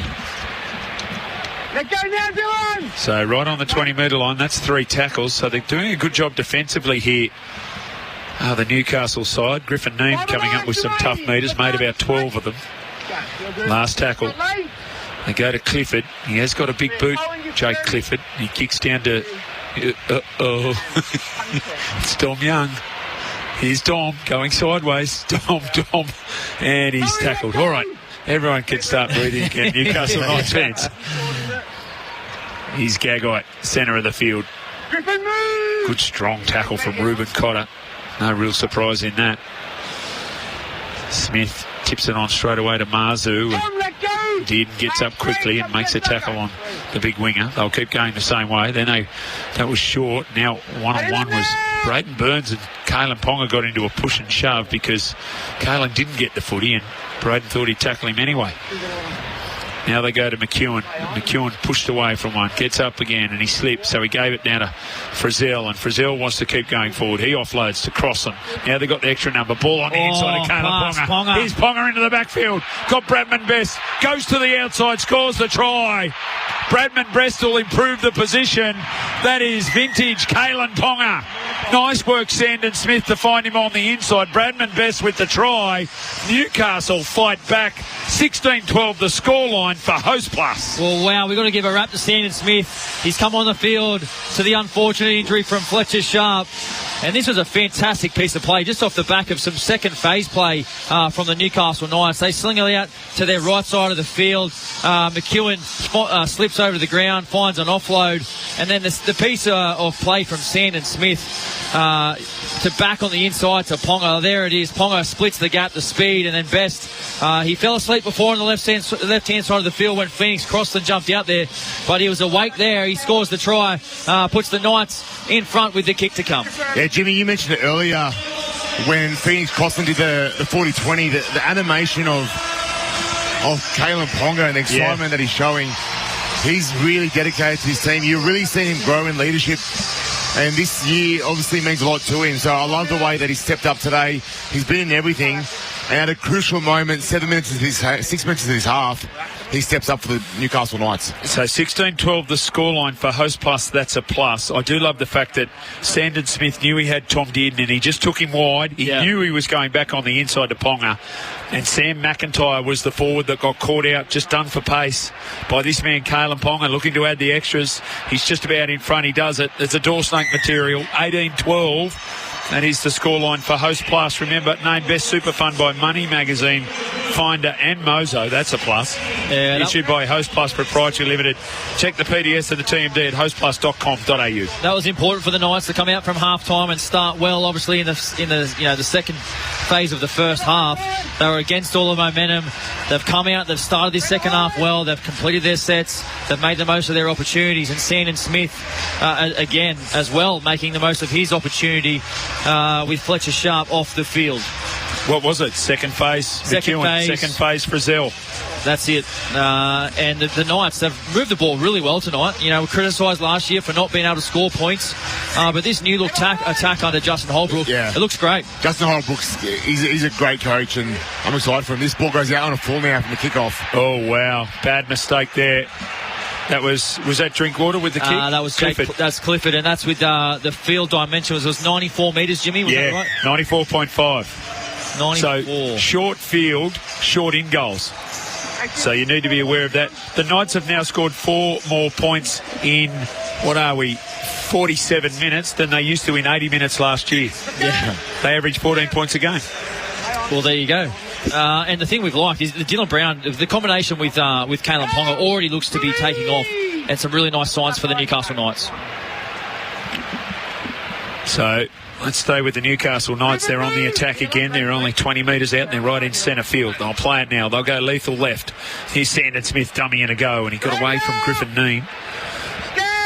Eventually picked off by the defence there of Lukey. Here's Ponga floating and gave it to Brown, and then he tipped it on. Lovely play. Again. Oh, that's brilliant. And it might even be too easy from the Cowboys' point of view, but take a bow. Kalen Ponga, Dylan Brown, Dane Gagai just left his fingerprints on it, and our man Dom Young got across for the try. Well, it was all Knights in the early part of the first half. It's all Knights early part second half. And once again, it's that right-hand side shift with Dylan Brown and Kalen Ponga. I think we're going to see a really deadly combination with these two this year. Both of them have a style of football that complements each other really well. Kalen Ponga stepping up as a leader is just allowing Dylan to play a bit of second fiddle to him as well. And Dom Young is one of the better finishers in the game. The Newcastle Knights, they started the second half the way they started the first half. The thing I've really liked so far tonight from the Newcastle Knights is just purely that Kalen Ponga, he hasn't usually predominantly plays second receiver out on the wide, behind the wide running back rowers, but he's getting up, first receiver, getting his hands on the ball. In this instance, he gets his hands on the ball, skips across field, and then again, I spoke about it earlier, halves passing, or spine players passing to each other. KP passes to Brown, and then the hands here from the veteran Gagai. He wears a shot from Murray Talangi out the back, but he executes the 2-on-1, and Dom Young scores. Have you seen Dane Gagai do that a lot? I haven't. That strikes me as, hey, this is what we're practicing. Yeah. He's more known for his footwork and his ability to break tackles than his fast hands. And then the other thing is, if you close your eyes and say what would make us a good attacking side, getting the ball in the hands of Kalen Ponga as much as possible probably works. Here he is. The man of the hour is hitting the upright and waved away. So the scoreline now, 22-12 for Host Plus. That's a plus. Remember, it's NRL Vegas for 4 and 20 pies, Australia's original fan food, and Sunrise local stores. How old is Kalen Ponga? How old would he be? I reckon he's 30 this year. I reckon he's younger. I feel like you're starting to see him now step into that leadership role and really 27. embrace it. Sorry, I added the GST, Tim. 27 years of age. God, that's not very nice of me, is it? Well done. All right, kick off again. This time they keep it well within the field of play. Oh, wow. Was that Murray Taulagi coming from the wing? That was. And just poleaxing Pasami Saulo. So Murray's a little upset about what transpired out there on his left-hand side. So now we get a bit of a response from the Cowboys. Can something like that change the momentum? Can they force an error? Here they go with Croker, and again they got the ball away. So here's an opportunity for Bradman Best. Got to stay in the field of play, and he's turned it over. Knock on. He thought he was going over the sideline, and so he just dropped the ball behind him, but it was awkward. So they've turned it over. So the Cowboys' energy has forced an error. Well, that's a reward for the Cowboys. Obviously, they would have spoken about after conceding that try. Murray Taulagi comes down there. A massive hit on Pasami Saulo. They get some line speed. Defensively, they look for some energy. They force an error. Now they get a scrum feed 35 metres out from the Newcastle line as the Knights fail to complete their set after points. And, boys, it just looks like Matt Lodge to be the last player used on the interchange bench for the Cowboys. He's got the card. He looks set to come into this match. Okay, so that's really early on that Todd Payton's made that final decision. We'll have to wait and see, especially given the fact that he's got a fullback out there that we presume has been taking some injections to get through the game with that rib injury. So Sonny Luke and Robert Derby will be the unused players for the Cowboys. Okay, Tom McHaley off with injury also. There's another factor that plays into that. Here go the Cowboys. They're on the attack and they're 11 metres out and they're about centre field. Comes now Marnie, throws to the right-hand side. Looked in and then he dummied and then he went himself. And they had to keep your attention with him. Here's Marnie, throws out the back now. McIntyre. Dylan Brown gave away a 6 again, so they're going to have to defend here. Tackle one. They play it now. That was O'Donnell. Here's Lodge with his first carry of the night. He's brought down 5 metres out, right in front. They go to the right side. Marnie wants to find the runner again. This time it's Cotter, and he can't get away from the tackle of Lucas. Ponga came up into the line to help out as well. So Cotter's going to play it 3 metres out. They went short now to Lodge. They've burnt 3 tackles doing nothing, the Cowboys. Dearden's out the back now. Surely Marnie finds him. He does do that. And now he goes out long to Clifford, and Clifford got away from a defender. Then a little kick. Taulagi will get it. Bounced perfectly for it. Cowboys fans and the crowd appreciate it. Jake Clifford, brilliant vision. And he put the ball on the toe and they get the try. Oh, of course there's a try to the Cowboys. That's the way this game is going to roll. 22 points to 16. That's the scoreline for Host Plus. That's a plus. Yeah, the Newcastle Knights, I believe it was Dylan Brown, jumped out of the line. He missed the tackle, which created the overlap. But Clifford, he handled it perfectly. Summed up the situation, got the ball to the toe, and Taulagi with a great finish. Yeah, what a piece of play from Jake Clifford there. He's won this 5-8 battle for the Cowboys. Purdue back in the centres. Clifford beats Dylan Brown, who shoots out of the line. Dom Young comes ahead of the line. Clifford sees the space in behind, puts a great little kick on, and then Murray Taulagi, what a finisher he is. The Queensland and Australian representative scores, gets the Cowboys back into this game. It's 22-16, kick to come. There's an age remaining. There's 27 minutes remaining. It's an age. So lots and lots of time. Look at Murray Taulagi. Did he need to dive that much? I don't care. We're in Vegas. Exactly. It's the showman. We're in the entertainment capital of the world. We want the boys to layer up a little bit. And Murray Taulagi, that's his second try tonight as Jake Clifford, who kicked the ball a long way with his first kick, or a kick earlier on. So he's 8 metres in from the western touchline, taking it back 21 metres. A few boos ringing out. Gosh, he's got a boot on him. It goes again. So flags go up. 22-18 the scoreline. That's for Host Plus. That's a plus. The replay's there for Harvey Norman. Remember, Harvey Norman loves the footy. Kick off the season with super savings on TVs and soundbars. Get set to catch all the action at Harvey Norman now. Who's running hot, Chad? For Ream, Australia's favourite. That is steady, hot and strong. Yeah, well, it has to be, I think, Bradman Best. Obviously, that try earlier on, he clocked off a little bit on one occasion, but that try really just got the Knights ahead. They're still in front in this game, 22-18, but I think Bradman Best, there's a few more opportunities out there for him in this second half. All right, here's Lodge carrying it forward. As I said, still an age of time, 26.5 minutes remaining on the clock. As the Cowboys have worked their way back into the game, 22-18 the scoreline. That's for Host Plus, that's a plus. Someone move! Straight for Sami! Where you are, Sam? Go, 3, go. Marnie goes left-hand side, another carry for Lodge, so he's getting himself nice and busy in his stint with his 6th NRL club. Marnie out of dummy half, inside the 40. Kalen's got to get the skates on, and he does that. Takes it on the full, just inside the sideline, and in fact does well to make 30 metres. Here's Marzu, ball out in front of him. He's able to get away from one defender, made about 5 or 6 metres. Now Best comes in to lend a hand. Comes now. It did go backwards. I'm not sure that one went backwards. Yeah, the second one went forward. The first one went backwards. So this is an error from the Knights. And now we've got a bit of push and shove. Thanks very much. Let's have a listen to Ashley Klein. Who's in there? Okay. Well, Matt Lodge has got to be in there somewhere. Croker and Marnie. Marnie's in there for sure, isn't he? Yep. Guys, come on, let's go. Yeah, nice pick up, Tim. Read Marnie. So the Knights, Jimmy, unable to complete their last 2 sets. They've made errors. They've given field position back to the Cowboys. The Cowboys just made them pay before. Now they've got a scrum feed 35 metres out. You just can't afford to do that in the modern game. So defensively, they're now going to have to test to stand up. So here come the Cowboys. Again, it's Lodge coming at inside centre position off the scrum. Just charging straight and hard. Now they go. Clifford had the opportunity outside him. He just sort of dummied and went himself. Brought down 19 metres out. Back to the centre of the field. Drinkwater. Found Dearden. He's thrown the dummy and go a couple of times. That's top of their tip sheet. They've read it well. Now they go to Clifford. He goes back to Drinkwater. Out the back here. Purdue. Tried to get through, but Gagai cut him down. Taulungi goes to dummy half. Throws to Marnie. Marnie now to Drinkwater. Going across field. Wants a runner inside. That runner's Dearden.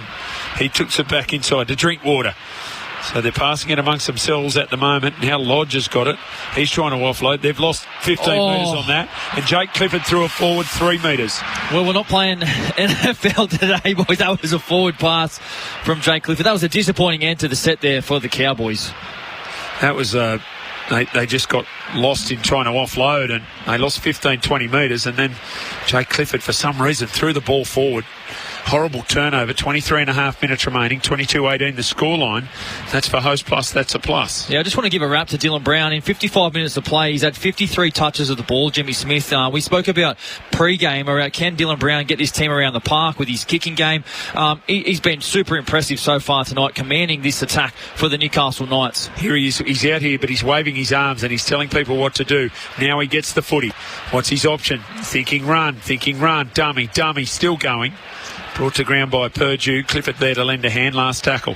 Who's getting it first receiver? Sandon Smith does. Oh, he saw space in behind. Great kick. And then he kicked it. And then it bounced awkwardly. And then they got it. And Braden Burns was able to pick it up. But only just. They were under pressure there. That was a nice kick from Sandon Smith. Just into the vacant area. They would have kicked to the Seagulls, but there was actually a duck in here flying around. There actually was, inside the in stadium. I don't think Jack Gibson ever said that. Kick to the Ducks.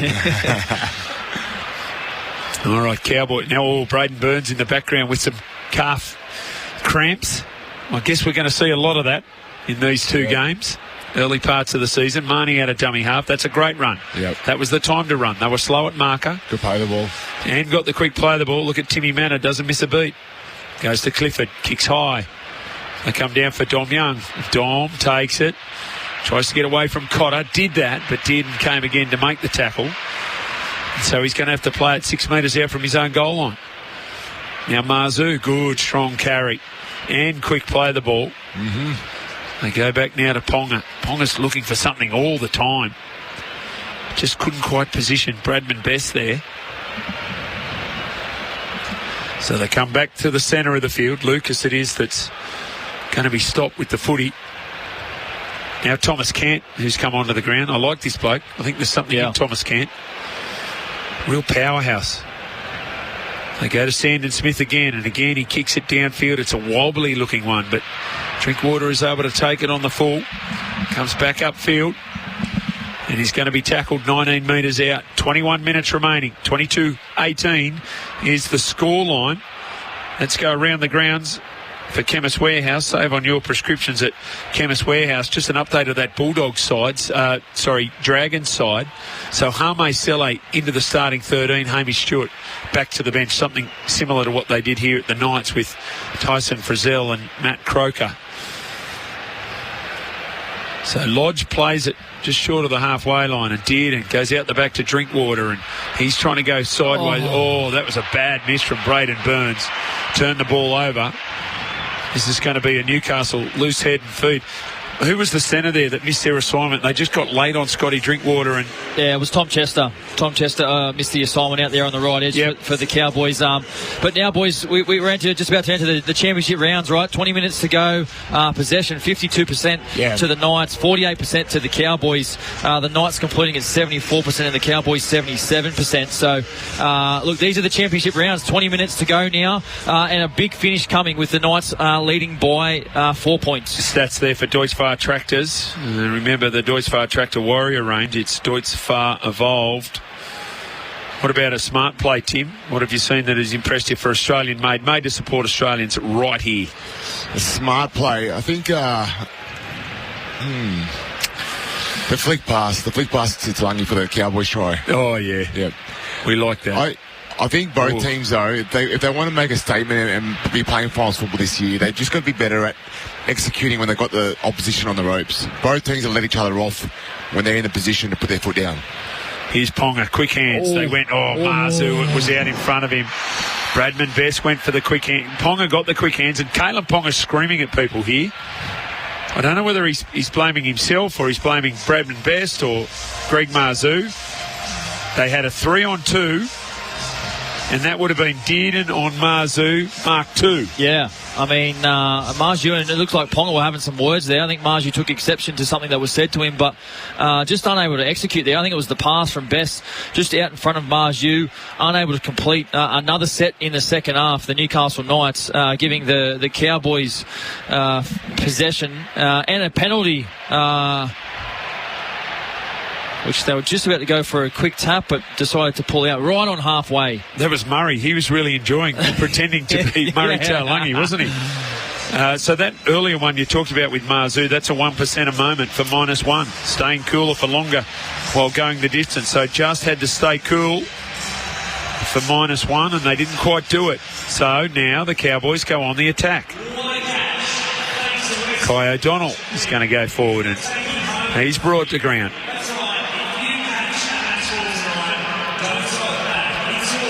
Taumalolo is back onto the field.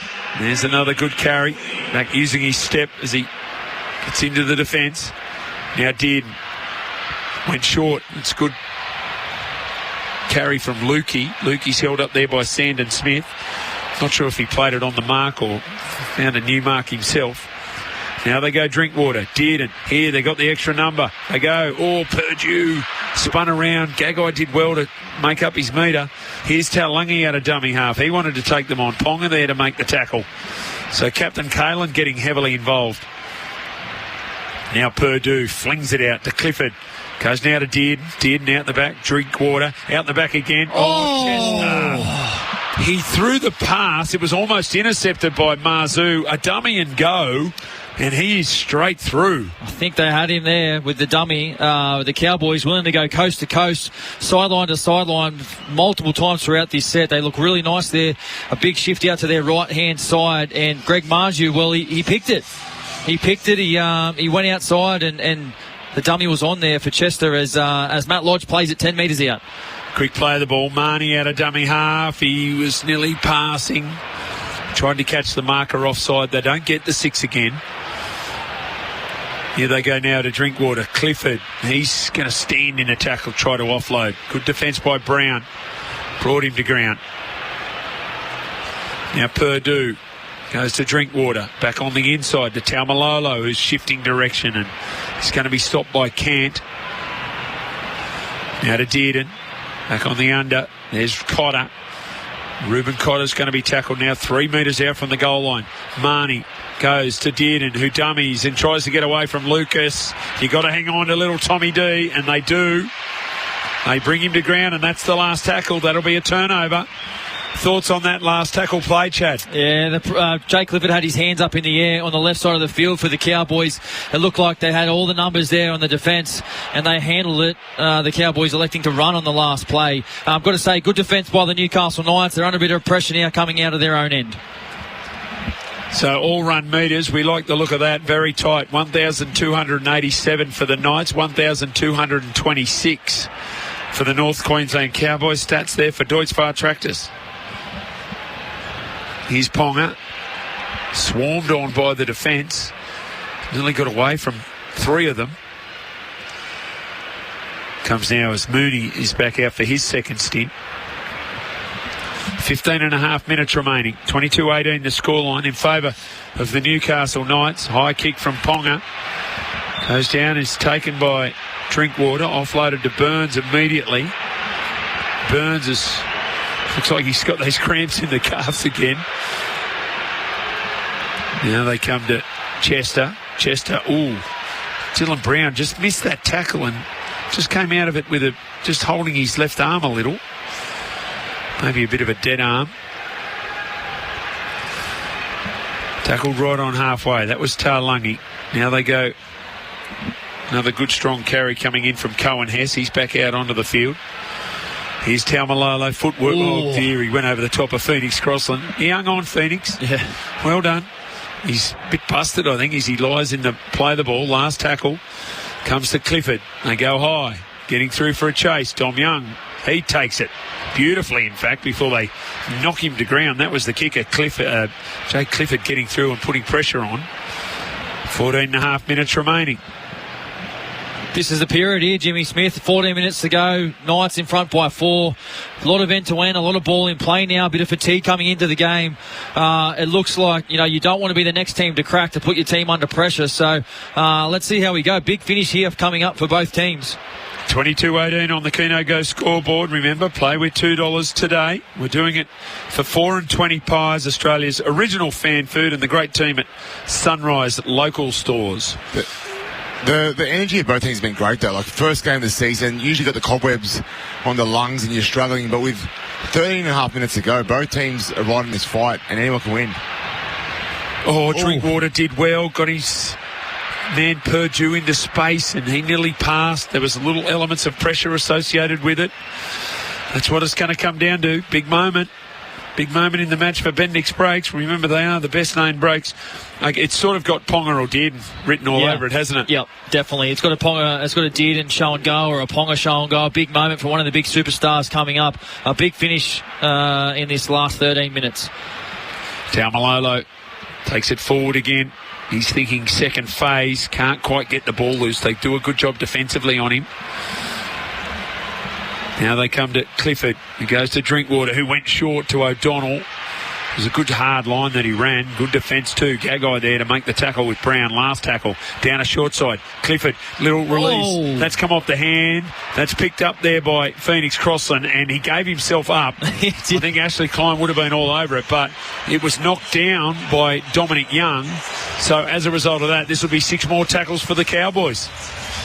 Yeah, the Cowboys are having all the ball at the moment. Now they've got a great attacking field position here with the scrum feed, as we see where they're going to choose to elect to feed the scrum. It looks like on the scrum line, 10 metres out from the the Newcastle Knights line. Yeah, it was definitely a knock on. Originally I thought maybe it was tapped back, but it was definitely knocked on by Dom Young. What are you back here? Let's go. Wait! One of them had to go back. You heard there from Referee Ashley Klein as Cohen Hess comes off the scrum again and charges at them. They're only 8 metres out. Here's Marnie going out wider again to Lukey, and Lukey is pushed sideways. Good defence there from Bradman Best. Now they go long to Marnie. Sits it off there for Cohen Hess, so he's had a couple of carries already this set. Looking for the quick play of the ball. 3 metres out. They throw long to Taumalolo. Go now to Clifford. Here's Drinkwater. Holds it up. Batted away. Can Taulungi. Surely he stepped out. He did. He stepped out. Belinda Sharps put a flag up. Look at Kalen Ponga. Kalen Ponga is screaming at his teammates, congratulating them on the brilliant bit of defensive work that they did. Yeah, I remember when my first year, I was playing in Townsville. And I was sitting in the change room after the game with Freddie and Joey Johns. And Freddie told me a story that Gus had a rule that if they lost the game, they weren't allowed out. And he goes, in my whole career, I never lost a game in Townsville. Just by judging Kalen Ponga's reaction, I've got a feeling this is one step up from the Mad Cow in Townsville. You're in Las Vegas. Well, I'll tell you what. I mean, I lived in Townsville for 3 years. It's a good night. Got a good night out in Townsville, but Las Vegas, I don't think anything else compares to Las Vegas. Just one step up. Just the one step up from the Mad Cow. All right. 22-18 the scoreline for Keno Go. Play with $2 today. Remember, they got their $40 million jackpot. Download the app. Where you are, Jacob? Go. So, left-hand side, and this is the Knights marching upfield. We're waiting to see something from someone. We're down to 10.5 minutes. Only 4 points in it as Lucas is a bit of a high tackle on him there. Last tackle. He was searching for the penalty, didn't get it. They go down a short side with Kalen Ponga. Puts the kick up. Who's coming through on Drinkwater? Drinkwater takes the ball, and Marzu and Bradman Best are all over him. They force him to ground. He plays at 7 metres out from his own goal line. Here's Burns. Burns, they're putting pressure on. Hangs onto it for a net gain of about 1 metre. Great line speed here. Excellent from the Newcastle Knights, as Lodge is going to be asked to play it. They're doing it tough coming out of their own end. Now Taulungi is going to make his 10 metres, and eventually they drag him to ground. Cant it is that's all over him. Here's Drinkwater coming through. That's a great one. In fact, it's not. It's Tom Chester. That's a great run from Tom Chester. Here they come to Clifford. Just got outside of his 40. Puts it high for Kalen Ponga. Kalen takes it. 20 metres out. Tom Young. There is an option. Can't get it to him. Kalen's tackled 25 metres out from his own goal line as they get up quickly on Tom Young. From Reid Marnie. That's great. That's a man that wants to win. That's a man that's trying to lift his team with some energy. So 9 minutes remaining. Scoreline 22-18. Knights over the Cowboys on the Keno Go scoreboard. Saifidi, he gets himself a carry back into the game. Now Frizzell goes to Sandon Smith. Oh, what a hit there from Braden Burns. Oh, hang on. We got a problem. Kalen Ponga's on the ground holding his head. We have ourselves a problem. Braden Burns, hang on. I think Braden's in trouble. But I think so is Kalen. Is there contact? High penalty. Just wait. It's a penalty. Oh. Kalen might come off, won't he? Walk your side away. Tyson, walk your side away. That's high contact on the head. Braden Burns will leave the field for 10 minutes and Kalen Ponga will have to leave the field. Yeah. So that's a big loss for the Newcastle Knights. There's 8.5 minutes to go. He won't be back on. He's over there. He stayed down holding his head. So let's take a listen here. Braden Burns on, I think, Sinbin, boys. Yeah. Okay, you rushed out, you made contact with the head, you left the ground on the floor, you're in the bin for 10. Yep, there you go. He's in the bin for 10. No? Chad? Yeah, I mean, it left the field with force of contact to the head. I mean, yeah. Now, Kalen's bounced up and he's barking instructions at everyone. But he stayed down and held his head. And in fact, Braden Burns sort of tended to him. Just having a look at the Harvey Norman replay on that one. Don't go past there. And Kalen Ponga's had a history of concussions, as we know, yes. Guys. So yes. Interesting to note he's still out on the field. I wonder what the independent doctor is thinking about that. We want our superstars to stay on the field, but there's can't be rules for some and then rules for others. So here go Newcastle. Remember, Cowboys 1 short. They're down by 4. This will be a surprise victory for Newcastle if they can hang on. Brown goes to Ponga. Ponga tried to slice past Clifford. Eventually Jake was able to drag him to ground. 8 minutes remaining on the clock. I'm surprised they haven't got a call for Ponga yet. Ponga to come off. Here they go. This is Sandon Smith trying to find the runner there. That was Lucas charging into a hole. Shut down quickly by Dearden. Now Dylan Brown. There's that running game. Step. He's over there on the left-hand side. Last tackle. It'll come to Sandon Smith. Kick option. Dom Young goes high. Doesn't quite direct it as much as he would have liked. Dom Young takes it. Then he offloaded. And then they're over. Trey Mooney. Brilliant hands from Dom Young. That's right. I'll say it again. Brilliant hands from Dom Young. Sets up a try assist for Trey Mooney in his very first game for the Newcastle Knights. And I reckon they get the 2 points in Vegas. Well, they definitely do now, Jimmy. Obviously, the Cowboys with the man off the field. Then they make the Cowboys pay. Sandon Smith with a kick to their right. Probably a bit shorter than he would have liked for Dom Young, but he goes up, gets the ball. And Trey Mooney comes across from the Canberra Raiders in the off-season. He starts for Justin Holbrook in round 1. A huge achievement for him. And gets his try on his Knights debut. Well done, Trey Mooney. A front rower's try, Tim Manor. Beautiful. It brings a tear to the eye. You remember Trey Mooney scored a try in a finals game up in Newcastle for the Canberra Raiders. Oh, yes. This time is with the Newcastle Knights, scoring a crucial try in the dying minutes of a game in Las Vegas. It was a great take there by Dom Young. He's such a good target under the high ball, Dom Young. Does a great job, not only to grab the ball, but to get the ball to Trey. And Trey finishes it off. A front rower try. He juggled that 3 times. He juggled it 3 times. The pass was in front of him. He juggled it 3 times. Am I right in saying, Tim, he's a Parramatta junior? He's a Parramatta junior, and his dad is an absolute legend. He's used to be security for State of Origin and for our Parramatta team. Yep. The size of about 3 me put together. Big boy. the great Big Dion. I tell you what, he did well to keep his elbow off the ground there and reach out and soar and not do a double movement. Trey Mooney, it looks to have sealed the deal for the Newcastle Knights with 6 minutes to go as Kalen Ponga looks to kick this goal. 13 metres in from the western touchline, 21 metres back, gets it through, no problem. Flags go up, 28-18. That's your scoreline for Keno Go. Play with $2 today. Well, we were looking for something from someone. What do you know? It's Dom Young that comes up with fingertip control, it must be said. Yeah, Dom Young. Hold on a second. Who scored the try? Front rower's try. Love to see it. We've got to give him some credit. We're looking for someone, and he took a front rower to seal the game. The Cowboys look to set to go short kick-off here to their right. As they look to, I think it's Helam Luthi they're going to aim for. So I think we're all a little surprised that Kalen Ponga has not left the field. That's going to be a talking point after the game. No doubt. I'm all for our stars staying on, but where's the consistency? Yeah, and I look, I'm not being prepared to say here the independent left him on because it's Kalen Ponga, but the first thing he did, he went to his head when that high contact was made by Braden Burns. So the Cowboys playing 1 short at the moment. The Cowboys have Braden Burns in the sin bin, and they'll finish the game with 12. Speaking of Para Juniors, I believe Trey would have played under Justin Holbrook at Parramatta. There's a connection.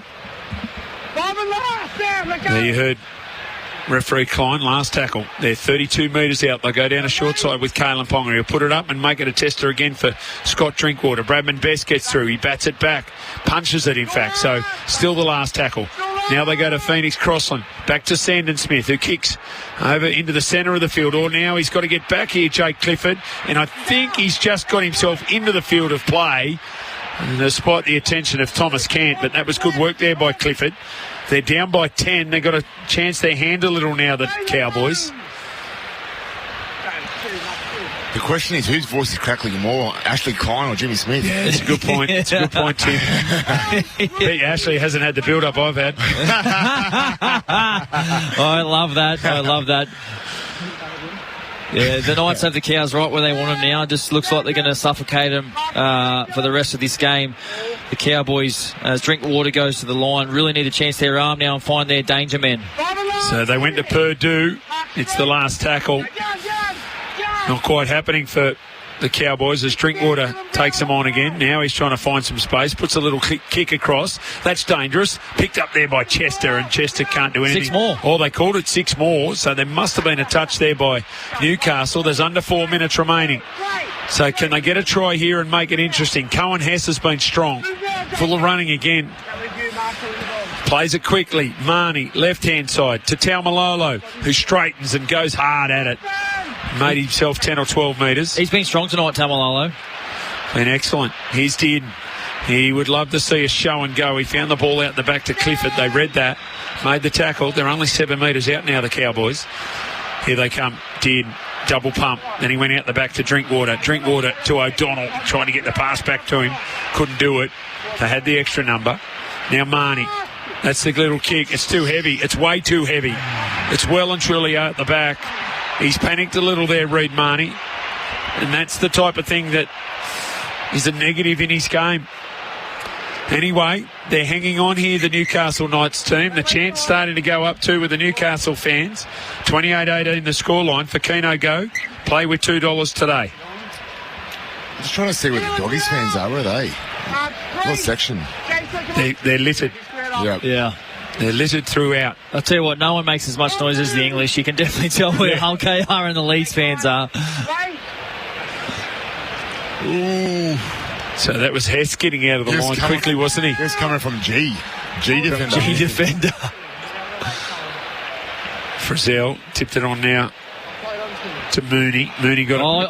Talangi. Talangi intercepts. He's got to get away from Ponga. Can't do it. Ponga's going to drag him to ground. Oh, he'd almost head planted there. That was an awkward looking tackle. They've been at it all day, those two. Yeah. And now Talangi's down and doing that. I think it's just cramp. But the Cowboys go on the attack. 2 minutes remaining. Ponga's cramping.